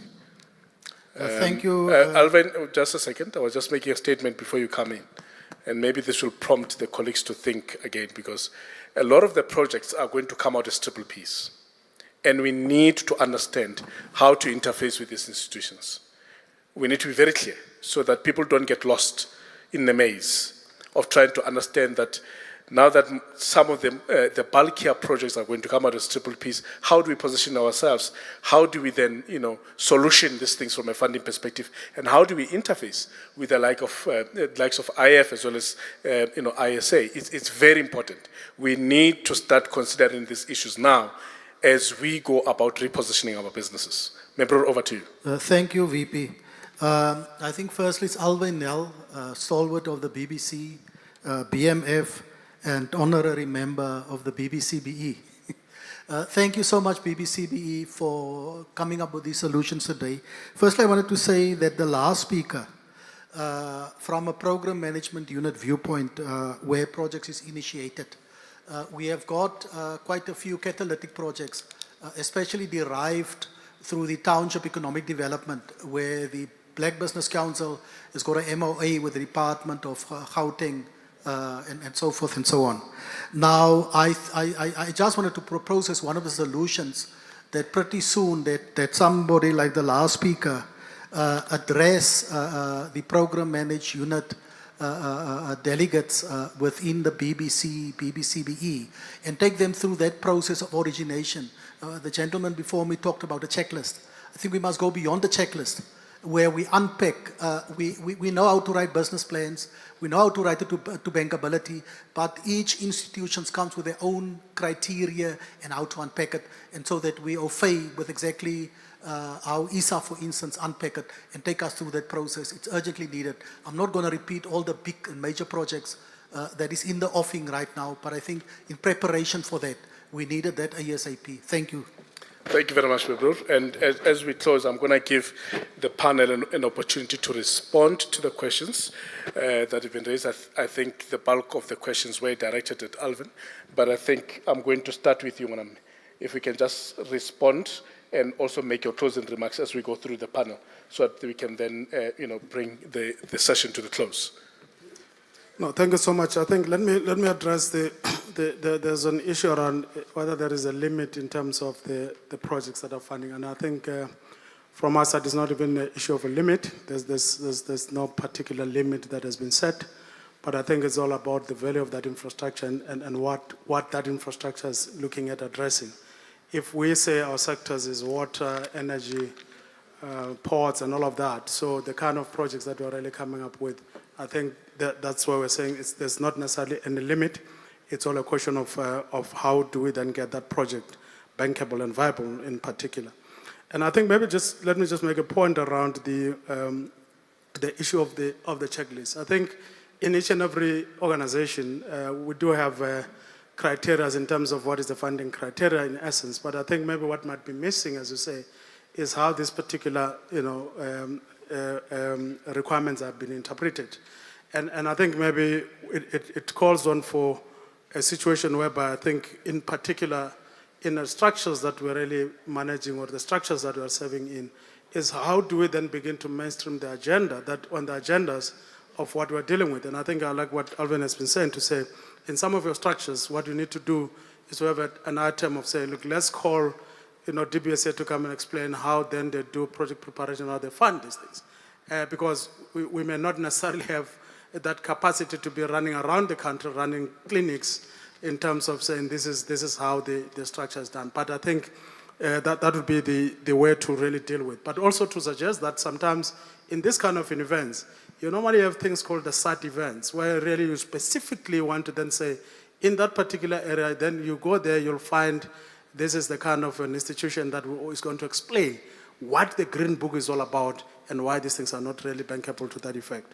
But I also then want to also say maybe this also calls on Rabafana in terms of and you and Carrington in terms of what you are dealing with on the other side, to say, how do we then begin to even fortify this facilitation you are doing? Because the issue here is about how you assist with regards to the project's preparation and packaging of those particular projects. And I raise the issues around, especially the pre-feasibility issues, to say, many of the times you'll consider the feasibility studies. If your pre-feasibility has not really been done, then you are really been messed up there. And I think it's all how do we then begin to assist the whole entire value chain to that effect. But the most important thing is that, and I think, Craig, you asked a question of saying, how do we, as an ordinary person, come up with a project and approach you?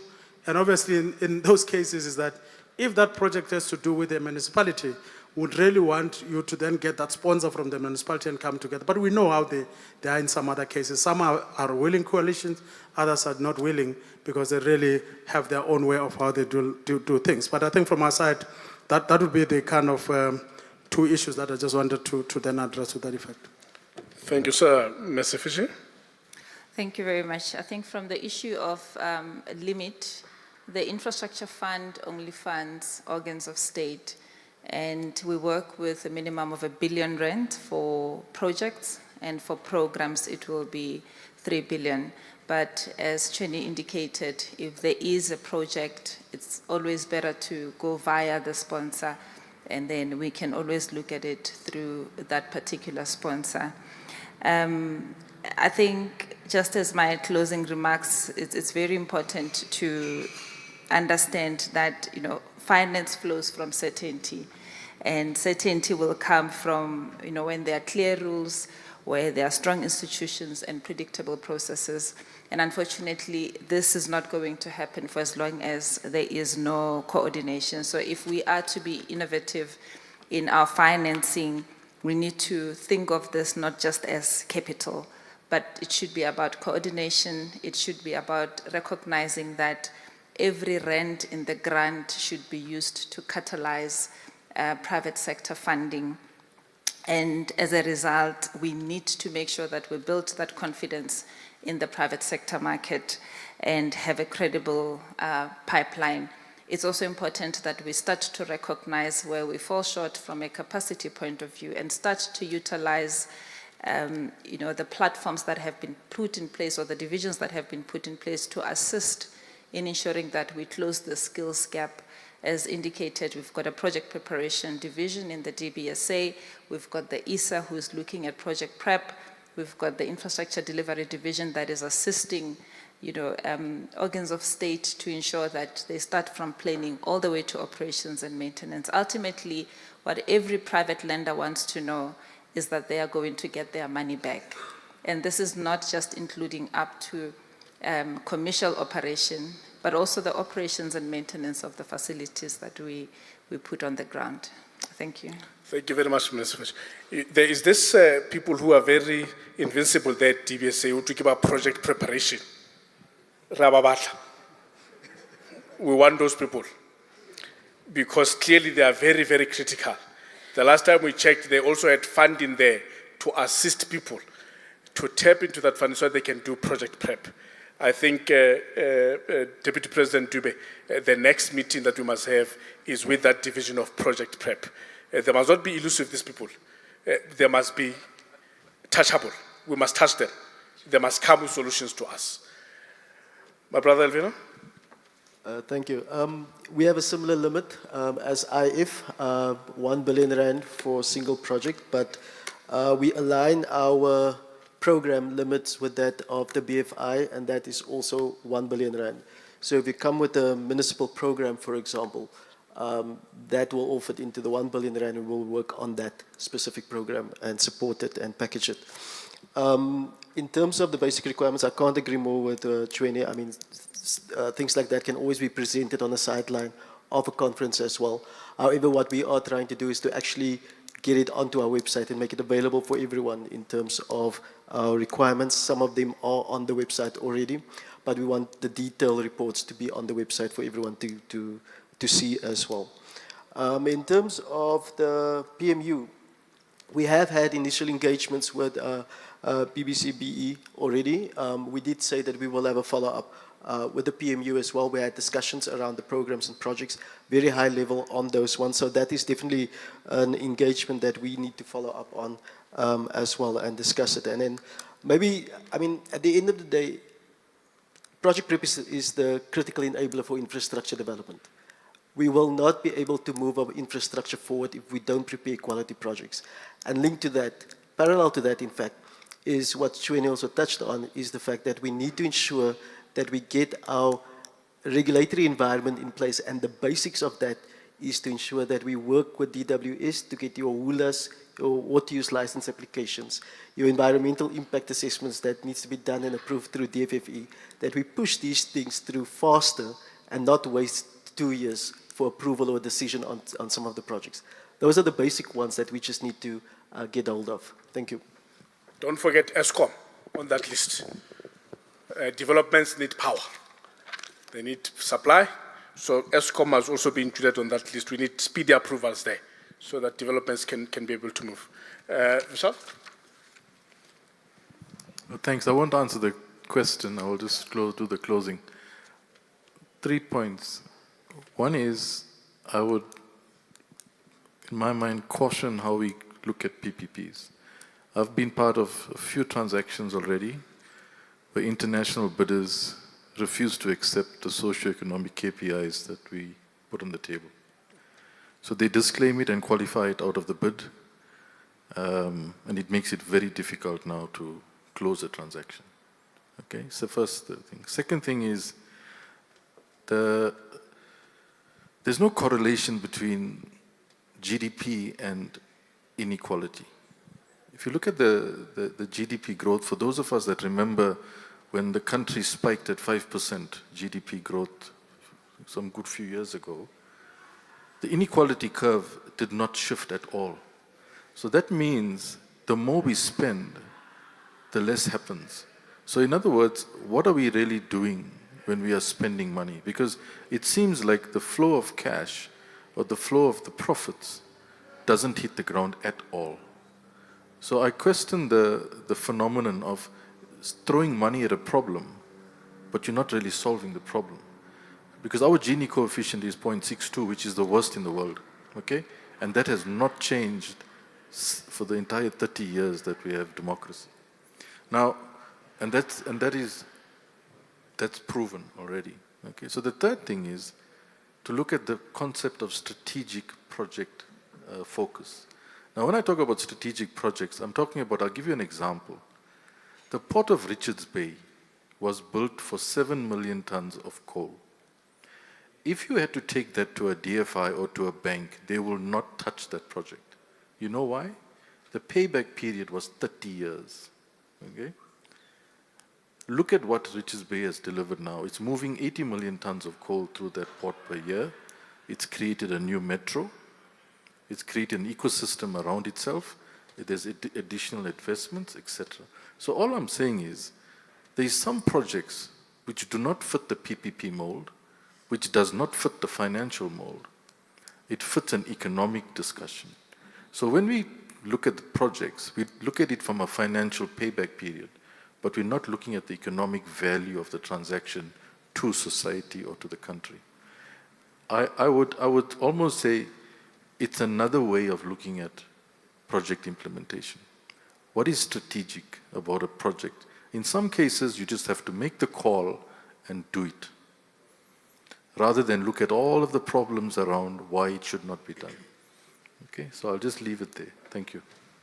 Thank you very much. And I think that's very fundamental what you've just said now, because most of the projects die at the door of not being bankable, but the socio-economic impact is not even being looked at. So I think that's very important. Colleagues, please give my panel a round of applause as I hand over to the program director, and to also then say, most importantly, the BBC BE has got a very good relationship with all of these institutions, from the DBSA to the IF to the ISA, and of course, if you do want to have further engagements with them, we do encourage you to contact the office, and the office will then set up those meetings, especially if you are having a little bit of difficulty setting up the meetings. The office is there. However, we'll look at first and foremost whether you are a member in good standing. Don't even send us an email. So make sure that your membership is up to date so that we can then act swiftly when we get to inquiry. Thank you very much. Thank you. Thank you, Waname. Colleagues, we have noted some of your questions that are coming through the QR code. Don't feel ignored. We'll attend to them as part of the wrap-up of the session and as part of the recap tomorrow when we welcome predominantly at least 1 minister and 2 deputy ministers and MEC. I am advised that the Minister of Public Works is already here. He'll come through the venue. But in the meantime, let me take this opportunity to call on stage my boss in another capacity. I call him Patrick Nkosinathi Sishi, the Director General of the Department of Higher Education and Training.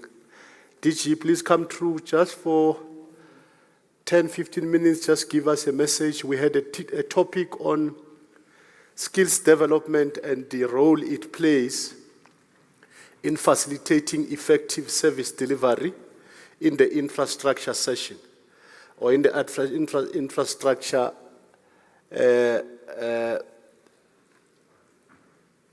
space. We just need to know from your department's point of view, what is the commitment from an executive authority in ensuring that the CITAS, the NSF, and all instruments designed to facilitate skills development are properly equipped and capable of playing the meaning role that they are supposed to play in the PSET sector and facilitating the right skills for the economy.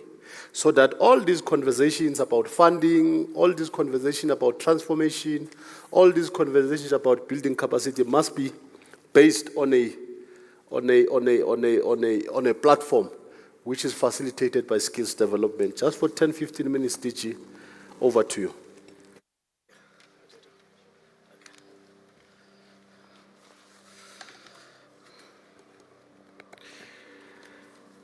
Thank you very much, Chair of the session and the chairperson of the construction CETA.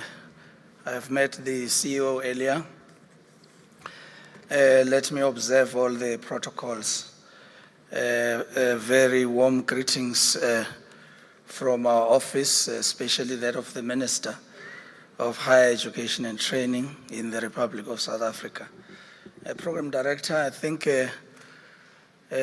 you would have known that the previous opportunity we had to make a presentation, we chose to focus on the then consultation process on the development and review of the human resource development strategy. Because we thought that was enough and that was presenting an opportunity to the sector to contribute so that at the time that the implementation project of the Master Skills Plan is developed, we would have taken into account the inputs from this sector. Esteemed dignitaries, distinguished guests, ladies and gentlemen, it's a privilege for us to again take up this opportunity to speak to you on the matters of the built industry. The importance of this event to us cannot be overstated, particularly in the context of the serious and urgent issues that are facing our nation's infrastructure. As we all know, our water systems, our roads, our railways, and ports are in distress, and the impact is felt across every sector of our society. The time for discussion, in our opinion, is past. What we need now is a clear and actionable plan to deal with the matters indicated above. Infrastructure development is not simply the construction of physical assets. It is a foundation upon the inclusive economic growth, social development, and job creation are built. It underpins every aspect of life and impacts every community, business, and citizens. Yet, despite the repeated government commitments over the past decade to prioritize infrastructure development, we have struggled with successful implementation. In my own experience, I recall the efforts made by our department to identify skills needs for infrastructure programs, but the growth of infrastructure has not matched the expectations or the urgent need for qualified professionals in various areas of the industry. That is why it was important for us in the previous year to prioritize the development of a the Human Resource Development Strategy and its implementation plan, which is the Master Skills Plan, that I am happy to report has already been tabled before Cabinet, has been approved by Cabinet, and now it's in the hands of the HRD Council that is already planning a summit to present it to the broader society. I trust when you get to see it, and those who might not have had a chance to do so, you will see that it reflects very well on the issues that were raised in the previous Indaba that characterize the identification of the challenges that the sector has made over the last number of years. In line with this, I would like to highlight, because of time, a couple of initiatives that we have initiated to support the work of the sector. We have developed a list of occupations in high demand, which is updated every 2 years. And when we do so, we always do this to signal to the sector the direction that curriculating needs to take, that our institutions in developing new programs responding to the needs for skills development in our country would follow. Once this is updated, it is published, and this list identifies occupations that show strong growth in employment, wages, and vacancies, and it serves as a critical tool for guiding environment planning across all of our institutions, all public universities, all public and private institutions, including TVET colleges and all our CETAs and all our community education and training system work towards attainment of those areas we would have identified. We work with economic modelers to look into the future and say, what are the skills for the future? If these are the set of skills in demand for the future, how do we work backwards to where we are and work with our institutions? And I dare say that South Africa is very strong on research. 51% of our universities are already a strong feature in the best 500 universities in the world. That signals that the southern part of Africa has strong capability when it comes to research, and we need to make use of this opportunity to further inquire into new ways of dealing with the challenges we are confronted with. I am proud to report that our post-school education and training system is making significant strides. Our universities are graduating thousands of mechanical engineers, electrical engineers, and other professionals who are essential for the infrastructure development. Similarly, our colleges are producing graduates with engineering-related qualifications, which are vital for building a skills workforce capable of supporting the demands of the built environment. Just last year, last 2 years, since 2023, our universities produced 2,600 civil engineers, 2,815 mechanical engineers, 3,497 electrical engineers, 3,800 architects, and the built environment professionals, including 275 surveying engineers and a couple of other critical areas that are required in our environment. Is this enough? Clearly not. It's work in progress. It is in that regard that we call upon the sector to work together with us towards finding a solution to massify production of skills necessary and adequate for the purpose. We also produced 11,000 graduates from TVET colleges who had engineering-related qualifications and 16,000 artisans. Currently, we are envisaging 30,000 artisans produced annually by 2030. And I'm happy to indicate that we currently are able to produce about 20,000 artisans annually, which means the goal of 30,000 by 2030 is within the reach. But what we need to do is to, profile these, artisans and see if they are produced in the areas that are necessary in our economy. And I think the department is active in giving our graduates opportunities in creating the bridge between places of learning and places of work. As I conclude, Chairperson, I wish to indicate that there is a special focus that has been given to institutions to support them in focusing on work-integrated learning to prepare graduates for place of work, which is crucial not only for improving their employability, but also enabling them to actively contribute to our nation's infrastructure development. We must take a strong stance against some of the challenges that are confronting the sector, especially, infrastructure crimes.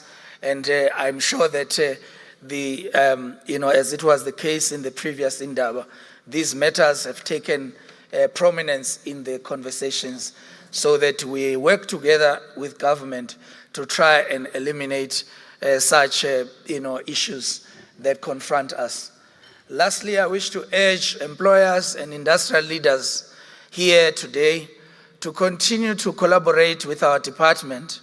Sharing your skills needs with our department is essential for ensuring that we can better align our programs and curricula with the needs of the economy. I also would like to urge you to actively participate in our department's program for we call the Labor Market Intelligence Surveys. These are surveys that have led us to producing the South African occupations in high demand, hard to fill vacancies, and skills gaps reports that have assisted in skills planning in our country, and are also an important part of our efforts to ensure that the post-school education and training system is responsive to the evolving needs of the labor market. The task before us is both immense and urgent. We must ensure that our education and training system are equipping the right professionals with the right skills to meet the demands of the environment.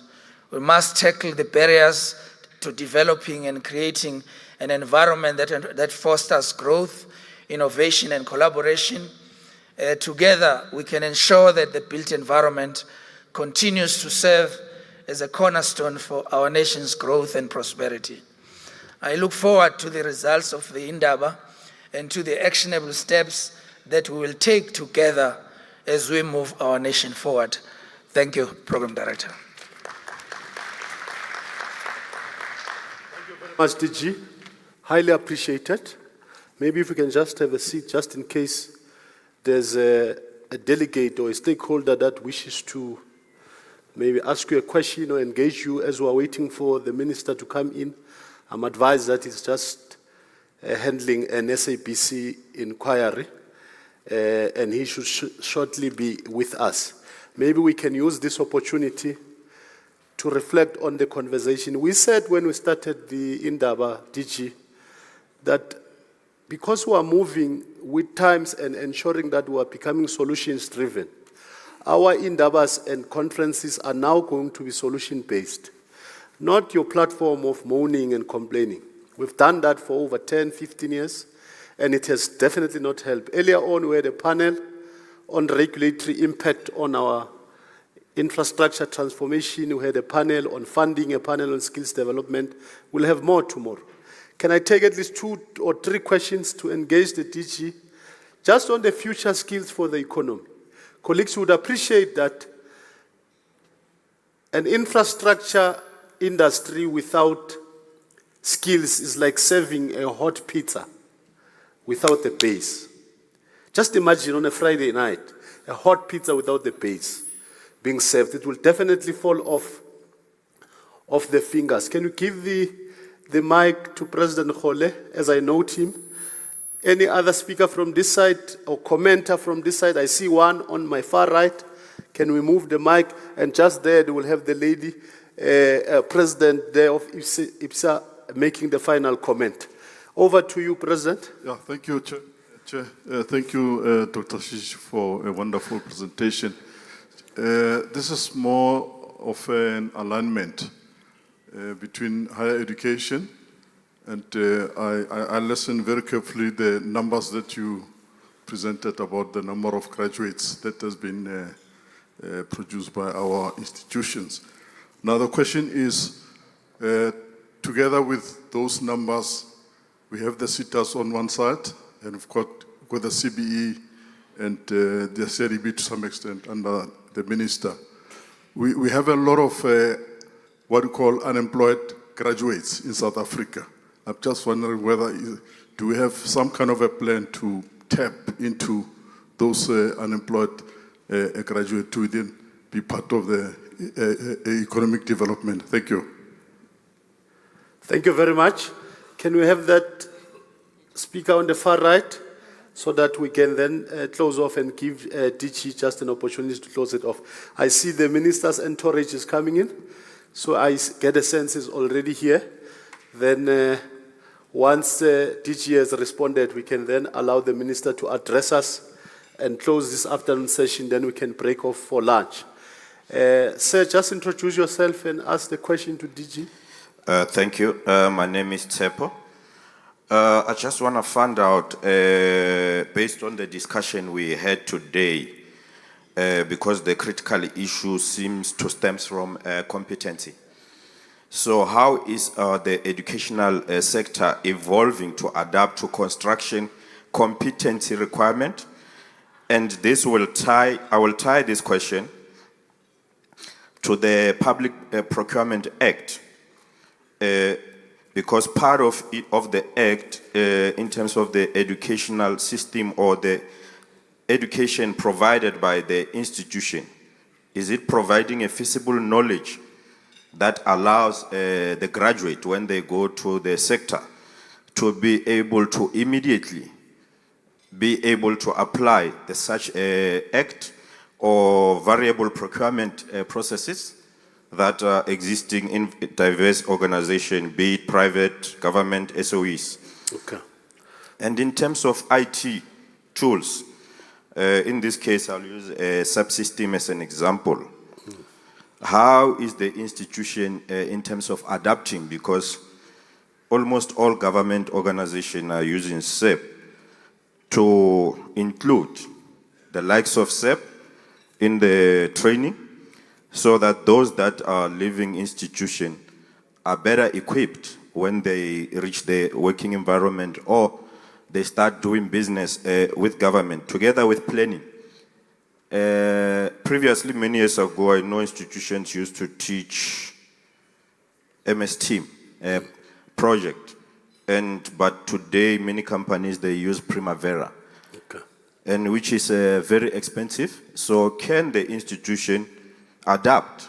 Because the graduates, they are actually not in a better situation today when they leave the institution, and we need to move away from that. We definitely need to do that. Thank you very much. President, just one question, I think you wanted to ask because we are pressed for time. I see a very rebellious head there. You wanted to say, just give her the mic? All right, she's covered, President. Then you can go. Just introduce yourself, ma'am, and make your comment. Thank you. For me, it's just a comment. I'm Nomvula. Oh, it's you, my force. I'm Nomvula Rakolote from the Association of Construction Project Managers. Just a comment to the DG, borrowing from your analogy of the pizza. Imagine South Africa without a construction project manager. So we would also like to hear those numbers in futures. Thank you. That's brilliant. You're right, Nomvula. DG? Yeah.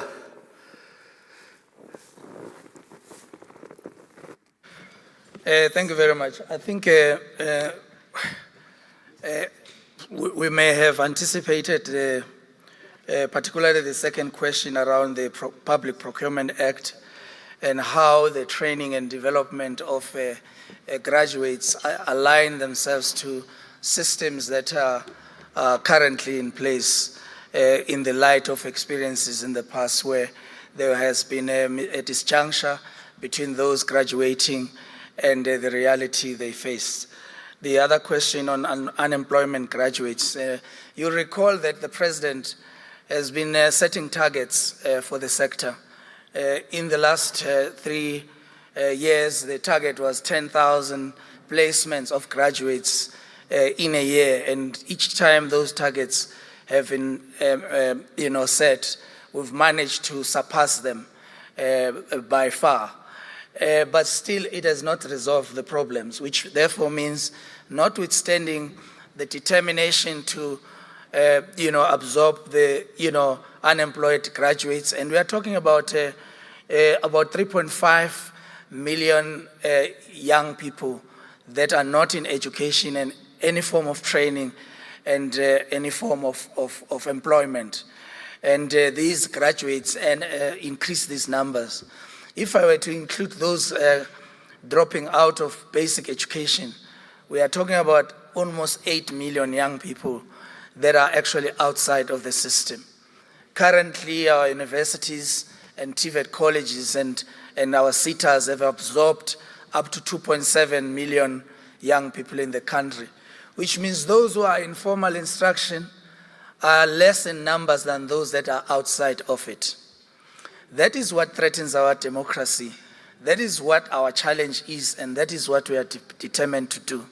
So what we have done is we've pulled together all sectors, and we've decided that government is going to have one plan instead of each government department with a skills development plan of its own, to develop one skills development plan for one country.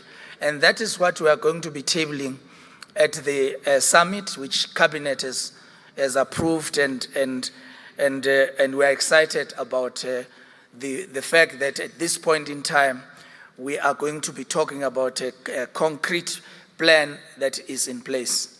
What is challenging us is that in terms of the medium-term development plan that we have adopted, we still have identified the biggest problem being the disjuncture between planning and the resources that we put in place for the implementation of such plans. The Minister of Finance has highlighted this in the tabling of the budget plans in Cabinet, and it's work in progress. We trust that we will be more specific towards the end of the year once the full adoption of our budget is accomplished through the due processes that are already in place. But from an education point of view, through the labor market intelligence program, and if you like, you can look into our website, and you'll be able to access in our portal the lots of research that has been done in these areas, and you can actually see what are currently our problem, but what are the proposed plans from many of our scholars and academics that we work with towards finding the solutions for the challenges that are confronting us. Indeed, the Association of Managers, how can we do without them? I think it is an omission that we did not mention them. Thank you very much. Thank you very much. Thank you, DG. A master plan, one master plan for the country. Thank you. A round of applause, colleagues. Allow me, colleagues, to then take this opportunity to welcome on stage and into the room, and if we can all stand up and welcome our keynote speaker, the Minister of Public Works, the Honorable Minister Dean McPherson, as he walks into the stage, and then he can give us a keynote message. Thank you very much.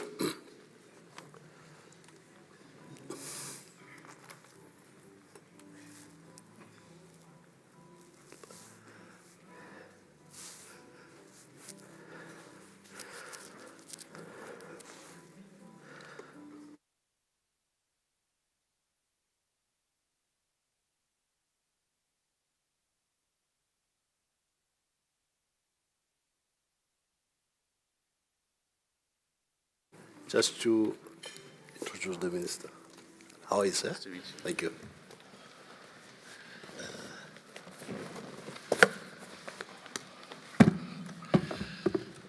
Program Director, I don't think it's fair for my minister to sit alone like that.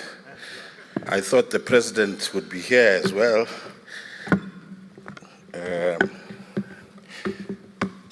Thank you, Ntatete. Ladies and gentlemen, my name is Khulile Nzo.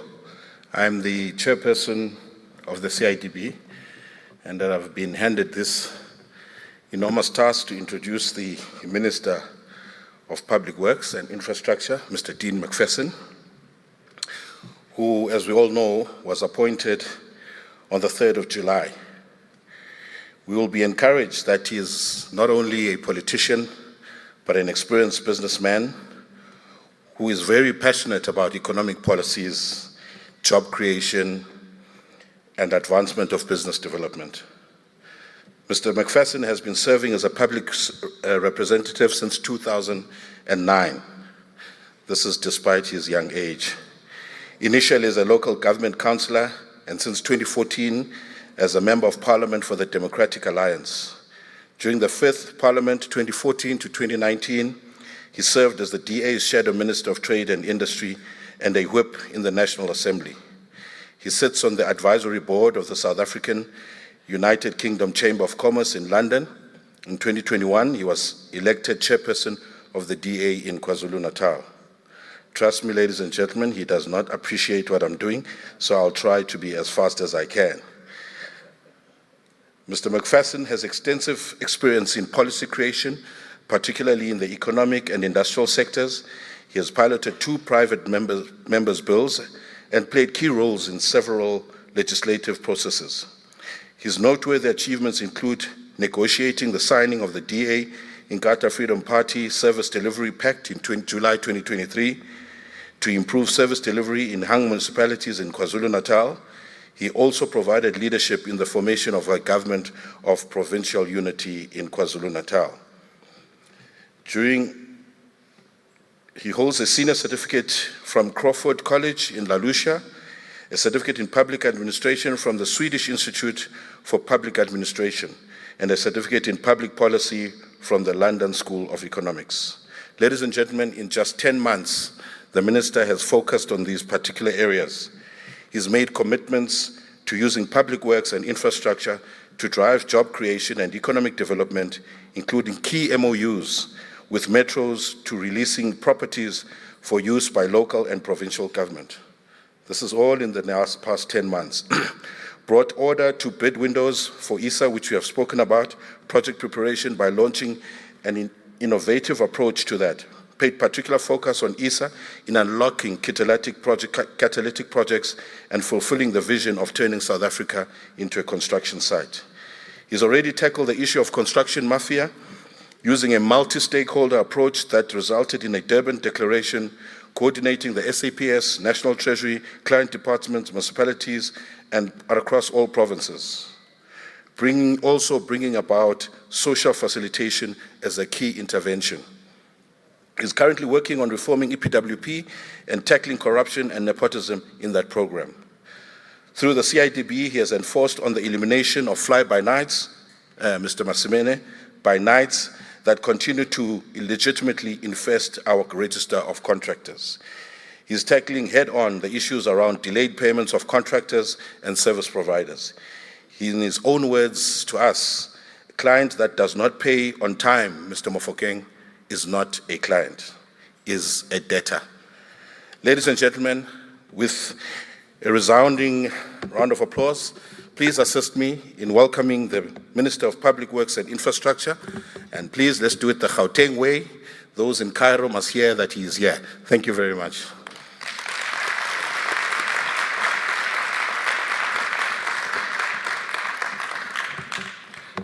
Thank you very much, Khulile. I really do dislike that part of any event, the introductions, but I'm glad to see that you've updated it a little bit more. So thank you for that.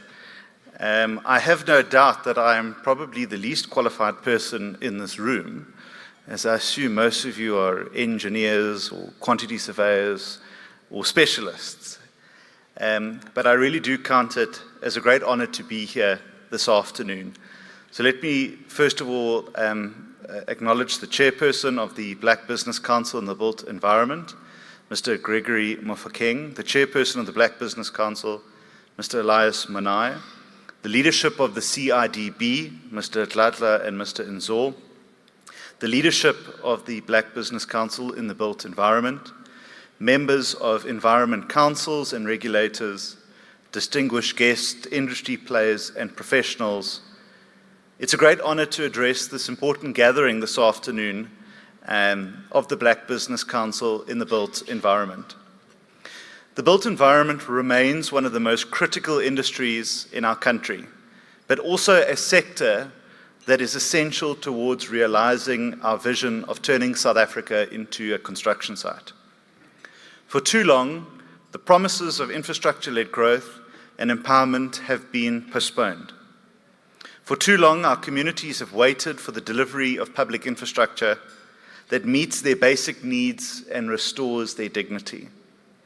For too long, the same insiders in the construction sector have managed to get to the front of the procurement process, only to deliver substandard results, and in many cases, none at all, often to the detriment of small and emerging businesses.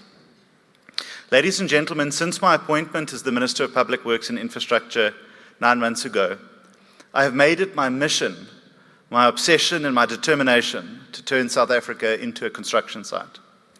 Not in theory, but in action. Not just as a slogan, but as a national agenda. And not for a few, but for all.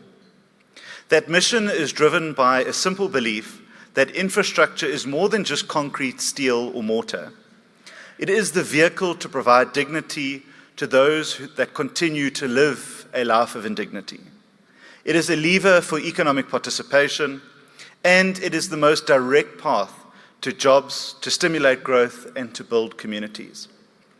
In a country with a youth unemployment crisis, infrastructure must be the engine that drives us forward and gives young people the hand up that they want and not the hand out. We are not starting from scratch, however. Over the past few months, we've seen encouraging signs of momentum returning to the sector. The Afrimat Construction Index showed that the construction activity in South Africa improved for 3 consecutive quarters by the end of 2024. This, ladies and gentlemen, is not a coincidence. It is the result of deliberate action and, at times, difficult choices. But we are under no illusions. We know that South Africans are not looking for statistics or slogans. They are looking for jobs and progress. They are looking for clinics that do not make their illness worse, roads that do not collapse, schools that are safe, and buildings that are not hijacked or abandoned. That is the standard that we hold ourselves to daily in the department. Ladies and gentlemen, this is why I've set the Department of Public Works and Infrastructure the ambitious goal of attracting 100 billion rand in additional infrastructure investment over the next 4 years. This investment is not just a number. It is the fuel that will drive project delivery, job creation, and participation across the built environment. We have also fought and won the case to ensure that the budget for infrastructure is held 4 times a year to unlock new investment into national infrastructure projects. This is why we are also taking deliberate steps to reform the department itself. For too long, the department has been associated with inefficiencies, underperformance, and missed opportunities. But that era is now coming to an end. We have begun the process of professionalizing the department to become an economic delivery unit of the government of South Africa. We have begun filling key vacancies, and we will continue to do so. We've implemented skills audits and introduced tighter accountability measures. A new culture of service, urgency, and delivery is being built, brick by brick. And where projects have failed in the past, we are not just sweeping those failures under the carpet. We have established a special projects unit to intervene in failed or stalled projects, such as the Sarah Bartman Center for Remembrance. For more than a decade, this project has been an embarrassing symbol of state failure. But that is changing. The unit will report directly to my office and will use trusted panels of contractors that were advertised through an open system to get these projects completed without any further delay. Ladies and gentlemen, we are also cracking down on the criminality that has plagued the sector for too long. The so-called construction mafia has operated with impunity, extorting contractors, disrupting work sites, inflicting violence and mayhem, and chasing away investment. But today I can report to you that progress is being made. Since our construction summit on crime-free construction sites and the signing of the Durban Declaration last year, more than 745 extortion cases have been reported and 240 arrests have now been made since November last year. We are working closely with the South African Police Service, the National Treasury, and our own Construction Industry Development Board to ensure that criminals do not win. It is, after all, as Jeffrey once pointed out, it's black-owned businesses that have suffered the most at the hands of these thugs and as a result of being forcibly and violently removed from sites by these outfits. To this end, I'm incredibly grateful to the Black Business Council for the Built Environment for their support in recognizing that things cannot continue the way that they are, and that we have to have a frank discussion around the 30% set aside to ensure that it is structured in a way that drives inclusion and is not a gateway for the construction mayhem to continue. We must get back to first principle, ladies and gentlemen, and that is to ensure genuine inclusion and participation is achieved, and not just paying off those with the biggest guns. Just last week, WHO informed me that they had seen an 80% decline in lost construction hours year on year due to the actions that we have taken with the SAPS to secure sites. Our work is paying off and profitability is returning to the sector. We'll be shortly releasing our proposal for a national facilitation framework to institutionalize a single model of social facilitation to ensure a uniformed approach to working with communities and local businesses in a bid to replicate successes where we have seen them in other provinces. We are also addressing another form of impunity, that of underperforming and unethical contractors. Since 2002, only one company has been blacklisted from supplying our department. That is unacceptable. And we have now begun the process of reviewing and reforming our blacklisting policy, where the CIDB has been tasked with acting swiftly to delist non-performing contractors. More than 40 companies are already in our crosshairs and under review. There will be no place in our infrastructure ecosystem for those who cheat, underperform, or deliver substandard work. This morning I met with the SIU to work through ideas of how we can ensure that unscrupulous contractors are not only barred, but are also criminally prosecuted for their actions. And I look forward to announcing those actions with the SIU in due course. Ladies and gentlemen, let's be clear. The success of South Africa's infrastructure revolution hinges on meaningful and broad-based participation. Empowerment is not just a box to be ticked. We must make sure that newly empowered and contracted businesses are paid on time, all the time. We are setting them up for failure if we do not even pay to them what is due. And we must see that small businesses graduate to become big businesses. It is the key to ensuring that our infrastructure serves the needs of all South Africans and not just a few. This is why we are working through the property management trading entity within the department to release 31 state-owned properties for redevelopment.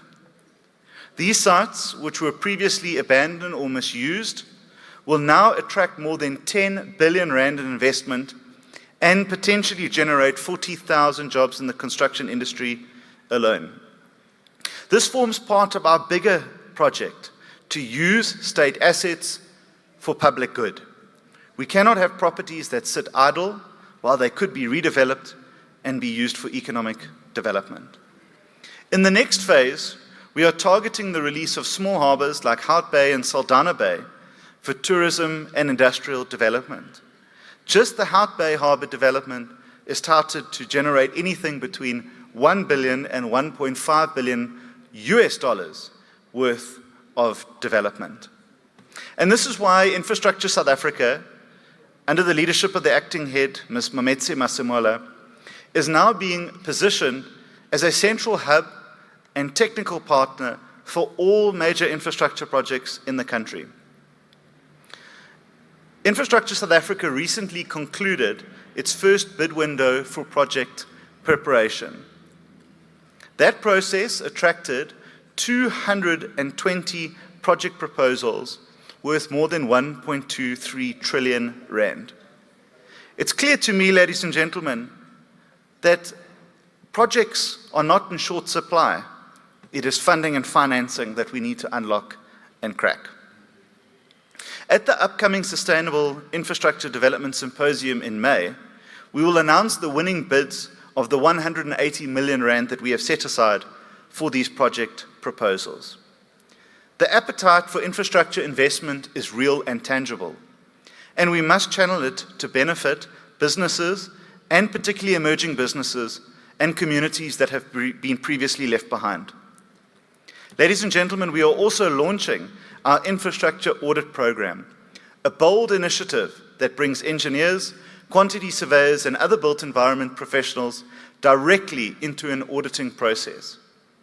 15 professionals have already been deployed to high-risk areas to ensure oversight, accountability, and efficiency.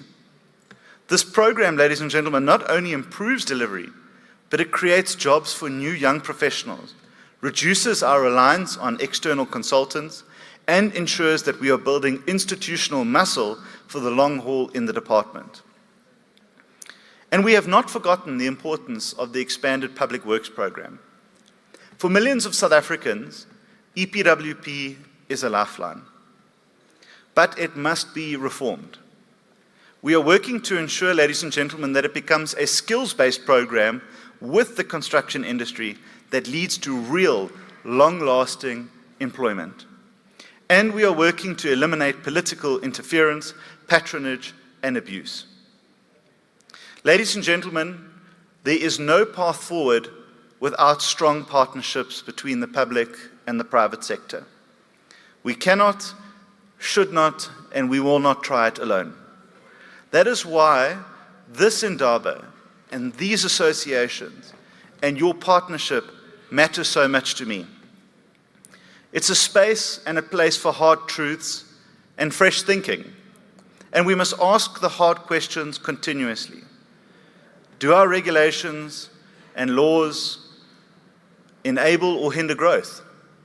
Are we enabling black-owned businesses to thrive, or are we keeping them at the margins? Are our regulations hurting or helping us? And if we're serious about building a better country, we must be serious about challenging outdated approaches and embracing new solutions.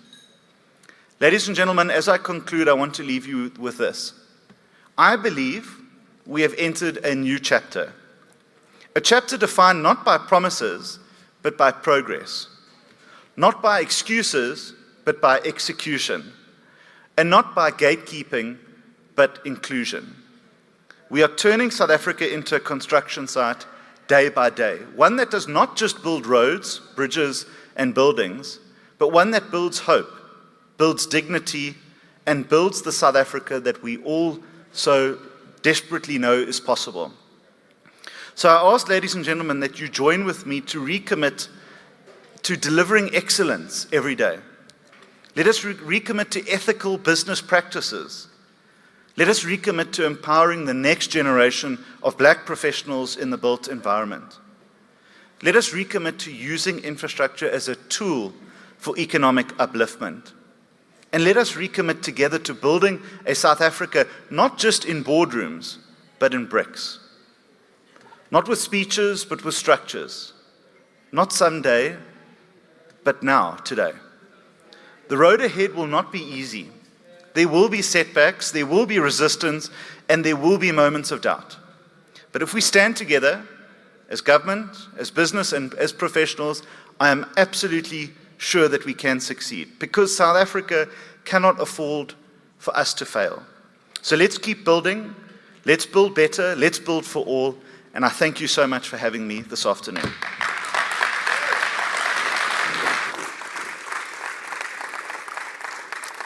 Thank you very much, Minister. Well said and highly appreciated, and I'm sure delegates and stakeholders would show that sense of appreciation by making one or two comments, if any, and questions to the Minister, outlining his commitments, his vision, and his direction for public infrastructure in the country, something that we greatly welcome, to change the paradigm shift the paradigm and make sure that, Minister, we're listening yesterday to the report by the Minister of Human Settlement outlining the findings of the investigation into the George building collapse. Quite sad and very unfortunate to point out to the fact that over and above system failures, there's been also human complacence in how the processes at the George building collapse were handled, resulting into over 35 lives lost. Quite sad and unfortunate. And a country as ours, so-called leader in the African economy, we shouldn't really be characterized by such unfortunate incident. I've noted Mr. Gregory Mofokeng. By the way, Minister Gregory Mofokeng is not the president. President is Denny Masimene. Gregory Mofokeng, is a former Secretary General. Yeah, it's okay, Minister, it's welcome. Can I have another hand? I'll have two hands, and I've noted Chris Campbell, and I've noted the lady at the back. Sorry, I can't see. And then President will close it. Okay, the last hand, then we'll have, then Minister, we can then release you. Thank you very much. Are the mics circulating there? Let's just have one or two comments. Let's start there. Waname?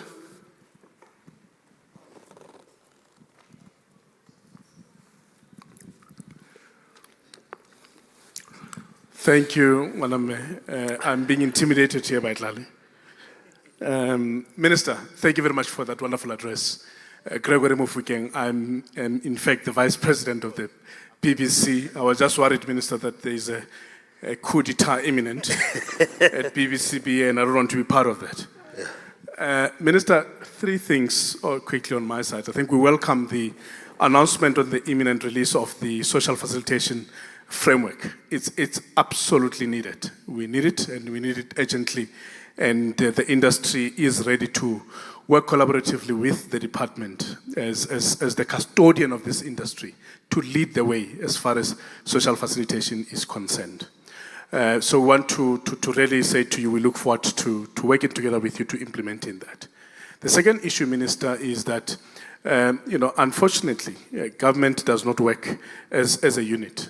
There are good practices elsewhere, but you find that in other areas, things are not working as they're supposed to be working.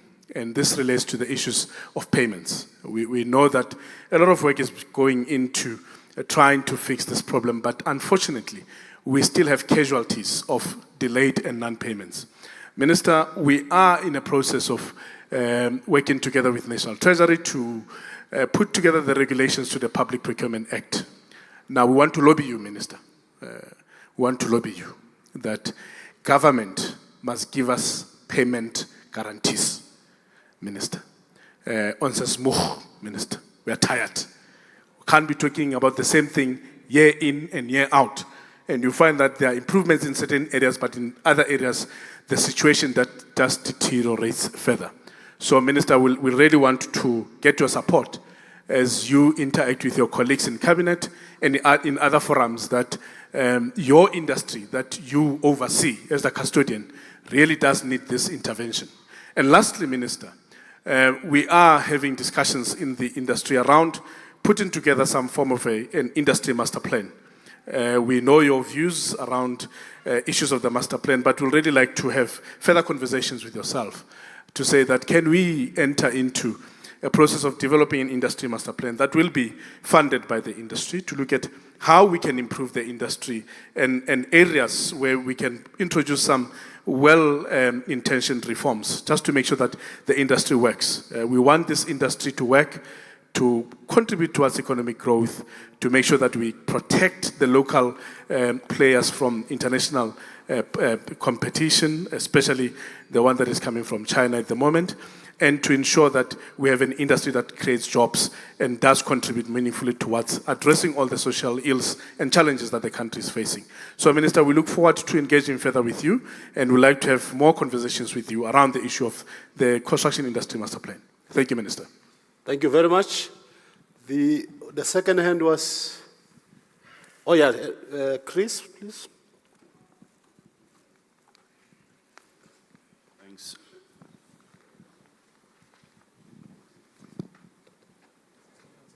Okay, now it's on. Thank you, and good afternoon, Minister. I think I'm going to take cue from Gregory. You were afforded one question. Just a quick introduction yourself. So that I'm Chris Campbell. I'm the CEO of Consulting Engineers South Africa. Minister, just two quick questions. The first one I have is, you know, a lot of our conversations in this industry also go around transformation. How do we measure it? How do we track it? And one of the important initiatives which we have had in place for years, which has become defunct, is our Construction Sector Charter Council. And it's a simple case of funding. We really desperately need your support, Minister, from your department, so that we can bring that entity back to life. At the moment, and Gregory failed to mention it, it's been functioning on life support. A couple of volunteers with the odd hours that they have try to do what we can. So I think that's, if I could just raise that with you, Minister.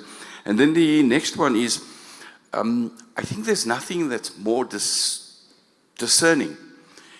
And we see it in the workplace, we see it in the public sector, is somebody, people acting for a long time. And right now,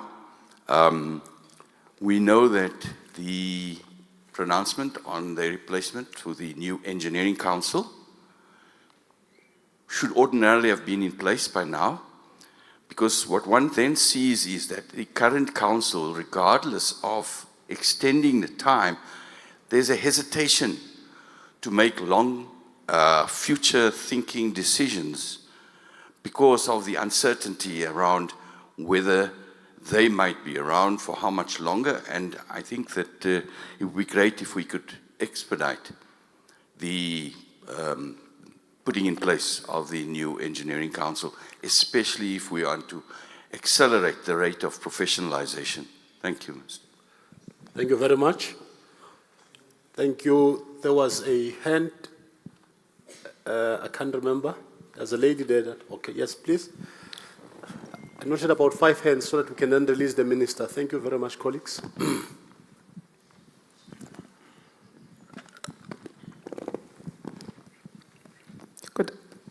Good afternoon, Minister.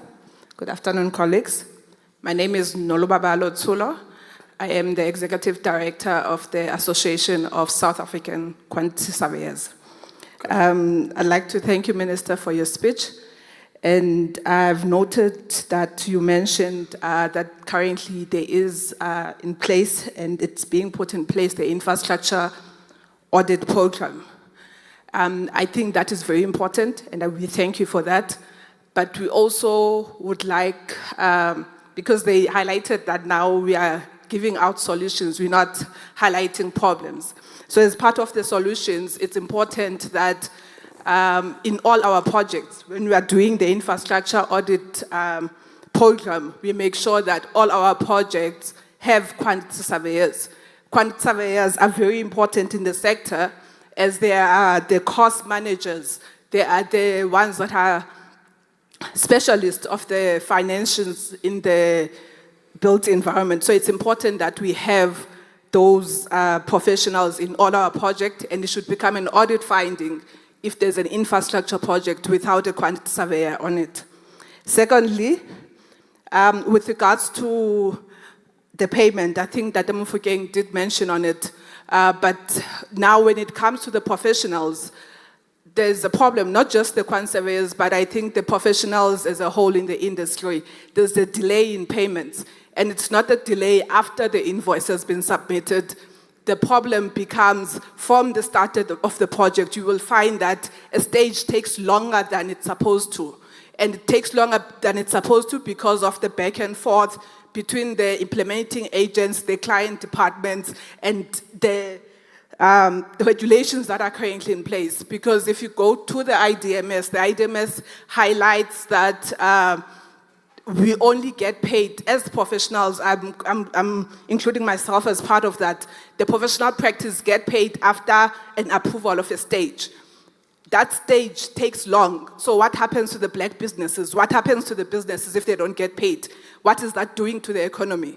So we should go back and try and change our regulations, make sure that they work better for the businesses as a whole. Otherwise, we're going to have an infrastructure. We will have a country that is currently in construction, but the businesses that are supposed to be supporting that, they will not going to be available. Thank you. Right.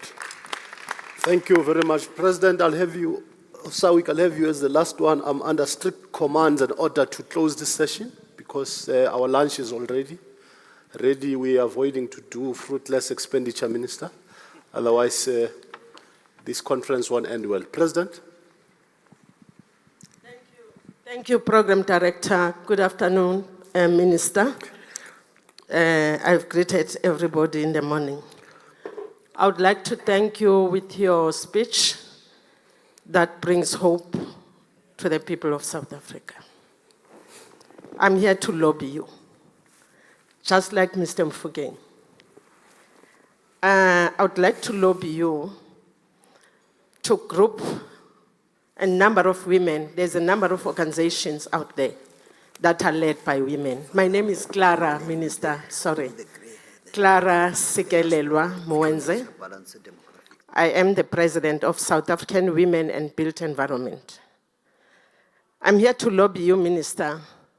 A year ago, we have signed a social impact compact with the Department of Human Settlements. The then minister appointed about 8 women from the organizations that are leading women in South Africa.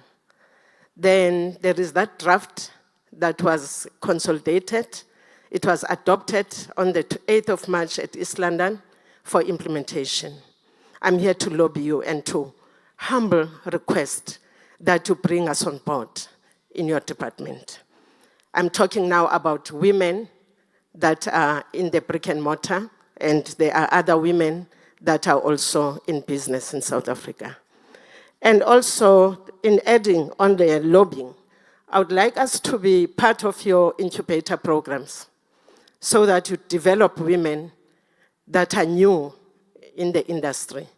We are a member organization in the BBCBE, so we are here as women that are in the brick and mortar, requesting you to maybe introduce the incubator program that will assist women growing in the industry.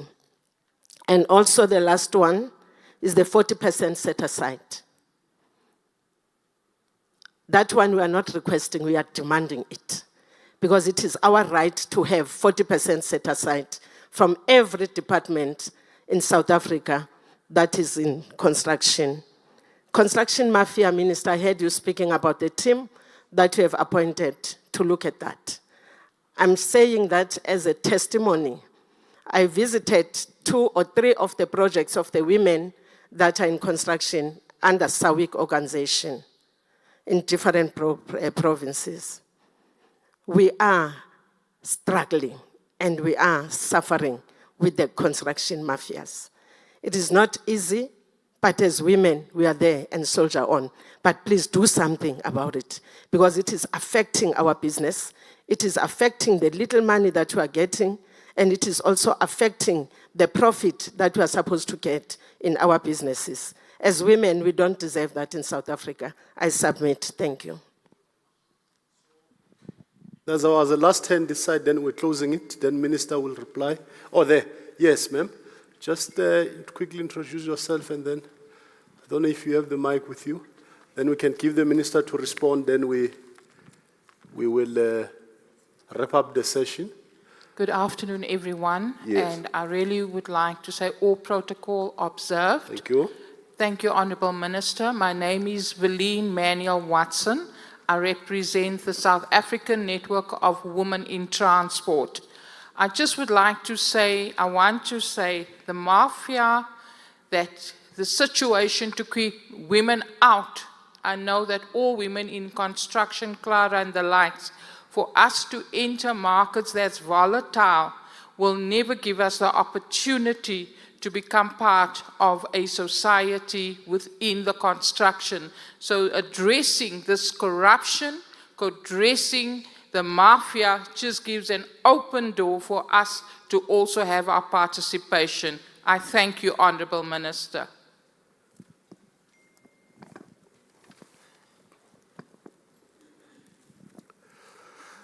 Thank you very much. Honourable Minister, over to you. Thank you. Thank you. Thank you so much for the great questions. Let me say that I agree with the statement that government does not work as a unit. I think that that's obvious, and I really want to underline the statement that you said that payment issues from government have casualties.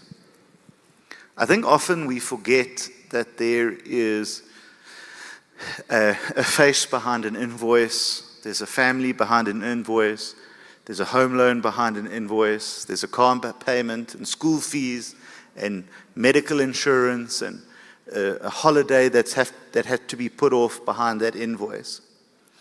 And I think that until we start humanizing what those invoices look like, they're just going to be treated as a screen or a piece of paper.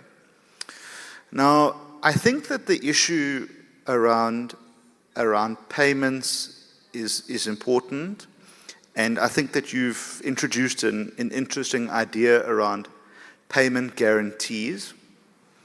And I want to say that I think, in my view, that there's got to be a balancing act between the state paying on time and for services rendered, but also paying for services that are delivered for the quality that we expect them to. And I say that because often I understand that cash flow is very important for businesses. But the government gets caught out time and again by paying large sums of money up front to contractors, and then projects aren't delivered, or people run away from those contracts. And I'm going to use the Sarah Boutman Centre, and it animates me because next week, hopefully, we're actually putting a new contractor to finish the job. But the government has been trying to finish that for 10 years, 4 contractors later, R250 million later, and it's 37% complete. Now, that speaks to the way in which government procures services. That is just a shocking example of how clearly people who should never have got those contracts were awarded them and then paid large sums of money, not once, not twice, not 3 times, but 4 times. And we didn't learn our lesson at all through that. So we've got to balance the need to be able to support businesses as those stages go on.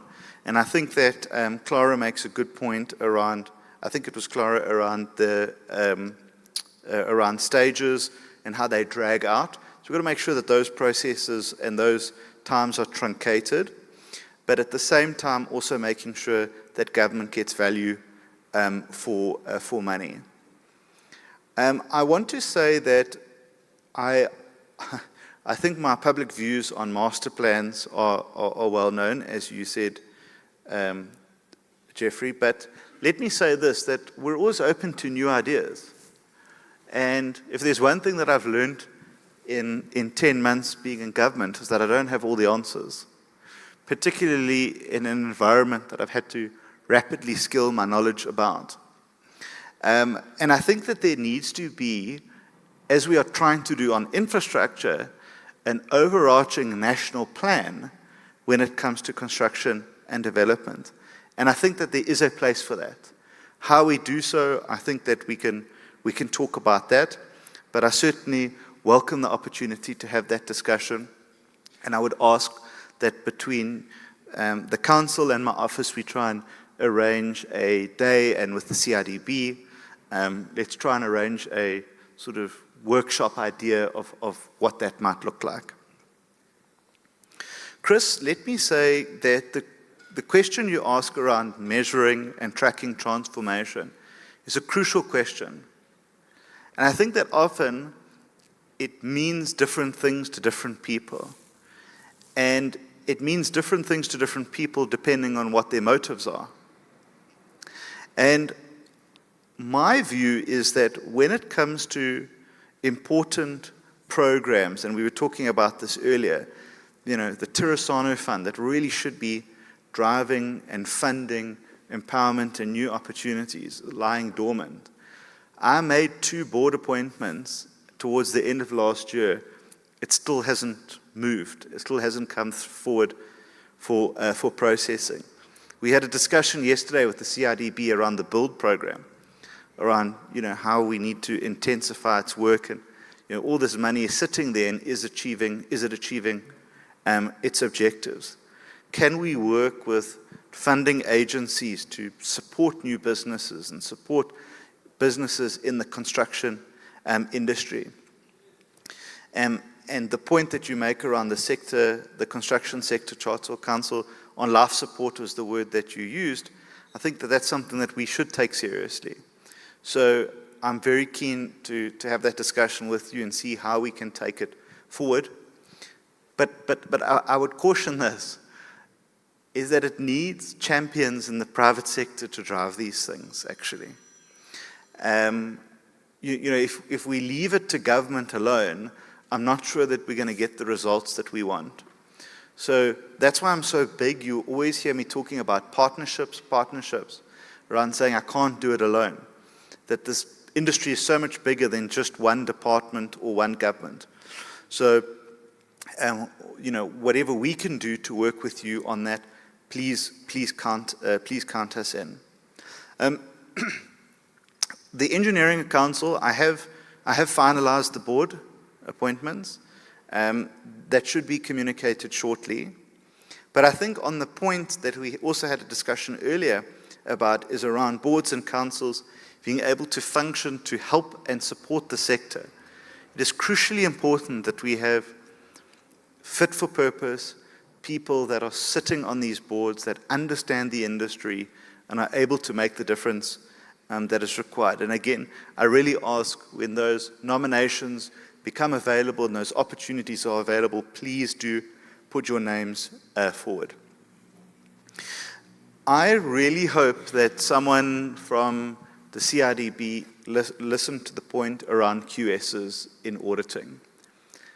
Do you know, colleagues and ladies and gentlemen, it frustrates me no end when I see how a project that started off a couple of million ends up being 100 million. And it starts off by awarding the lowest bid, and within a few weeks, the variance orders start. And then you pay more than what the most expensive bid was. And that's why I go back to the point around how we structure procurement. It's got to be crucial. So I really want to welcome the suggestion around having a QS as part of the audit findings. And I couldn't agree with you more. I think that you are the watchdog of public money on site. And I really do welcome that partnership with you. Clara, I'm very happy to be lobbied. I'm lobbied almost every day. So being lobbied by a woman in construction is probably a fresh change from what I'm usually lobbied for. And I really want to say that, you know, my view on any industry is that it must be inclusive.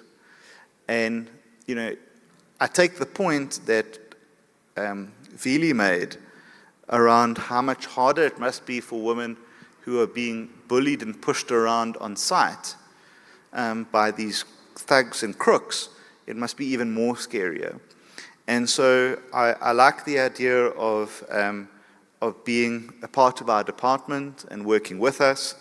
I'm happy to see how we can do so. And also, I think the idea around the incubator program is a good idea. Let's have a discussion how that could happen. I want to pick up on a point that you raised around the mafia affecting profitability. Well, they affect profitability on two ways. One, they effectively double the set-aside cost because you have to pay them cash, and then you still have to do that component. And also, they can delay projects for a long period of time. And that's why I was so excited by the stats that WBHO gave me, because, you know, the 80% reduction in lost construction hours is actually profitability back into their books to be able to hire more people, you know, be able to price better on projects. So it has we have every incentive to stop these people in their tracks. And it's hard. Let me tell you something, it's not easy. I'm under constant threat from these people because I unfortunately have become one of the public faces of stopping them. And putting people in jail that, you know, walk around with high caliber weapons does not make you very popular in certain parts of this country. But I believe that unless we have safe, secure projects, we are not going to be able to also attract the additional inward investment that we are so desperate to get as well from overseas.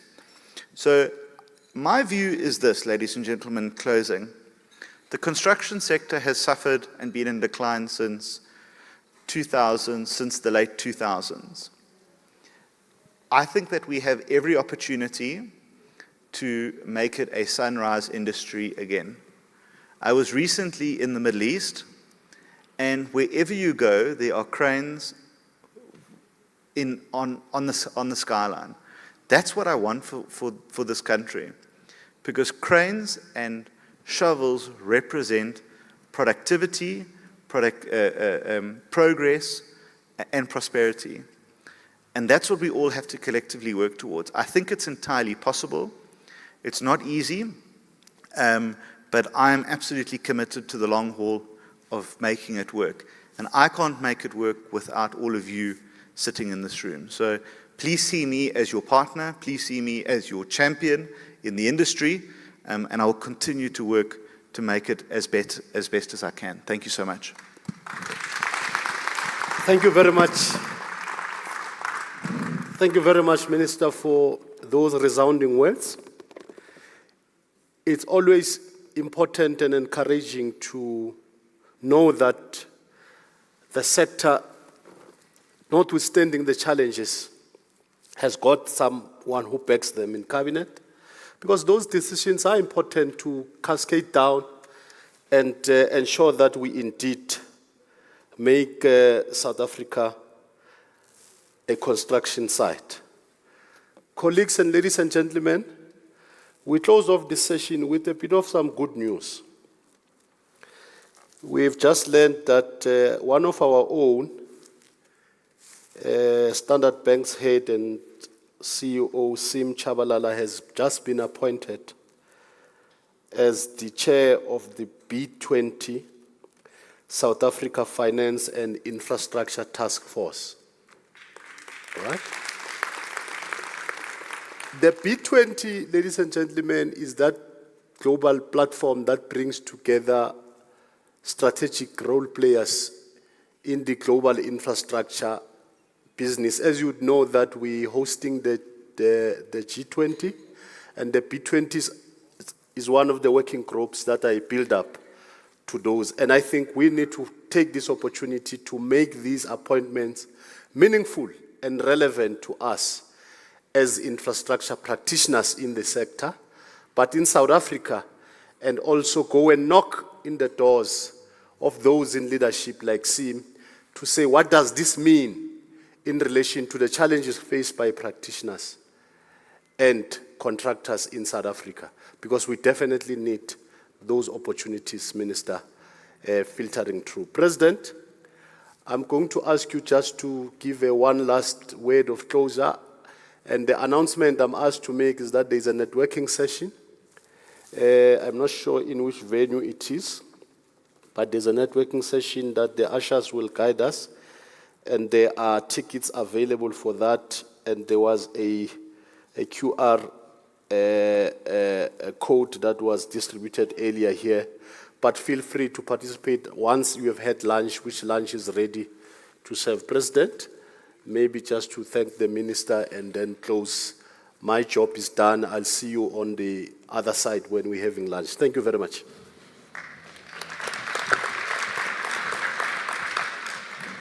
Thank you very much, Program Director, for having directed this program so well. We have managed to really finish on time. And this is just the first day. You are still invited to come on the second day, which is tomorrow.